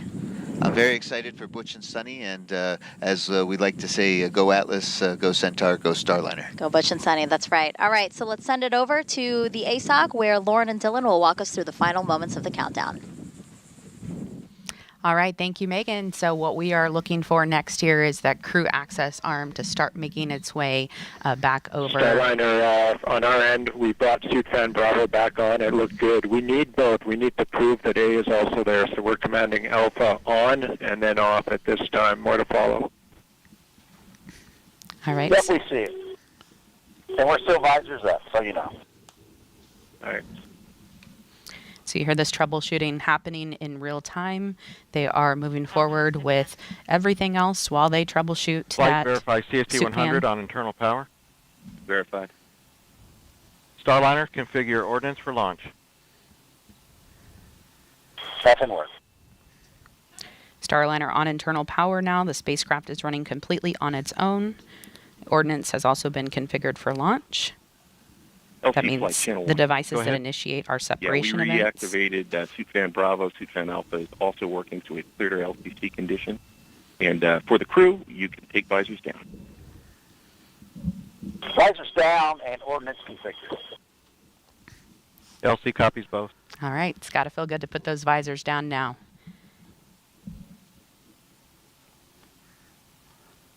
So, Lauren, we were seeing that big visual cue, the crew access arm retracting. It takes about 2 minutes to retract and stow 120 degrees away from Starliner back against the crew access tower. In the event of an emergency, it can be redeployed in less than 15 seconds. Yeah, it's pretty amazing. We don't want to see it do that, but we're glad it can if it needs to. And we have a couple of polls coming up here in about 2 minutes. The launch vehicle poll, launch vehicle management poll. Yeah, Lauren, that's right at L-8 minutes. Next door to us in the Mission Director Center, that's going to be the mission management team poll for launch. And at L-7 minutes, the final terminal count status check down in the LCC. And that is where Chief Launch Conductor Doug Lebo will poll his team, verify their readiness, and then the launch director next door to us will give him permission to launch today. LC arm control. Go ahead. Crew access arm stowed for launch. Roger. All right, the crew access arm is stowed. LC switch to ready position. Everything looking good? All steps are complete prior to status check.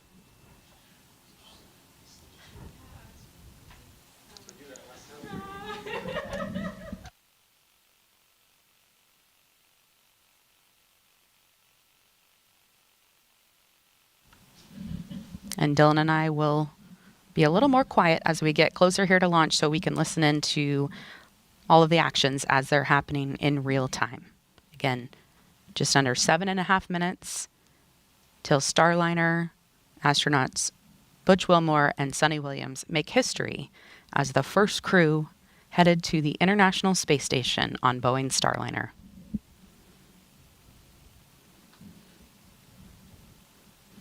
L-7 minutes. Status check to proceed with terminal count, Atlas systems, propulsion, Go. hydraulics, Go. pneumatics, Go. LO2, Go. water, Go. Centaur systems, propulsion, Go. pneumatics, Go. LO2, Go. LH2, Go. has gas, Go. electrical systems, airborne, Go. ground, Go. facility, Go. RFFTS, Go. flight control, Go. GCQ, Go. op support, Go. comm, Go. umbilicals, Go. arm control, Go. ECS, Go. redline monitor, Go. quality, Go. op safety manager, Go. ULA safety officer, Go. vehicle system engineer, Go. anomaly chief, Go. range coordinator, Clear to proceed. flight director, Houston flight is go. Starliner, Starliner, go. launch director, You have permission to launch. proceeding with the count. ALC, verify T0 is set for 16:25:40 Zulu. Verified.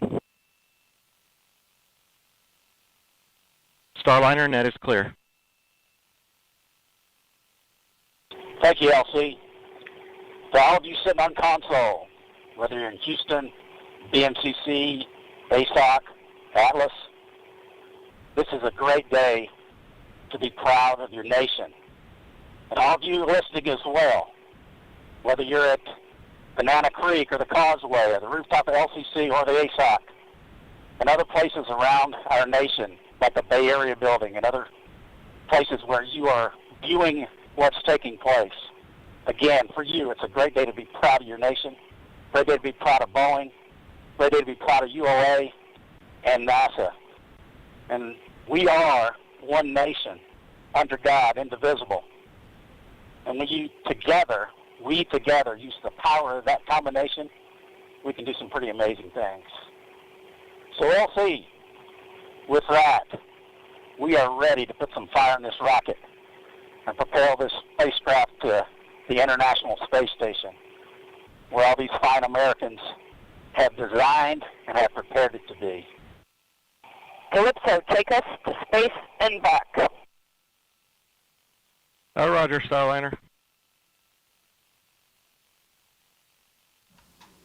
LC flight, Starliner configured for terminal count. Roger. All steps are complete prior to terminal count. And with that, we are ready to go to space, Lauren. Hard not to be emotional listening to those words from Butch. I'm sure we'll be playing that speech back for a long time.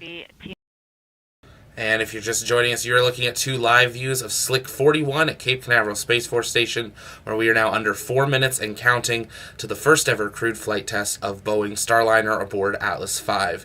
2 NASA astronauts ready to go to the International Space Station. It's been a number of hours of working issues, but everything right now is green across the board, and we are officially go for launch. If you haven't yet, take a moment, engage that like button, share out the stream, invite people to watch history here in the making in just 3.5 minutes. If it's your first time here, though, welcome. Make sure you engage that subscribe button. My name's Zach. I'm the founder and host here at the Launchpad, and here at TOP, it's our mission to inform and inspire the explorers of tomorrow, because we believe that space is better together, and we are excited to see Starliner fly, and are honored that you are joining us to watch this historic mission here. As always, here at the Launchpad, as we get into those final minutes of the count, we want to see that go, no go from you guys in the chat. If you haven't yet, hit that join button, get access to those custom TOP launch emotes. But that's it. This is a historic launch. I'm going to be quiet. We're going to listen in. L-3 minutes and counting till launch. LC Peony 2. Go ahead. Centaur tank pressures are stable. Roger. LC Peony 1. Go ahead. Atlas tank pressures are stable. Roger. OSM, place SRB ignition SNA switch to disabled position. SRB ignition disabled.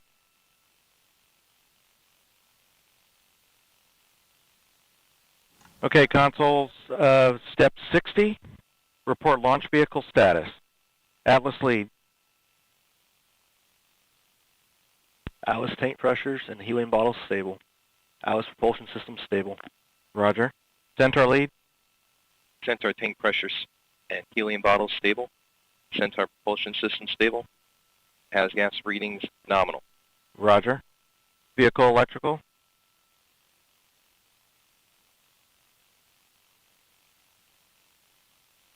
VE channel 1.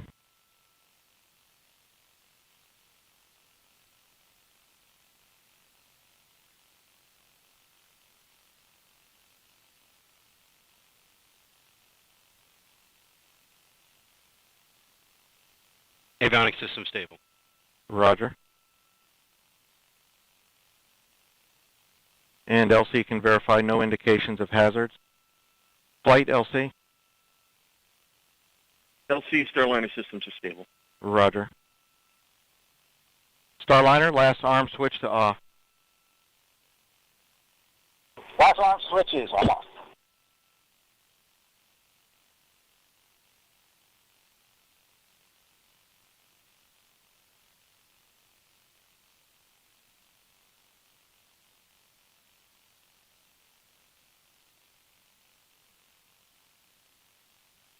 FCS in pre-flight mode, SSVAPs inactive, OCU safe, and EDS in test mode. Roger. Arm control, deploy the crew access arm. Roger. Starliner, proceed with ordnance deactivation. Passing 1.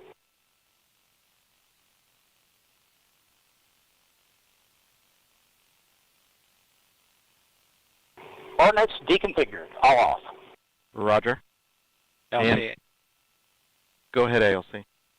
countdown clock is reset, T-minus 4 minutes and holding. Roger. Flight, verify CST 100 ordnance is safe. Verified.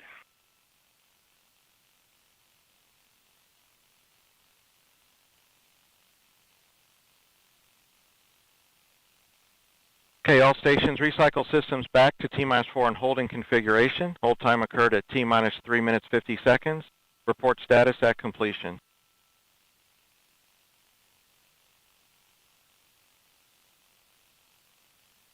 And flight LC.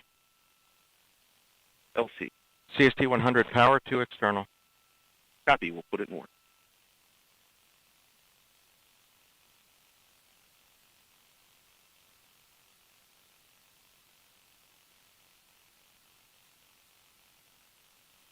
LC locks on. Go ahead. Subset Bravo, Atlas Pillar 2, continuing topping. Roger. And if you were just joining us, there was a hold called on the net with less than 2 minutes in the count. It wasn't super clear. A hold was called at T-minus 3 minutes and 50 seconds. This is an instantaneous launch window, which means we are officially scrubbed for today. NASA, ULA, and Boeing are safing the Atlas V, Starliner, and the launch pad. The crew access arm is being extended back out to the pad, but that's it, folks. We're done for today. Now, we're not going to end. We're going to be covering this as we watch the NASA astronauts be safed and crewed and get out of the vehicle. There's a lot more happening, but because it is an instantaneous launch window, everything we worked through for the last number of hours led to something not being ready. We don't have a full, clear idea yet, but at T-minus 3 minutes, 50 seconds, there was a hold called. We're getting this confirmed by people at NASA Kennedy Space Center at the press site, and we are officially not going to space today. They do have a backup opportunity tomorrow, should they be able to recycle for 24 hours. But the two NASA astronauts will go back into quarantine and spend another day here on Earth. If you haven't yet, take a moment, engage that subscribe button so you never miss another live launch coverage, docking, undocking, or return to Earth. There are many things we are counting down to, including the 4th flight test of Starship, an update on that. SpaceX now targeting no earlier than June 6th, so a 24-hour delay there as well. But while we've been watching Starliner, Starship has been restacked. We're also counting down to an Electron flight carrying the 2nd pre-fire mission, and so much more as we kick off a very busy launch season here for June 2024. If you also haven't, make sure you take a moment and join our TLP Discord. That's where our community hangs out in between streams, and we'd love to see you and our community in there. I'll be jumping over into live comms once we wrap up our live coverage for kind of a post-show hangout / depression session. That Starliner is still on the ground. But if you were just joining us, you were looking at a view from the crew access tower. The tower and arm have now swung back into place, and the pad crew are making their way out to the pad as we have officially had a hold called at T-minus 3 minutes 50 seconds, calling an end to today's launch opportunity. Now, we will wait to have more information. I'm going to be quiet. We're going to listen in for more updates as we get them, but unfortunately, that means we are done for today. If you have questions, keep sending those in the chat by tagging us at the launch pad. We'll work on answering those live, and let's listen back into NASA, Boeing, and ULA Mission Control. Hold of the automatic ground launch sequencer. The team is still evaluating data. In the meantime, the team is active recycling the vehicle to a good holding state so that we can prepare for our next steps. But for now, Roger. We are holding at T-minus 4 minutes, recycling the vehicle after a hold of our ground launch sequencer shortly after picking up terminal count for today's launch opportunity.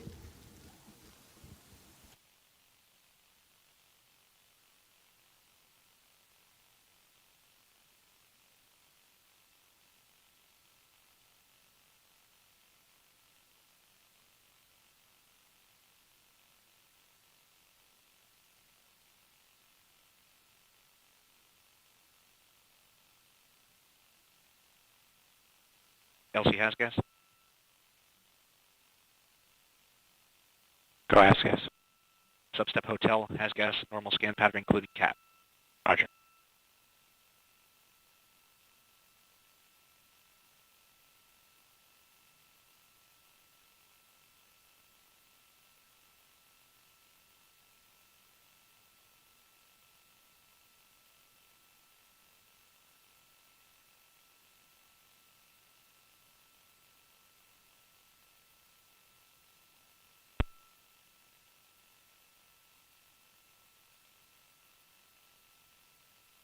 And flight LC.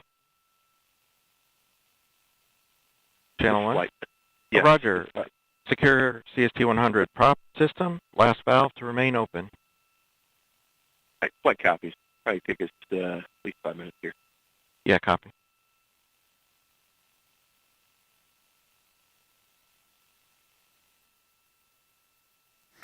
We're going to send it over to NASA's Daryl Nail over at Hangar AE for some continuing coverage of our current FTS status. LC.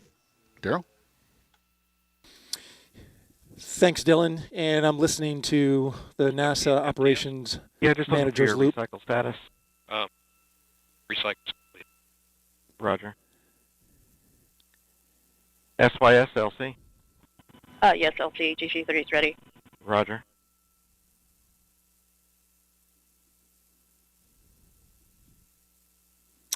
As you mentioned, the ULA team now safing the vehicle, making sure all the high-energy systems that were prepared to launch are now put into a safe configuration. At 12:21 p.m., roughly T-minus 3 minutes and 39 seconds, we got a hold. Launch Director, LC, Channel 1. LDM1. Yes, sir. So we had a hold call at T-minus 3 minutes and 50 seconds by the CCLS launch sequencer. So at this time we've completed our recycle back to T-minus 4 and holding configuration and ready to proceed with a scrub crew egress operation. Yeah, roger that. Standby. Roger. There you heard confirmation of the scrub call for this launch attempt today. Again, this was the ground launch sequencer, essentially the computer that launches. LC. Roger. This is the computer that is Okay, all charged. personnel going to Operation 85. OSM, LC. OSM. Establish the BDA roadblocks and open the flight hazard area. Roger. And all personnel on Channel 1 will be starting an approximate 65-minute hold at this time for flight crew egress. All systems maintain T-minus 4 and holding configuration.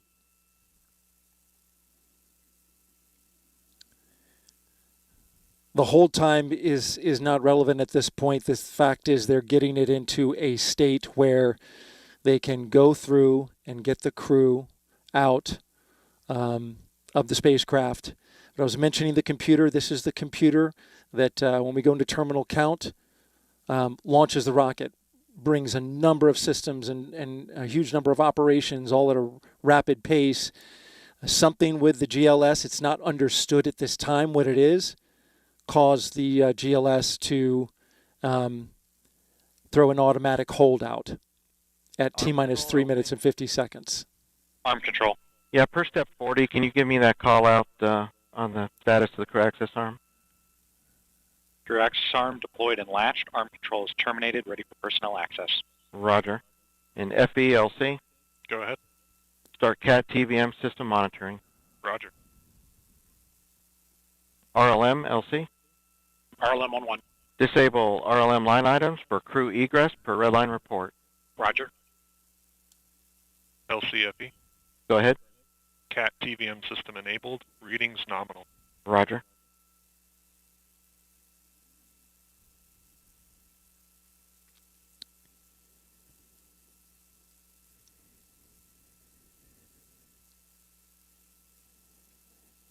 The NASA operations manager now conveying to his team that they are looking at possibly a 24-hour turnaround. Go ahead, flight. Yeah, CST 100's on ground power. Roger.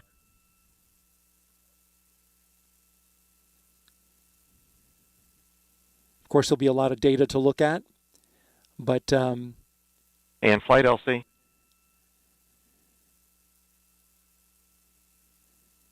LC, go ahead.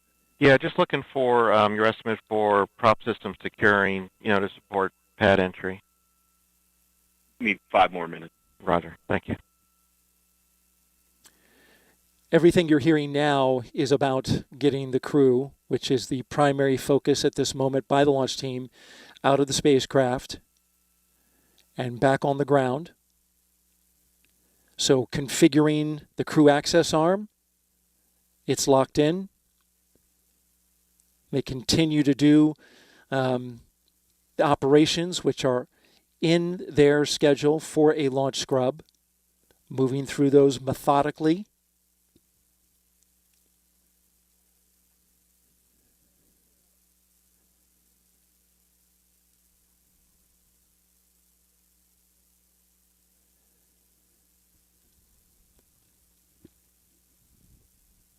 The report out that we heard by the CGLS was that at the time of the scrub, when the hold was listed, it didn't appear to load into the proper configuration. ULA will work to try to understand the cause behind that. They don't know that at this time. They'll be studying the data. NASA's commercial crew team will be right there with them, helping and assisting throughout this process.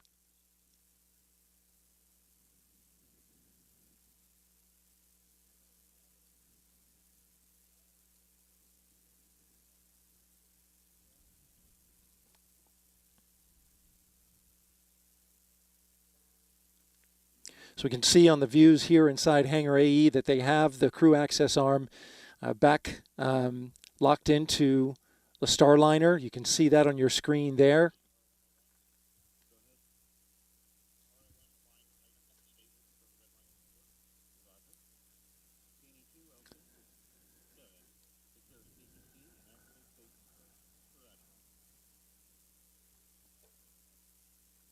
Essentially the team now working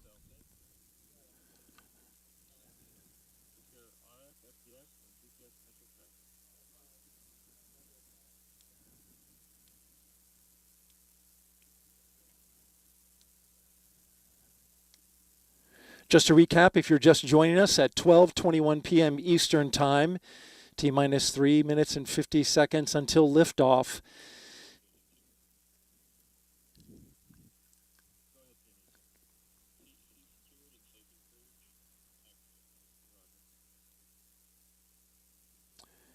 A hold was given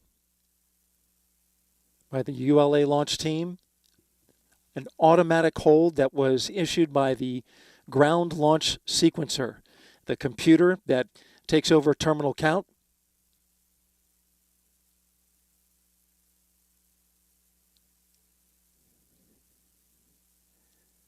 The reason for that hold is not known at this time.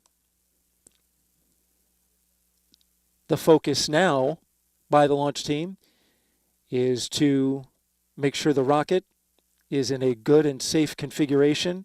That's many of the calls that you're hearing out. And also that they, once it is safe enough, that they get the crew of Butch Wilmore and Sonny Williams, have them exit the spacecraft, come back down the elevators,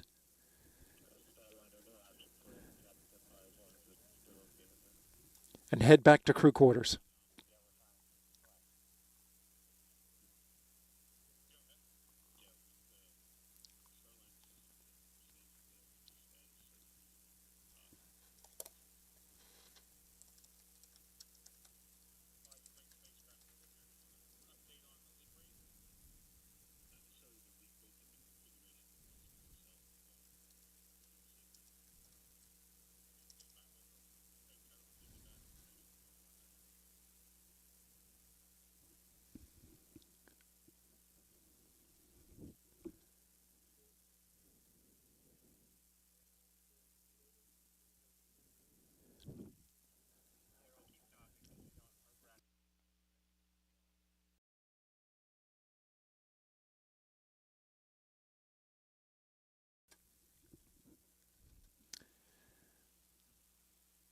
I want to bring in United Launch Alliance commentator Dylan Rice.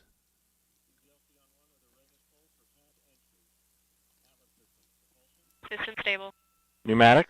And yeah, Daryl, the team continues to work through the process to establish a stable configuration so that we can start pulling the crew off of the Starliner capsule.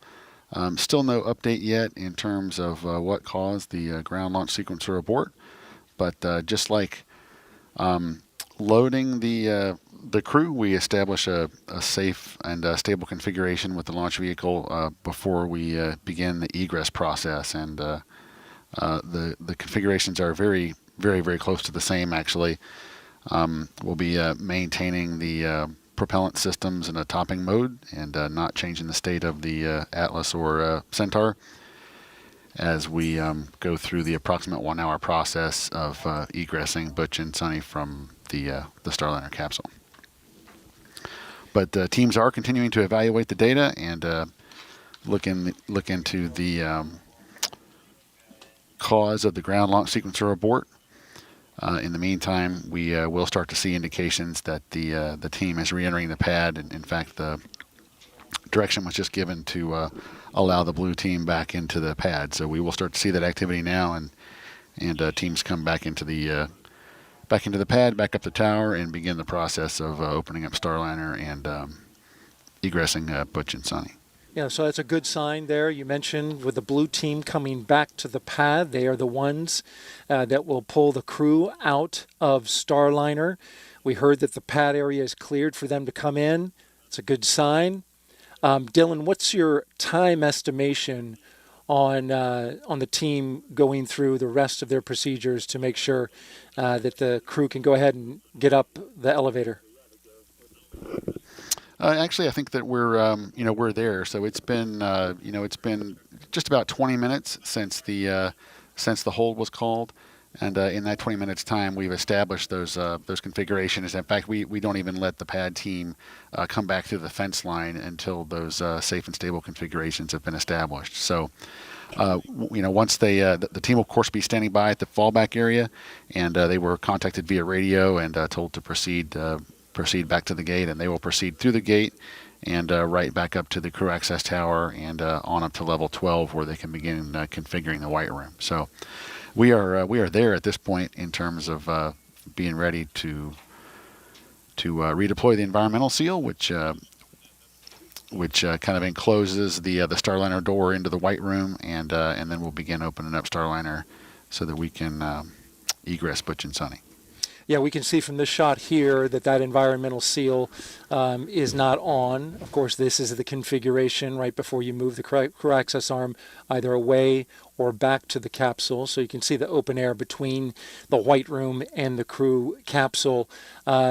That will take the blue team, of course, getting up to the white room to put that environmental seal in place, which they are on the way. I'm monitoring some of the camera feeds. They haven't arrived yet, but they are on their way, as we've heard from the loops. Dylan, just give us an idea of the role the ground launch sequencer plays in the final 10 minutes of terminal count. So essentially, the launch sequencer is performing all the actions that are occurring during the terminal count. So you will hear our operators provide status throughout the terminal count, but those operators are not actually performing manual actions. They're just reporting on the actions of the ground launch sequencer. So for instance, the vehicle propellant tanks will transition from a topping mode into a pressurization mode as they are pressurized to their flight pressure. Once the tanks are pressurized, we'll start to configure the avionics systems as well for launch, and ultimately hand over to from the ground computer to the flight computer, which handles the actual final seconds of the countdown prior to liftoff. But the ground launch sequencer is securing propellant topping. It's beginning the process of pressurizing the vehicle for flight, It will be transitioning the vehicle from the ground electrical systems to the onboard batteries and enabling the ordnance systems, ultimately leading to the engine ignition sequence once the control has been handed over from the ground computer over to the flight computers. And you've mentioned just some of the things that GLS does, right? It is a very busy computer in the final 10 minutes, as you mentioned, going through all of these very timely high-energy systems that are being configured at the last in the last minutes before liftoff.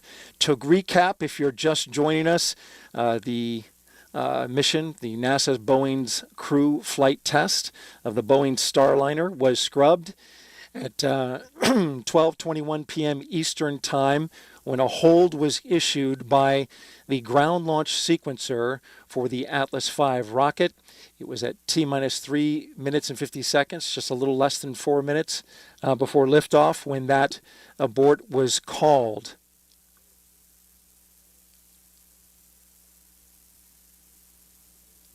The crew of Butch Wilmore and Sonny Williams, who are inside the capsule at the top of this rocket, as you can see here, are safe and are awaiting.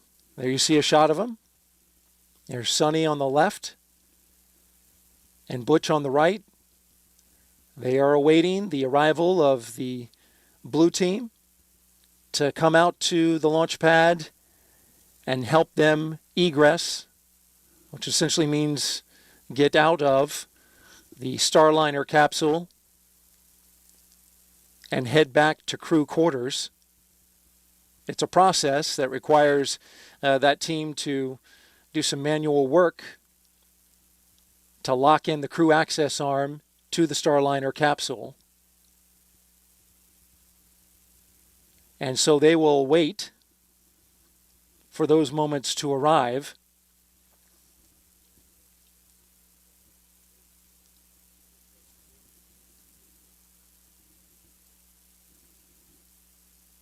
And if we've got Lauren Brennicke on, our PAO with the Boeing team.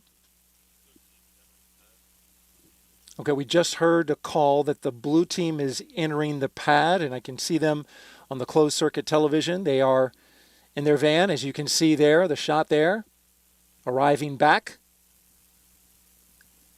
This is the team that will head back up the launch tower and up into the white room.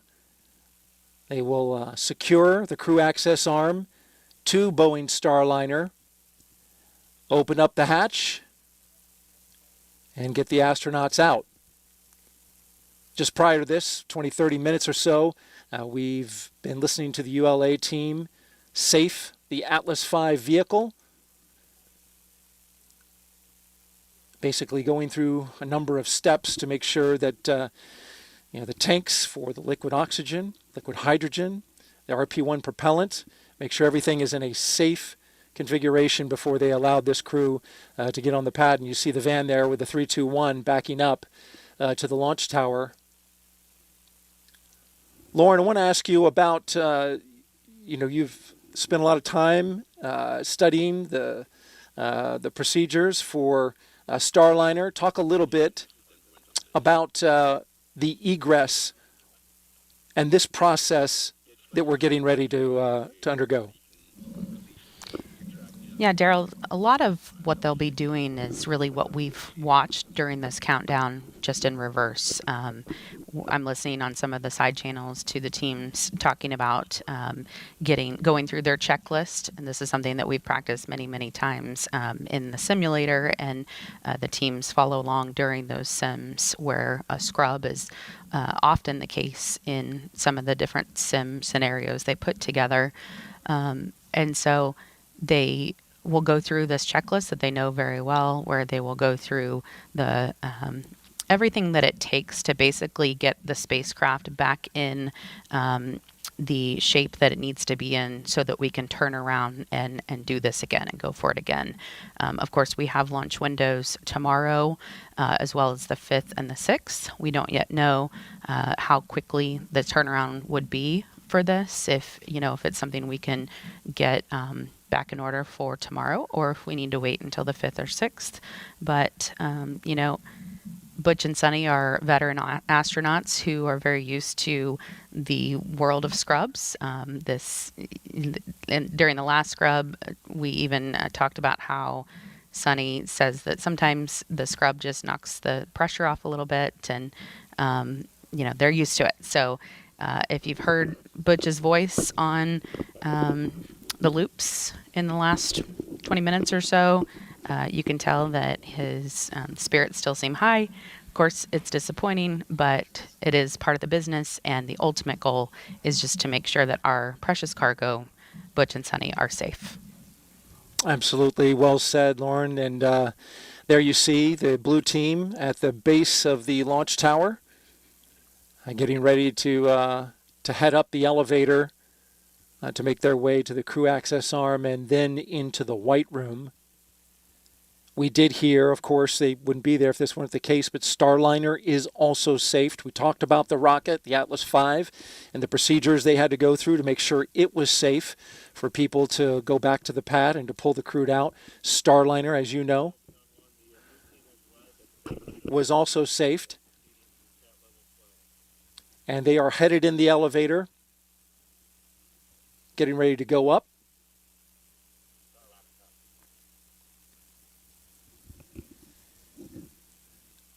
Dylan, you're a launch conductor, and so you've done a number of launches. In situations like this, there can be a 24-hour recycle. We don't know if that's going to be the case yet. But tell me about what's involved when ULA recycles a launch 24 hours later. Well, Daryl, that's true, and even in a situation like this where we're still working through the details of the issue that caused the hold, by default we're going to set ourselves up to come back at our next earliest opportunity, which is tomorrow. So our default position is going to be setting up for that 24-hour turnaround, and there are a number of things that go into that coordination. The first of which would be immediately coordinating with the Space Launch Delta 45, our Eastern Range partner, to let them know that we are intending to utilize that day, which actually has already been scheduled as a backup launch day. So we'll be coordinating that with their teams and all the support that we get from the SLD 45. And additionally, we'll be working to establish our systems on Launchpad 41 in a state that is ready for another launch attempt tomorrow. So even though we do still have some work to do this afternoon, which will include detanking Atlas and Centaur, at the end of the day, probably approximately 4 hours from now, we'll have the vehicle fully detanked, and we'll have the systems turned around and ready for another countdown opportunity tomorrow. So that could take a little bit longer if the anomaly team comes up with some troubleshooting steps that we need to run through, but have not heard anything like that just yet. For now, I think our team is still looking at data, but we're going to proceed as if we're going to make an attempt tomorrow until such time as we learn that wouldn't be possible. But for now, we are proceeding for a launch attempt tomorrow.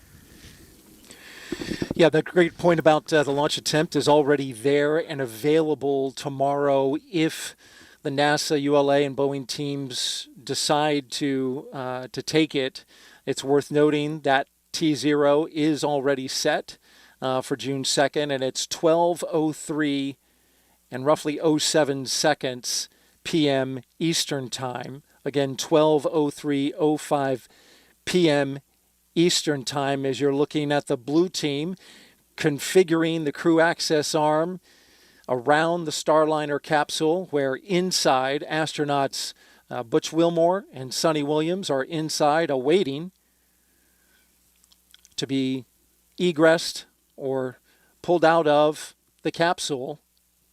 You can see the tethers that the blue team are attached to for safety reasons. They're 212 feet up in the air on level 12. And you see they've got make sure their tethers are attached well.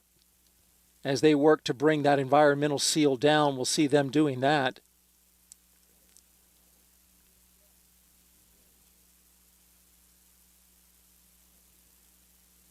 And, Daryl, in situations like this, we have the rocket here on Launch Pad 41, and that does get most of our attention, but it's easy to sometimes lose track of the fact that we do really have a large network of assets that support missions like this. So for instance, we've heard from the Houston team, so we've got the folks in Houston that will be taking actions as well. We have support from the TDRS satellite network, and we'll be coordinating that for support for tomorrow. So it really is a large team that supports these missions that is beyond the launch site and beyond what you can see, as the rocket lifts off the pad that supports all these missions. And so it does. There's a little bit of effort that goes into coordinating all those assets and making sure that everyone is ready for a launch attempt the following day. Absolutely, Dylan. The number of teams involved, as you mentioned, Space Force, just one of them with responsibility for the range. Of course, your team, United Launch Alliance, with a great effort there with the United Launch Alliance Atlas V rocket, Boeing with the Starliner spacecraft, NASA with a commercial crew program, and the engineers and managers who oversee that program to make sure that America has access to one of its most cherished resources, orbiting laboratory 250 miles above the surface of the Earth, the International Space Station, where astronauts there were hoping to get an arrival 24 hours later of this particular capsule. But as Sonny Williams has said, at more than a couple of meetings that I've listened to, there's nothing magical about this time or date to launch. You want to launch when everything is ready, and that is not today, but the teams will study whether or not that opportunity is tomorrow. As you can see there now, the blue team, one member on his stomach, making sure to seal up that environmental enclosure there in the white room.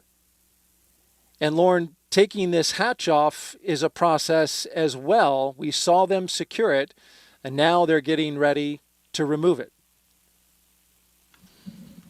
Yep, exactly. Like I said earlier, really it's just doing everything in reverse. And, they had practice doing this just a little under a month ago. So they are going through those procedures right now. It's something they know very well, and it just takes a little bit of time to make sure that this is completely closed in. It is obviously very important that we don't get anything from the outside into the spacecraft, keep that a very clean environment. So they'll have that sealed up here shortly, and then we'll start to see them open the hatch to Starliner. One of the benefits, one of the silver, because we can call it silver lining from the previous launch scrub, is that all the teams are able to take a moment now and study the data from what was essentially a wet dress that got down to just under 4 minutes. The launch team will do this. They'll look at the data. They'll study and see how everything responded. Starliner and the Boeing team will do the same thing. And of course, on the May 6th attempt, that's when they discovered the helium leak and then studied that issue for a number of days and came up with a plan to make sure that was accounted for should the Boeing Starliner go to the International Space Station and then need to deorbit. So in this situation, there will also be a benefit to looking at this data, Dylan, and I wonder, as a launch conductor, you've been involved in a number of those as well.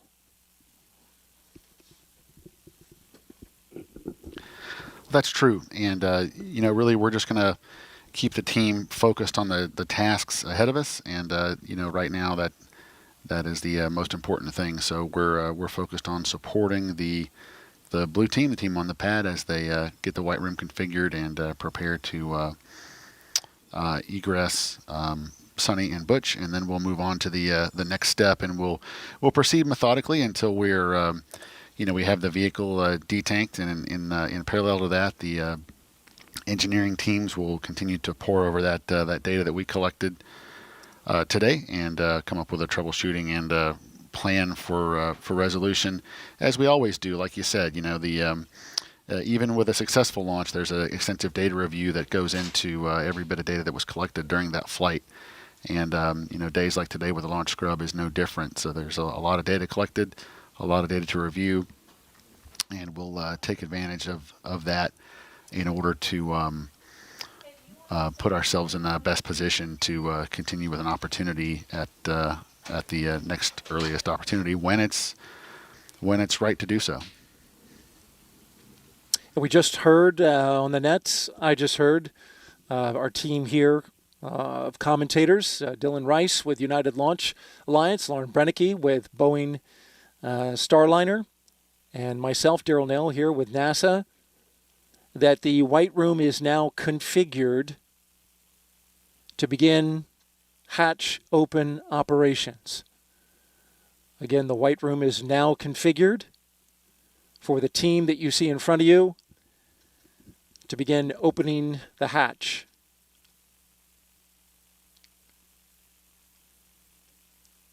If you're just joining us, we had a launch abort at T-minus 3 minutes and 50 seconds. Happened at 12:21 p.m. Eastern Time. We were counting down towards a 12:25 p.m. launch when the ground launch sequencer issued an abort command that stopped the launch of the Atlas V rocket and Boeing Starliner spacecraft. The reason that this ground computer called it is not known at this time, though ULA is looking at the data and studying that.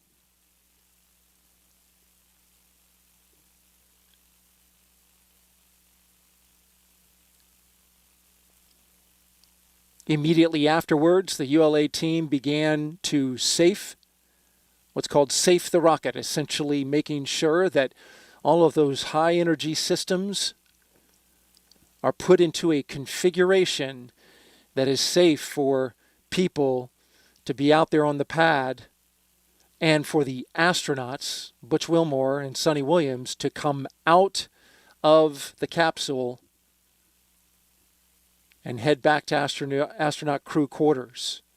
It also signals a time where this team right here was able to re-enter what's called a blast danger area, or BDA, and that's the area around the pad, because when this rocket is fully tanked, should something happen to it, there's an area in which it is considered dangerous. That rocket has to be put into a safe configuration before they allowed the blue team to come on board. That took about 20 or 30 minutes, the ULA team working through their procedures and successfully so, as you can see now. And now we are just watching them as they work, providing you with the transparency on this operation.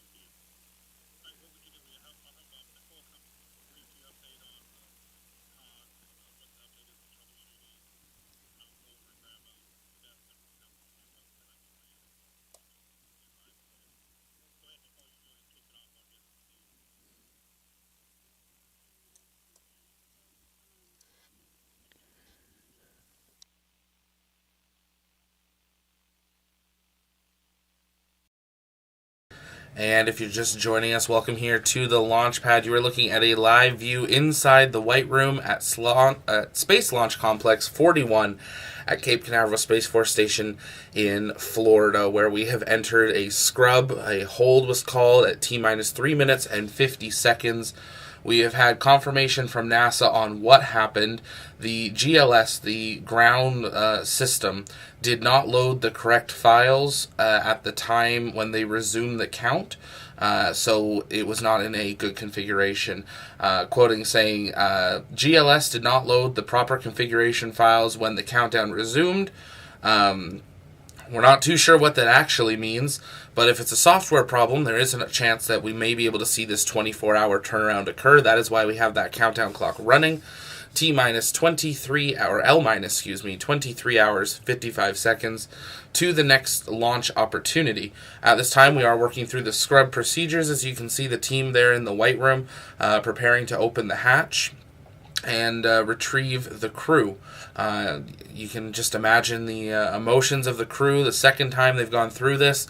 Gone down to today just to those last 4 minutes.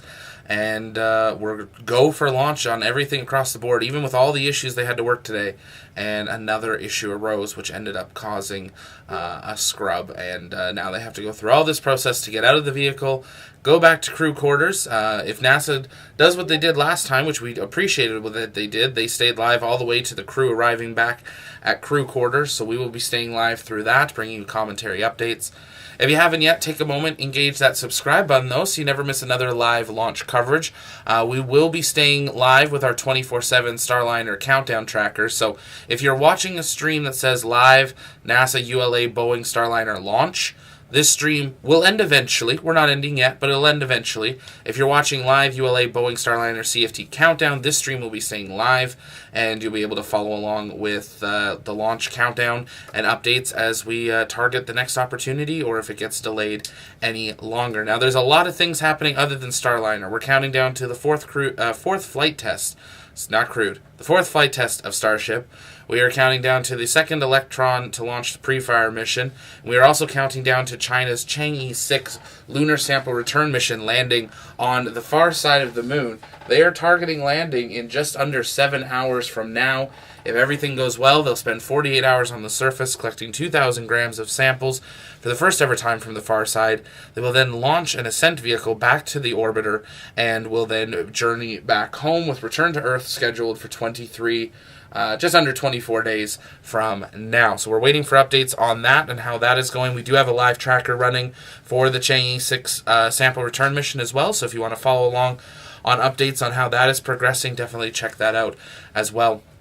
And make sure you join us over on the TLP Discord. That's where our community hangs out in between streams. We'd love to see you over there. Once we wrap everything up today with our commentary coverage, once the crew's back to crew quarters, we'll try to jump in over in General Hangout or Lounge Hangout and connect with some of y'all. It's kind of a post-show hangout and chat about what happened today and just hang out as a community, because here at the Launchpad we do believe that space is better together, and we are only lucky enough to get to do this because of your guys' support, watching as a community, sharing, and being members supporting us and expanding our equipment capabilities to bring even better coverage. Now, our team is, of course, monitoring the Starship countdown, because our team that's covering Starliner, some of them are also covering Starship.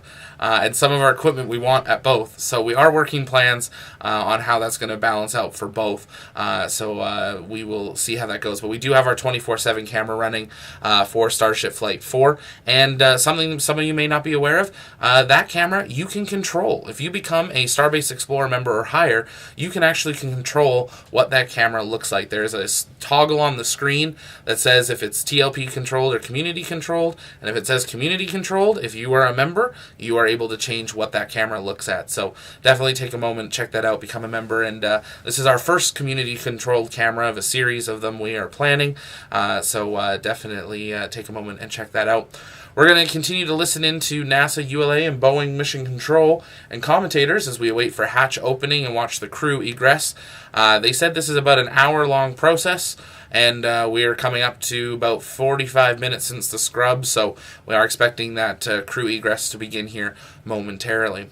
If you guys have questions, you can send those in the chat by tagging us at the Launchpad, and we'll work on answering those live while we continue to watch hatch closure. And as we said, if you haven't yet, head on over to Launchpad Shop. Still time to get your Starliner crew flight test merch. Who knows? It might arrive before the launch goes.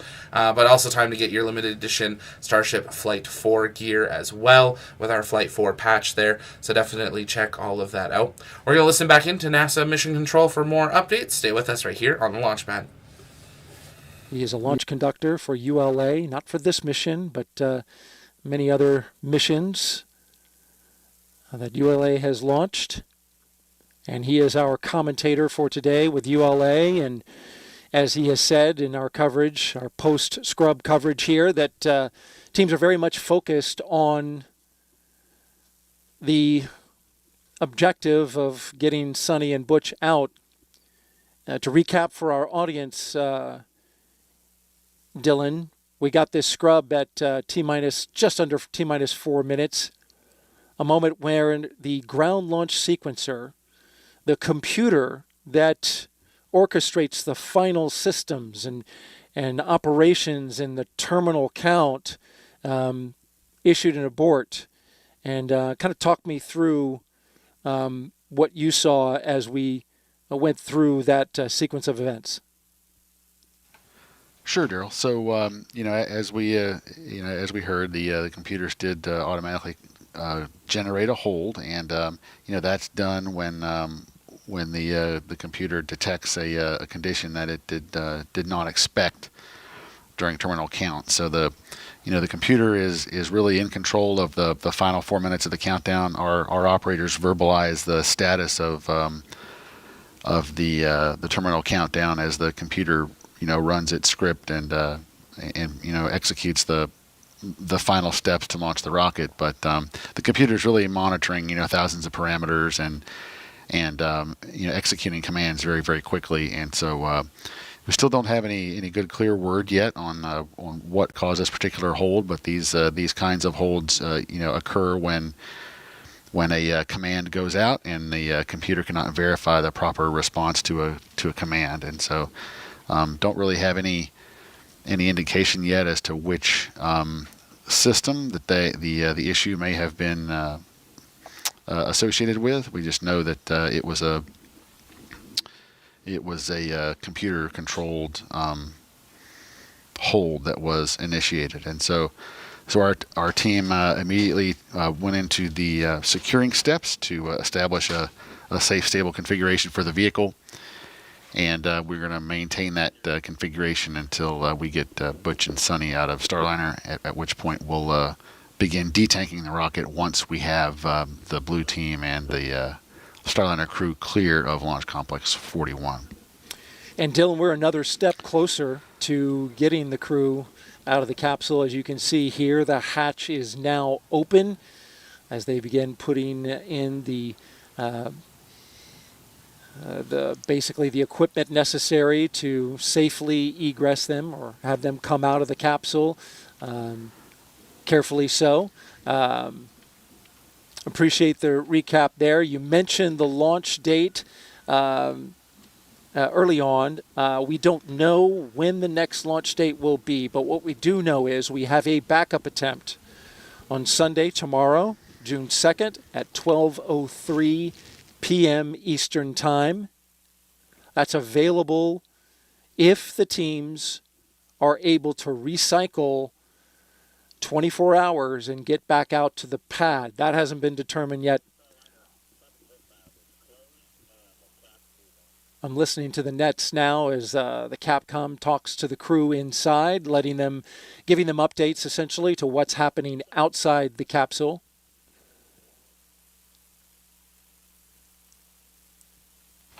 Yeah, Daryl, and one other thing that I'll add is that we have our primary launch control team, which is executing our countdown procedures in the launch control center, as was visible on some of the cameras, and that team is really focused on maintaining the configuration of the vehicle. We do have a separate engineering team that is going to be poring over the data that we collected in order to assess the issue that caused the scrub, and that way that data evaluation does not in any way take away from the focus of our launch team in maintaining a proper and safe configuration of the rocket and of Launch Complex 41 while we have people out there. So it's two separate teams that are kind of dividing and conquering what we have ahead of us today with the scrub, and we'll continue to maintain that posture with the one team, maintaining control of the vehicle, and that'll be the same team that handles the detanking, while the other team begins that data evaluation and works through the cause of the hold we had today. That's a great point, Dylan. It is. I think you can liken it to the same posture that the systems engineers who are sitting on console, responsible for the various numerous systems that allow a rocket to launch into space. It's just like we're in a countdown, about T- or L-1 hour out. Very much focused on their consoles, watching the data, making sure that this rocket, which is still very much a live rocket at this point, is behaving and the data is coming back that is all nominal and safe while this operation happens. So I don't think it can be understated, the focus that ULA is putting on that at this moment in time. But again, as you said, a separate team studying the data because time is of the essence. So reviewing that data to understand what happened with the ground launch sequencer and whether or not that's something that can be remedied in the next 24 hours. I want to just recap briefly what Sunny Williams said during a recent flight readiness review, which seems applicable here. She said that spaceflight is complicated. Every step of the way we're realizing this. It makes us rethink how we do business. She said we have a capable spacecraft and we have people that can find solutions. We expect to find things that'll help us make the spacecraft safer to fly and the launch vehicle. These launch dates are not magical. They are an opportunity to do our job, she went on to say, and that her and Butch are armed and ready to handle any contingencies. She said there will be more issues, and we'll be ready to handle them. How else can we be ready to do our job? That's astronaut Sunny Williams, who you can see on the left-hand side of your screen, is getting ready to come out of the spacecraft. All right, we're going to send it back to the host desk now with Megan, Mike, and Dee. Yeah, thank you so much, Daryl, Dylan, and Lauren for providing commentary about the hold that was called around T-minus 3 minutes and 50 seconds to launch. We here at the host desk, obviously, visibly and audibly disappointed. And Mike, I just wanted to ask you again, you know Butch and Sunny so well, what might be going through their minds right now? Well, of course, this is emotionally disappointing, and I know that Butch and Sunny didn't sound disappointed when we heard them on the loops, and it's because again, it comes back to professionalism. I think everybody on the working console is probably a little disappointed today, and that comes with flight tests. That comes with space flights. I remember back in the shuttle days, we would play this game, of getting ready for launch, and then scrubbing, and then coming back and getting the mission done. And I think over time, we won't remember today as or May 6th so much because we're going to have a great launch in our future. So I know there's some disappointment there, but like we mentioned before, it's the team is focused on getting the launch vehicle, the rocket safed so that the crew could come out, and that the spacecraft itself, the prop system was safed, and that everything is good so that everybody can come out safely, and then they'll work with the 24-hour turn that ULA is good at, so to see if they can find when the next launch opportunity is. But we're going to continue being professional and safe and looking at what's in front of us. Yeah, I think that's a perfect way to put it. It's okay to be disappointed. It's perfectly understandable, but at the same time, you could absolutely hear the professionalism and how quickly folks are responding to this and moving forward to the next opportunity. Dee, what are your thoughts, again, from Boeing's perspective as we wait for Butch and Sunny to come out of the Starliner spacecraft? Of course, I think it echoes what we've all heard. This is disappointing. We really wanted to see a liftoff today, but a reminder today, even during this attempt, it takes dozens, if not hundreds, of things to go right for us to get to T-0. That wasn't today, but the good news is we get to try again. So, teams, I'm sure at this point, are focused on the scrubbing sequence and the all the things we have to do to try again tomorrow or whenever that date may be. So we're focused and just going through the process as simulations that a process we have gone through many simulations until again we get to try to do this again. Looks like Sunny is out of the spacecraft, and she's going to put some protective boot covers on her shoes, and they'll take her some items from her, put it back in her helmet bag, and it looks like Butch is about to be heading out also. They're going to go back to crew quarters at this time and get ready to do it again when the time is right. And you were there when they returned to crew quarters on May 6th after the first launch attempt. Can you talk to us about their demeanor then? Yes, they were. You could tell that they had had a long day, but they actually had a little bit of a smile on their face, which I was. I don't say I was surprised, but I was like glad to see. It made me feel a little bit better about things too, because they do bring the whole team with them, and they've had a great attitude during the whole long quarantine period. So hopefully this is a shorter round, and getting ready for the next time. And Dee, you said it right. Practice doesn't make perfect, but it makes us a lot better. And we learned a lot of good things about our rocket and our spacecraft today. So the next launch countdown should be that much more smoother, and we're that much more practiced, which is good because Starliner 1's going to be coming, Starliner 2 is going to be coming, Starliner 3 is going to be coming, and all these lessons are good lessons to learn, and that's flight test for you. Yeah, one thing that I remember Butch saying at one point was, people might see setbacks and think that they're bad, right? But to him, he always thinks of them as steps forward. And today, that's definitely a step. Today was definitely a step forward in that case. But we'll be ready for the next time, and you can see them right now. They obviously are looking good, and they're smiling a little bit and enjoying. Again, the pad crew is there to help them, and they're just it's a really great team. And I think a step forward is, I would think that Butch would say a step forward today is this was, again, another great rehearsal, you know what I mean? And whenever we do try to launch again, I can imagine that things will be faster and smoother and more choreographed and rehearsed because they did have this opportunity today. Yeah, for sure. The commander for Starliner 1, he was in the BMCC. It's Scott Tingle, and I know he and I and our crewmate Josh Kudrick, who was Capcom, we all got a lot out of today. So again, this is just all helping the next missions be even that much better. And you can see Butch is having a nice chat. They're going to get ready to go down the elevator and back to the crew van and back to crew quarters. Yeah, he does seem like he's in good spirits. Again, like you said, chatting with the pad team members who just helped him and Sunny get out of the spacecraft. So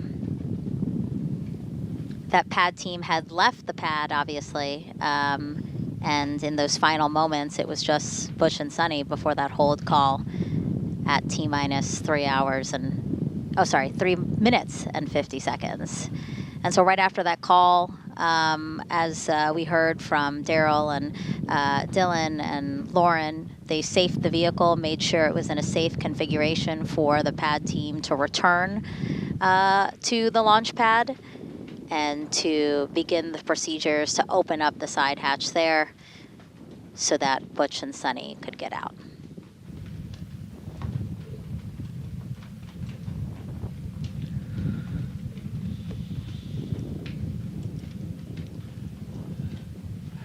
I think one thing that helped this time was we had on May 6th. It was kind of late at night. It was well after dark when they went out to the pad, and or when we scrubbed the launch. And this time it's in the middle of the day, so they can go back and have a nice dinner and go to bed at a normal time and get up and see if tomorrow is the magic day. We're still waiting, I think, for official word on when the next launch opportunity might be, or when the next launch opportunity will be chosen. Looks like tomorrow could be a date, and if that were to happen, it would be at 12:03 p.m.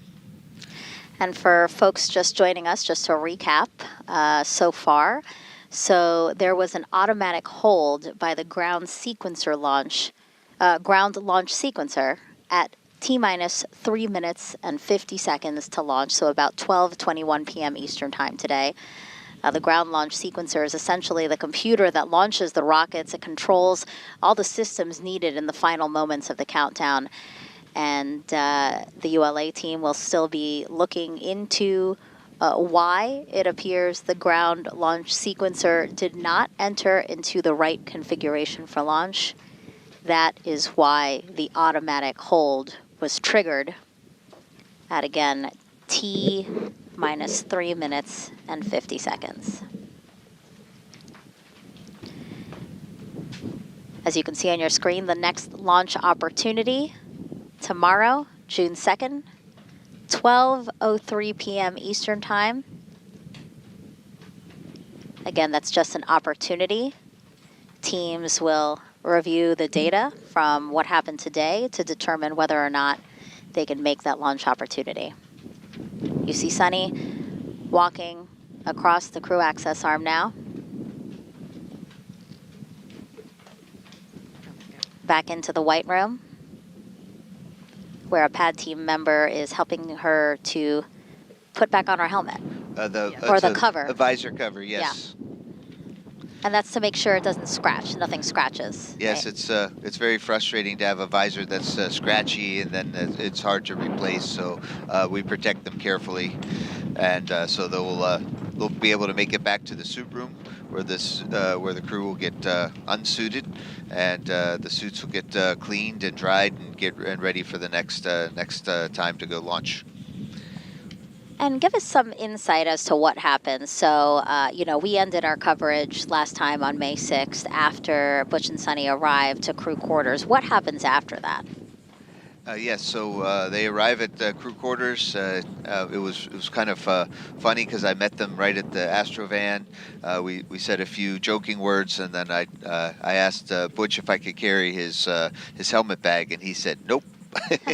And same with Sunny. They're I don't say fiercely independent, but they just say, hey, we're professionals, we got this. So we went up to the suit room where the Boeing and David Clark team, the suit team was there, and they helped the crew get out of their suits safely. You can see it's a little windy, and a blue Sunny's helmet cover is a little bit loose. Hopefully somebody sees it and puts it carefully back on, or we'll have a piece of FOD. Oh, there it is.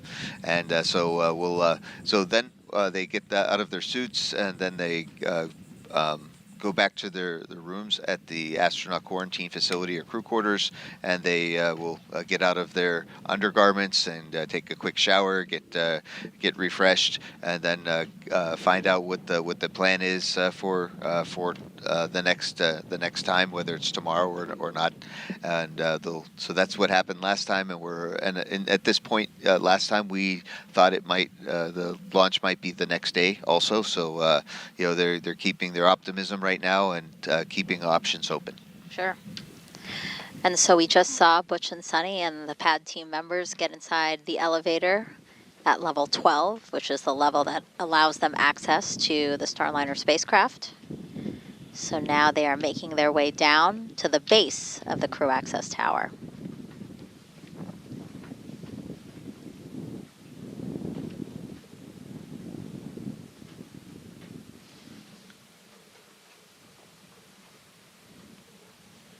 And here they come out of the elevators again.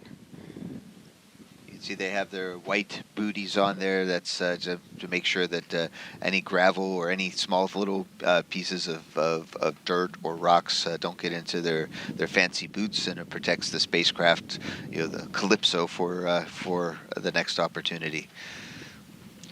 And so we just saw there that the Astrovan is already at the base of the crew access tower. So they will get on in there.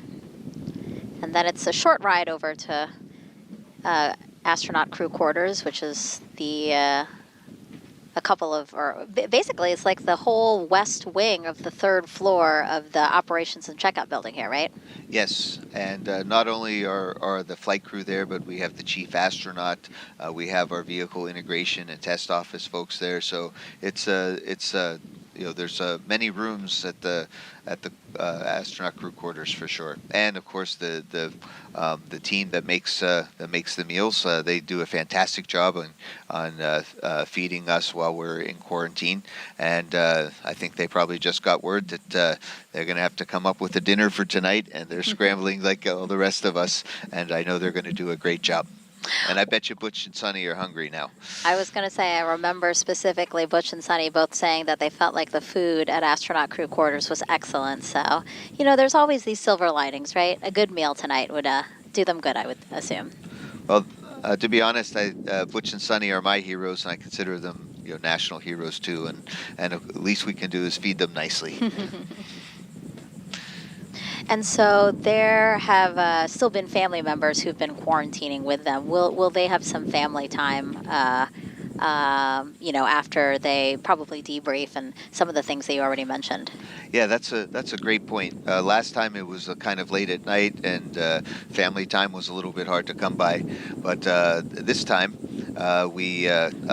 it looks there might be a great opportunity to have the families come by. I think Butch and Sonny are staying quarantined. The families may have gotten out of quarantine, but we have a nice glass room where Butch and Sonny can sit and talk to their families. We call it BTG, or behind the glass. Oh.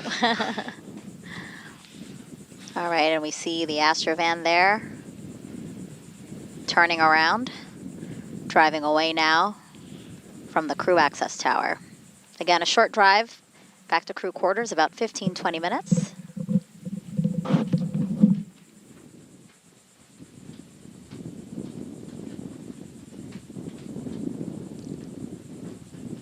Again, for those just joining us, this was our second attempt at launching NASA's Boeing crew flight test. At around 3 minutes and 50 seconds to launch, an automatic hold was triggered by the ground launch sequencer.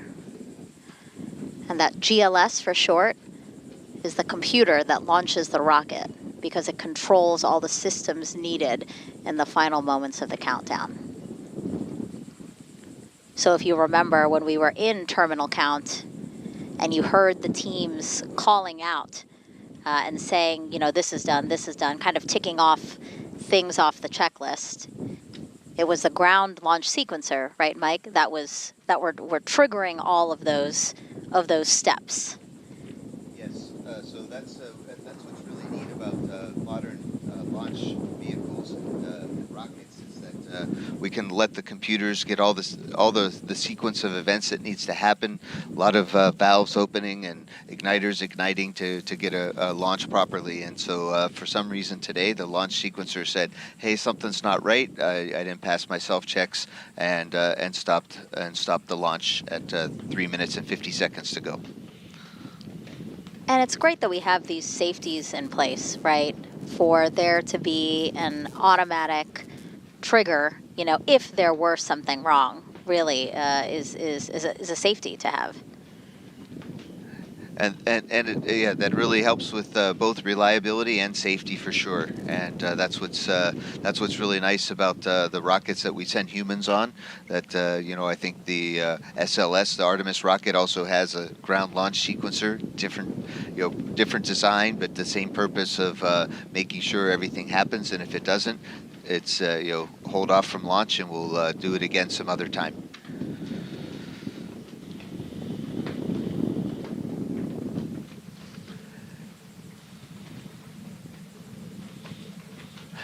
Well, the good news is they can watch the next chapter of Maverick on their way back and get excited again for the next time.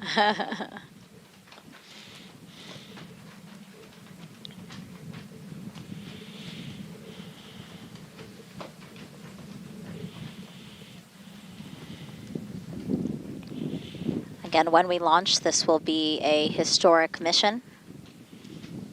Only the 6th time that NASA astronauts will fly on a new crewed vehicle, space vehicle. Sunny would have been the first woman to test an orbital spacecraft. Of course, Butch and Sunny, the first two to fly in space, to fly in Starliner in general. This crewed flight test, part of NASA's commercial crew program to certify a second commercial spacecraft to ferry astronauts to and from the space station.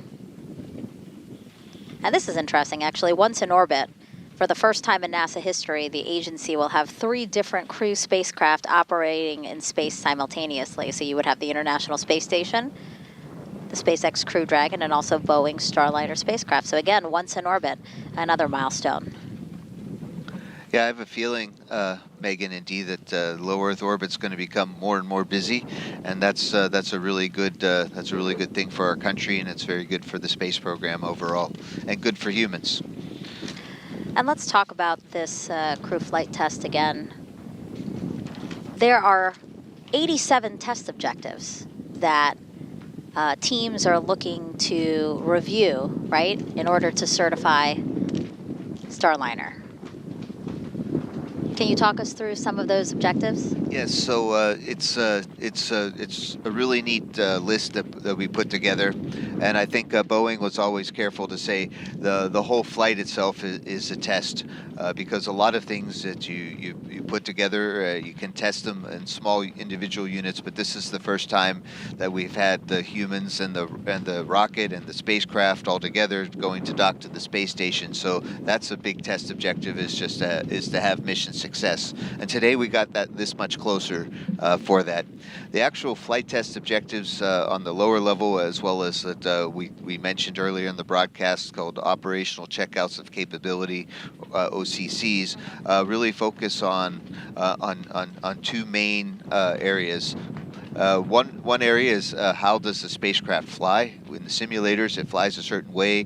We know the laws of physics really well, and Boeing really analyzed the orbital flight tests 1 and 2, how well it flew. But this time we're going to put a human in the loop with the hand controllers, and we fully expect it to fly just like it does in the simulators. But now we'll know.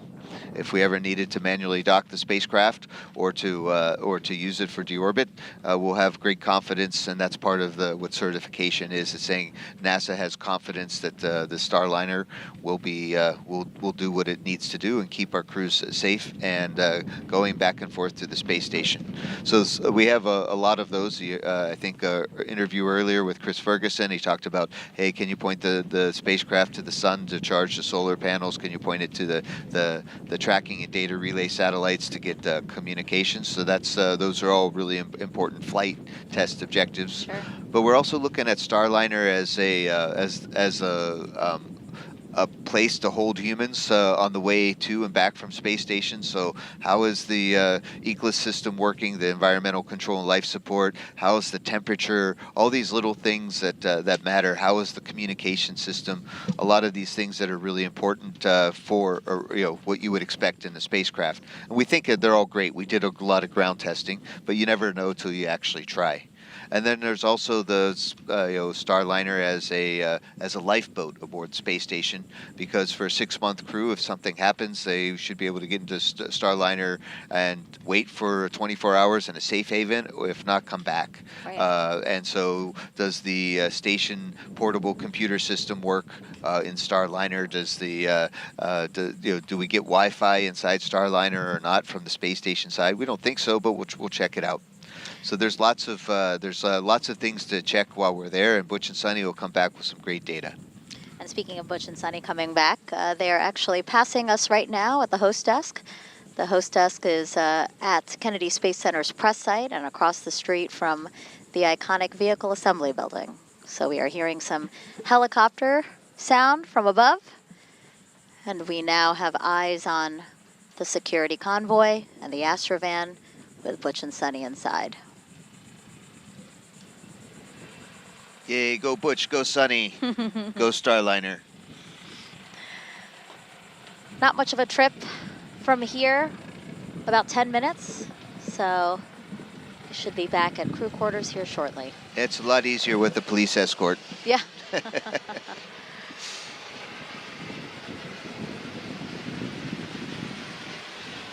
Again, we're talking about Commander Butch Wilmore, NASA astronaut and retired U.S. Navy captain. As a naval pilot, he racked up more than 8,000 flight hours. Before his selection to NASA, he was on exchange to the Air Force as a flight test instructor. And he is a veteran of 2 space flights as pilot on Space Shuttle Atlantis in 2009. And then in 2014, he served as a flight engineer for Expedition 41. So CFT will be his 3rd mission to the ISS. And then Sunny Williams, of course, CFT's pilot, also a retired U.S. Navy captain. Her first trip to the ISS was in 2006. She served as flight engineer for Expeditions 14-15. She then returned to the orbiting lab in 2012 and was commander of Expedition 33. She has more than 50 hours of spacewalk time. It's actually the 2nd most cumulative time by a female astronaut. And so CFT will also be her 3rd trip to space.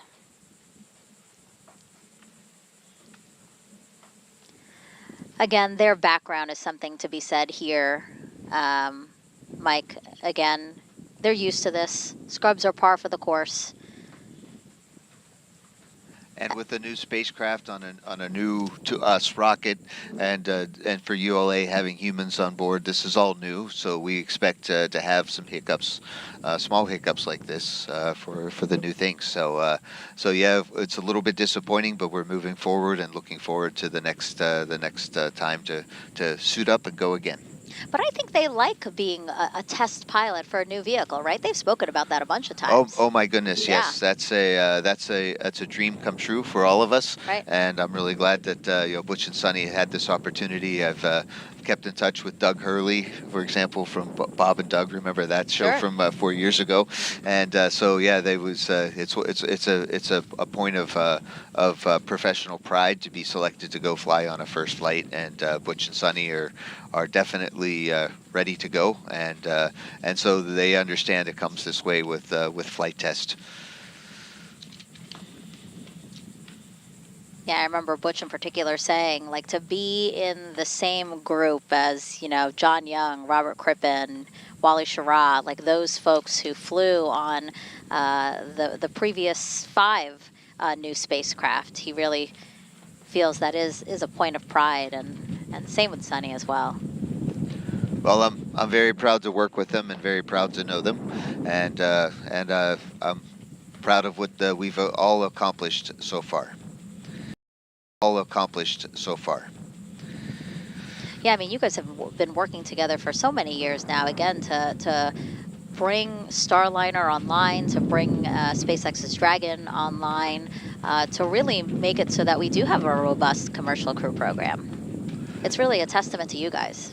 Well, as personally as an engineer and as a flight tester, I really this is what I dream about, and having this chance to do it and work with such fantastic teams, both in industry like Boeing and SpaceX, as well as with our NASA team and the commercial crew program. It's a very exciting time, and all of these lessons I hope that we're taking with us will help us, as the administrator said earlier on in this broadcast, help us be much more ready for the moon, for our gateway the gateway space station around the moon, the 2 landers that we have. All of these are good lessons learned.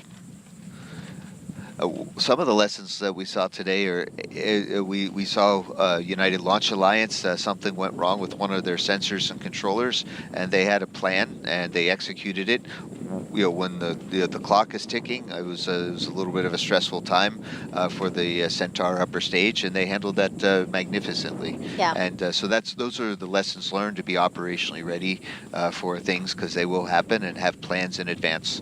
What did Edna Mode say on The Incredibles? Luck favors the prepared. Wow. That's a perfect a quote. You had to have that ready. Come on. Oh, yes. That was so good. That was too perfect.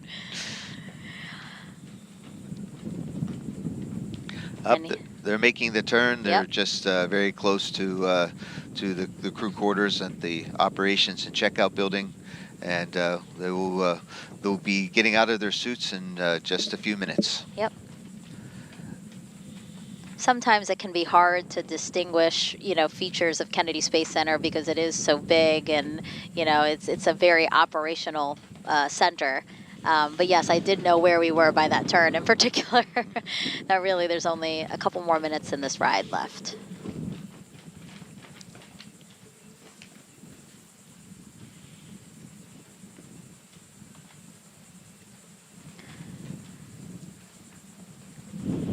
Of course, Mike, knowing so much about this mission, and Butch and Sunny, because you were initially scheduled to fly on CFT, you will instead be pilot for the first operational mission after the certification flight, Starliner 1, but you trained also as their backup pilot for this mission. That is correct. And I hope not to be ever used in that situation. Butch and Sunny are the right team for this mission, and but it's good to know that that we have that preparation and prepared for the case of any contingency, or the ones that we can think of, and that just makes that much better for Starliner 1 to be ready for its flight 2. I might not be able to be there at the launch broadcast for that one. Oh. Why? But who knows? Maybe we'll call you guys from the White Room. Don't tease me like that. Don't tease me like that, Mike. Oh, it'll go to voicemail, I have a feeling. No, if I knew you'd call, oh no, it'd be on ring.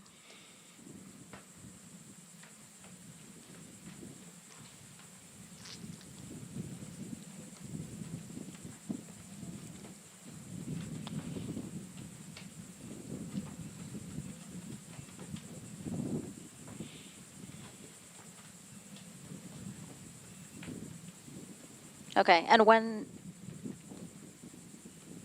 the crew arrives at astronaut crew quarters here, as Mike has been saying, they will have some time to relax, get out of their suits, likely a debrief, right, of what we know so far, because the ULA team is continuing to look at the data and try to see exactly what happened with the ground launch sequencer today. They might have a chance to spend a little bit of time with their families who are here for the launch, and get a chance to talk it through, and then of course dinner. Maybe maybe it's just me missing the dinners at crew quarters.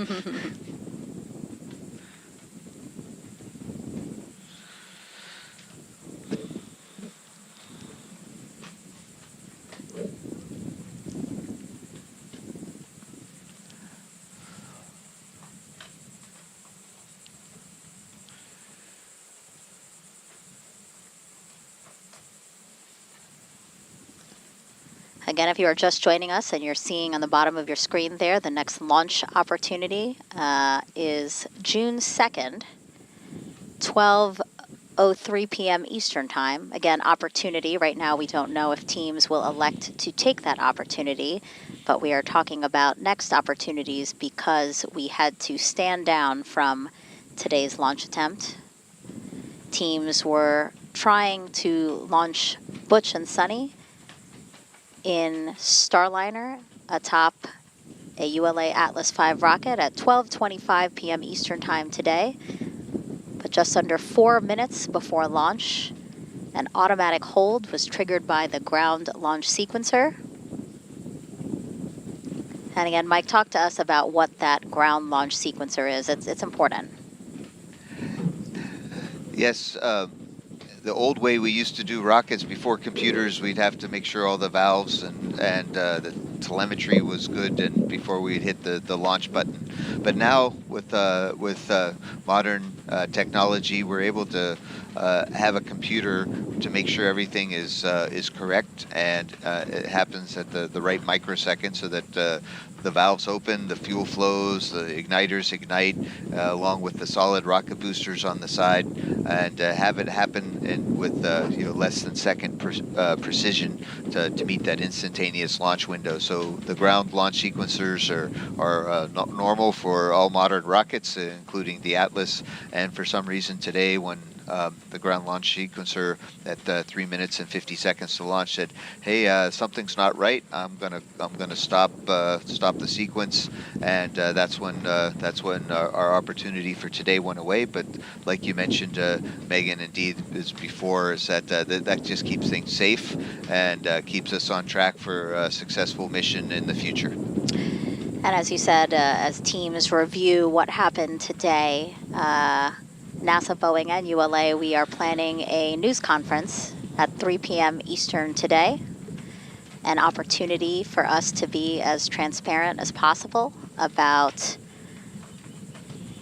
what happened today. Also gives us a little bit more time for teams to, again, review as much as they can so that they can release the most up-to-date information that they have. So again, you see it on your screen there. News conference scheduled for 3 p.m. Eastern Time here from Kennedy Space Center to give you any new information we can about today's scrub of NASA's Boeing crew flight test. You can watch it on NASA TV, NASA Plus, and our social media channels. Again, 3 p.m. Eastern Time today. And also, as you know, for more information as you follow along with launch and also this entire mission, you can always head to blogs.nasa.gov/Boeing Crew Flight Test. You see that there on your screen. A great resource. It's where we put all of our information so that you can follow along on this exciting journey we have for this flight test. Now, it's hard to see. Did we see Butch and Sunny get out of the Astrovan yet? We didn't, but if it happened like last time, as soon as those doors opened and the steps went down, they were out. And okay. There we go. Yeah, the Astrovan leaving now. So again, if you're just joining us, there was a decision to stand down from today's launch attempt at 12:25 p.m. Eastern of NASA's Boeing crew flight test. We have walked you through the hours leading up to that decision to stand down, and also so that we could watch Butch and Sunny get out of the Starliner spacecraft, and now they are safely back at crew quarters. Before we wrap up, Mike, any... And if you're just joining us, welcome here to the launch pad. We've been following along on the scrub of today's crewed flight test. The astronauts back at crew quarters, going through doffing of their space suits and then getting to see their family again and getting to have a meal. And then we will stay tuned for that briefing at 3 p.m. Eastern to get the latest updates on what happened here today and if they'll be able to have an attempt here tomorrow. If you were watching on our live stream that says launch in the title, that stream is going to be ending here in just a few minutes. But if you were watching on the stream that says countdown in the title, we are going to be staying live, bringing you the latest updates as we continue to monitor the countdown as we target the next launch attempt here in 22 hours, 12 minutes, 40 seconds, and counting from now. Now, that's the next opportunity. That doesn't mean that's when they're going to launch, but we'll be keeping a close eye on that. But if you haven't yet, take a moment and engage that subscribe button so you never miss another live launch coverage, docking, undocking, or return to Earth coverage. Thank you so much for joining us here and our second launch attempt coverage of the Boeing Starliner crew flight test. With that, we are going to wrap up our coverage. Join us over on the TLP Discord. That's where our community hangs out in between streams. We'd love to see you there. And take a moment, head over to the Launchpad shop and pick up your limited edition Starship Flight 4 gear and the crew flight test gear as well.